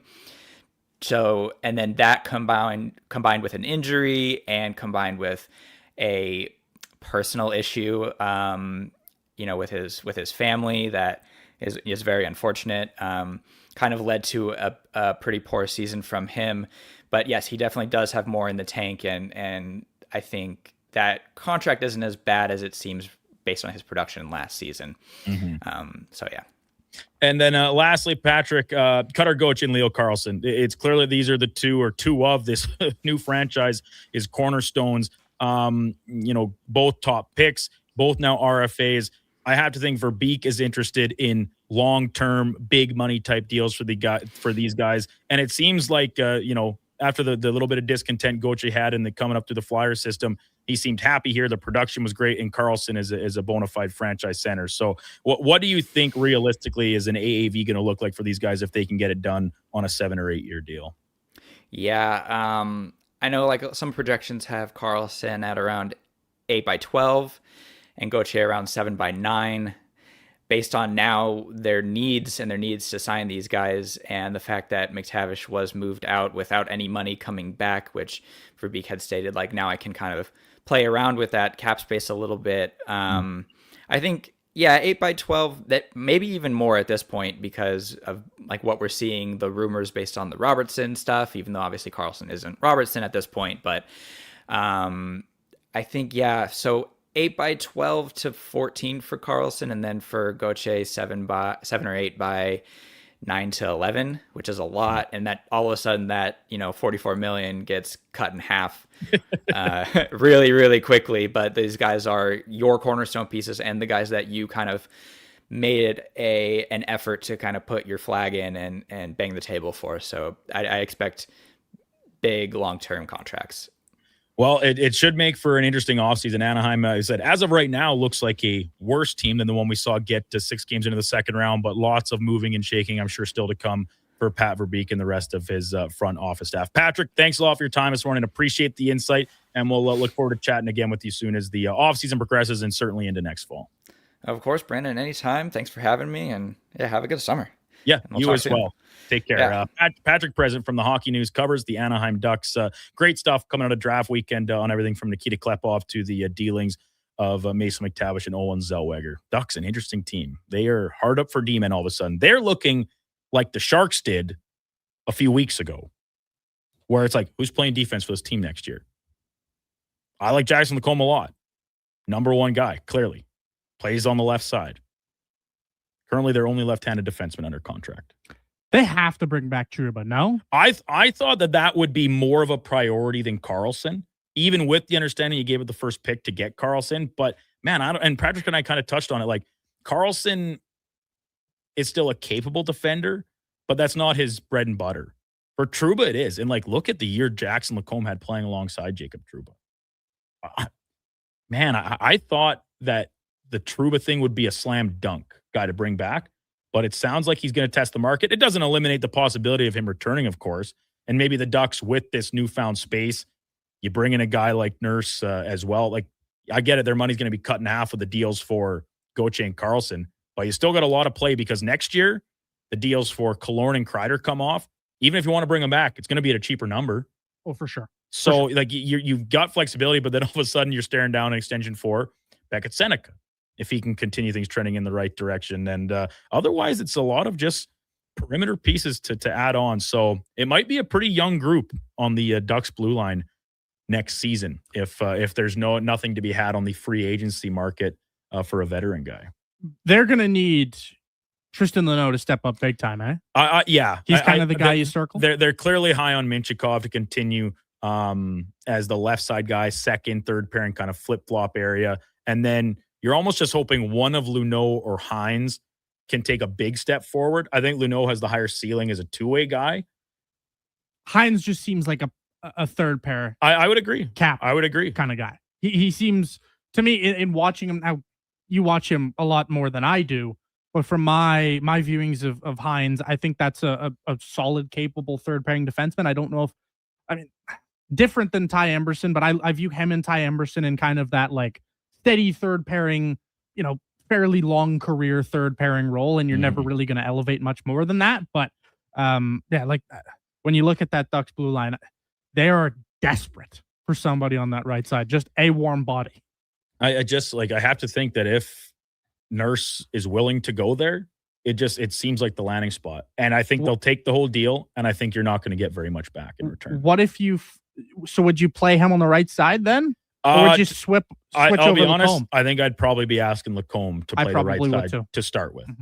We saw it a little bit in the playoffs because Lacombe was playing 30 minutes a night. He was playing on two pairings, one on the left, one on the right. It was very impressive. I was blown away by Lacombe, as many others were in this past spring's run. But that would probably be my starting point, is moving him to the other side and then figuring out if Nurse is his partner, if you elevate Minchikov to play there. They got some options, but at first they got to get the bodies to make those options more tangible. But also, in respect to the Darnell Nurse thing, right? As much as the Oilers aren't going to want to wait longer, you got to think the longer that they wait and the less options available, the more they're going to get, no? Like more in return? Yes. I don't think so. Really? Because they're desperate to move him. Other teams aren't desperate to get him.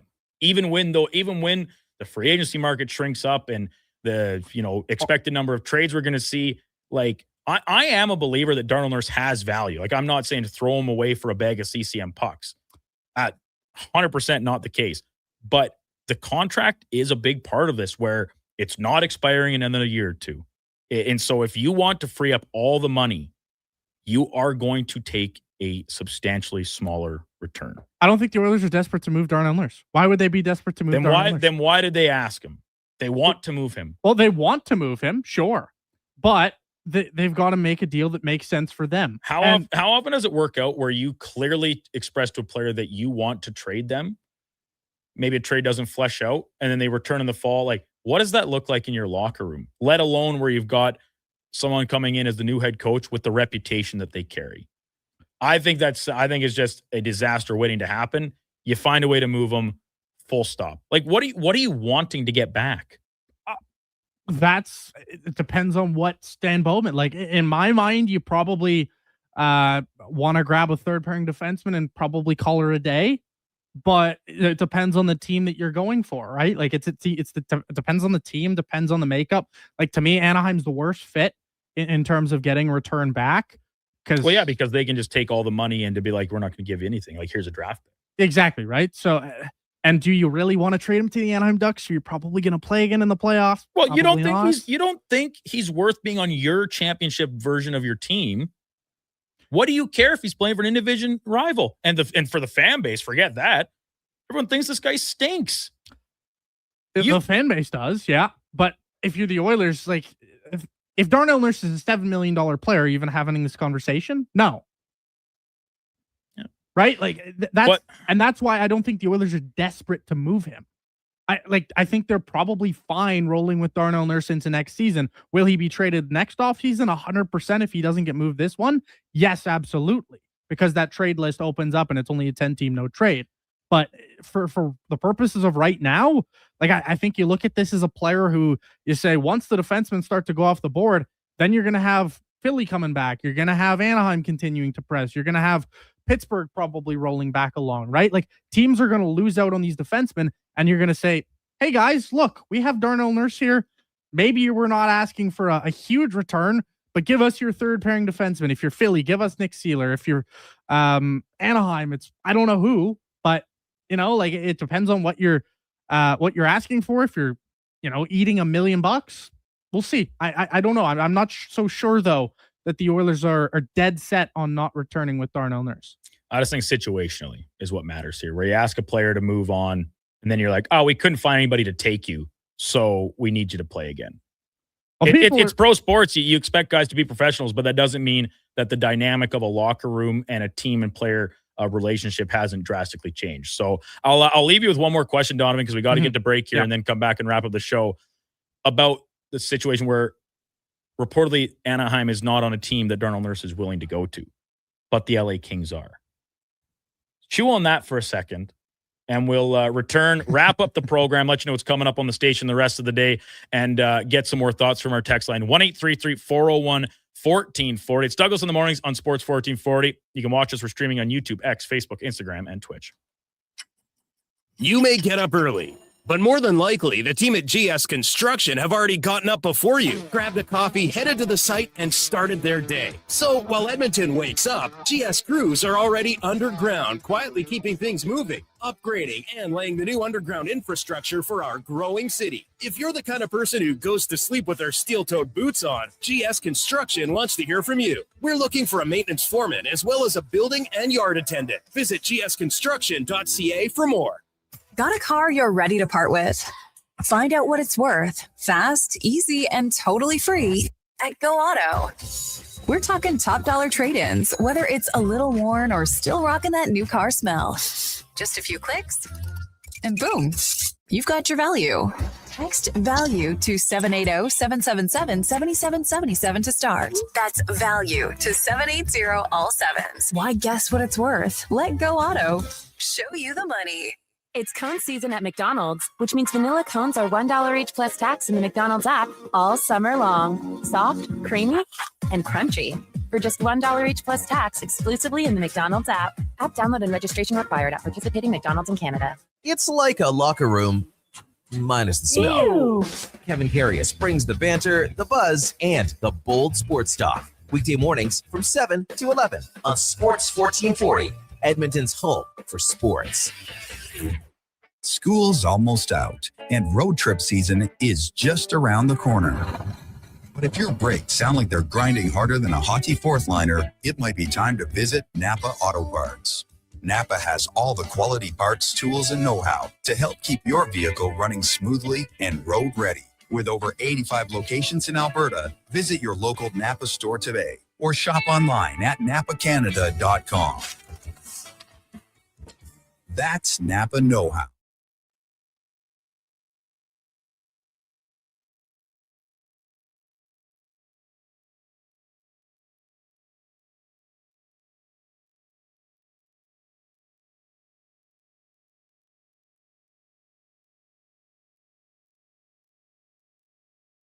Sports 1440. All sports, all day. On YouTube, Facebook, and X. Thanks for listening to Edmonton's sports leader.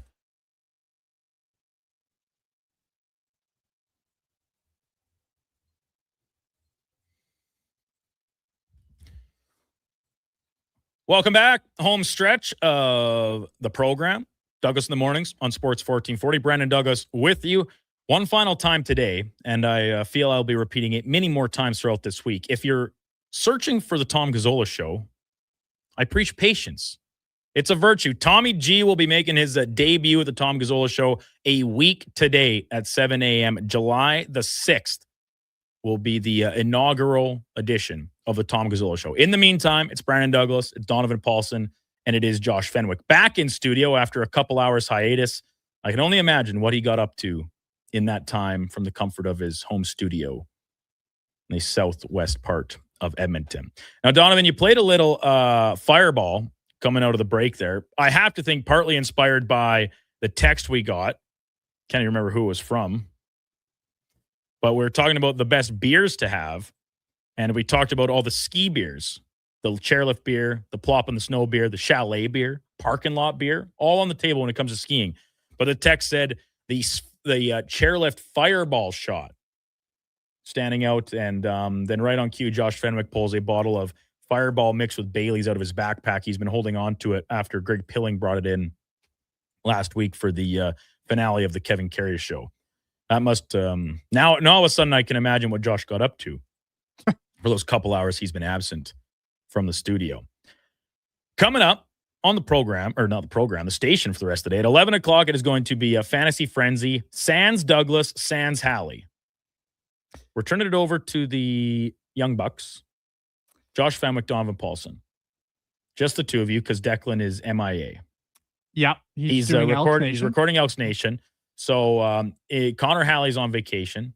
Kevin Carius is in the wind, retired, meaning we're playing a couple guys short here this week. Donnie and Mac the Knife stepping up big time. The Lowdown with Low Tide will take its usual spot at noon. Is Declan going to be back for that then? Yes. But you'll both be here as well? Or you're Josh gonna leave will, Donovan? I won't be. Donovan's going to leave. He's no commitment. And then 2 to 6, the Jason Greger show with Jason Greger, Declan Kruger, and Mackenzie McLennan. Correct? I'm getting the nod from the fellows over there. And then tomorrow, throw it all out the window because we're getting a whole new lineup. As Donovan will be in the afternoons tomorrow, and Mac the Knife will be in with us, and Josh Fenwick on the 1s and 2s. So it's kind of like a fresh voice every day almost. And then we're off on Wednesday, back to today's setup for Thursday, Friday with Laddie Schmid and once again Eddie Steele. Clear as mud for everyone? Good. And then the Monday after that, Tom Gazzola will start off his show. Just keeping everybody on their toes best we can. J-Rod texting in 1-833-414-1440. Possibly LA is another option for Nurse as he had good relations with Ken Holland, ? Well, J-Rod, the Kings are reportedly one of the teams that Nurse has expressed a willingness to go to because remember, he's got a full new movement clause. He submitted a list of a couple teams that he would be willing to head to. And we're led to believe that those teams are LA, Boston, and I believe Philadelphia was on the list, right, Donovan? And Pittsburgh or one of the other? It was Boston, Philly, and Pittsburgh. Those are the three for sures. I think LA is kind of a speculative one. Okay. All right. Well, and then our insiders, Dave Peñota, Frank Sarvali, among others, reporting over the weekend that there were discussions ongoing with Anaheim about a Darnell Nurse trade. And then I think they're trying to maybe get the details figured out and then going to Darnell Nurse and saying, will you go here? The other teams all listed, they're all out east. And so the question I posed before the break was, if he were willing to go to LA and play for the Kings, why would he not be willing to go to Anaheim and play for the Ducks? Can't get a more similar locale in terms of where you're living. They're across the highway from each other. If you want to go into the state tax stuff, that's obviously all the same. If anything, I would think the Ducks seem a more attractive option because I see them as a team trending upwards and the Kings at best remaining kind of steady, stagnant, maybe trending down unless they get some big steps forward from guys like Quentin Byfield and Brant Clark on the back end. Brant Clark, new contract, pretty rich, by the way. So am I like, are you in lockstep with me on this, Donovan? How do you see this shaking out why would Darnell Nurse be willing, if that is the case, to go to the Kings and not Anaheim? Well, I think it's just about the comfortability of it, right? It's about, the guy in charge, kind of what the situation is going to look like. I think for Darnell Nurse, it would just be about familiarity. It would be about going to a spot where there's a defined role and exactly what that role is going to be. If you're going to go into Anaheim, it would be more uncertainty. And for Darnell Nurse, I think at this point, he probably just wants a little bit more certainty. Maybe I can't. It's obviously not as good of a team. It's not a team going in the right direction. LA is definitely going down. I'd agree with you. Other than Ken Holland's at the helm, I've really got no answer for you. Like it's just all about him maybe wanting that comfortability. In case you missed it, this morning there have been some more movings. The Vancouver Canucks acquired Brendan Gallagher, and the last year of his deal, 50% retained by Montreal. So it's an extra $3 million and a quarter for Montreal to work with here for the rest of the offseason. The Canucks get a veteran player, played his junior hockey in that city, going into the final year of that deal for the 34-year-old. The Mammoth acquired Joshua Waugh from Montreal for, this is an unreal name, Maximilian Suber. The spelling on it's terrific. And then earlier on this morning, Canucks sent former first-rounder Nils Hoglander to Nashville for a third-round pick, and the extension for Beck Malestein made official in Buffalo. Long-term deal. Just a low AAV for Malestein over there. 2.916 and change over 6 years is that new contract. Top of the hour, it's going to be Fantasy Frenzy with Donovan Paulson. Where'd you go to school, Donnie? Satches, St. Albert. What's the math? What's the math? The Skyhawks, not Seahawks. Former Skyhawk. Yes. Donovan Paulson and Josh Fenwick as well. Low down and low tide at noon. Gregor drives you home from 2 to 6. And then Blue Jays baseball joined in progress after 6 o'clock, taking on the Mets. Bo Bichette's return to Toronto. Thank you very much, everyone, for listening to the program. We'll be back with you tomorrow morning at 7 o'clock to continue to spell out the NHL offseason and other topics across the sporting landscape. Before that, let's get to a Sports 1440 update brought to you by Sean Cunningham of Remax Real Estate. Get the home team advantage for your next move in the Edmonton area. If you're thinking about buying or selling a home, call or text Sean directly at 780-265-0165. Thank you very much for listening, for watching. We'll see you back here tomorrow at 7. Here is Donovan Paulson. This is the Sports 1440 update.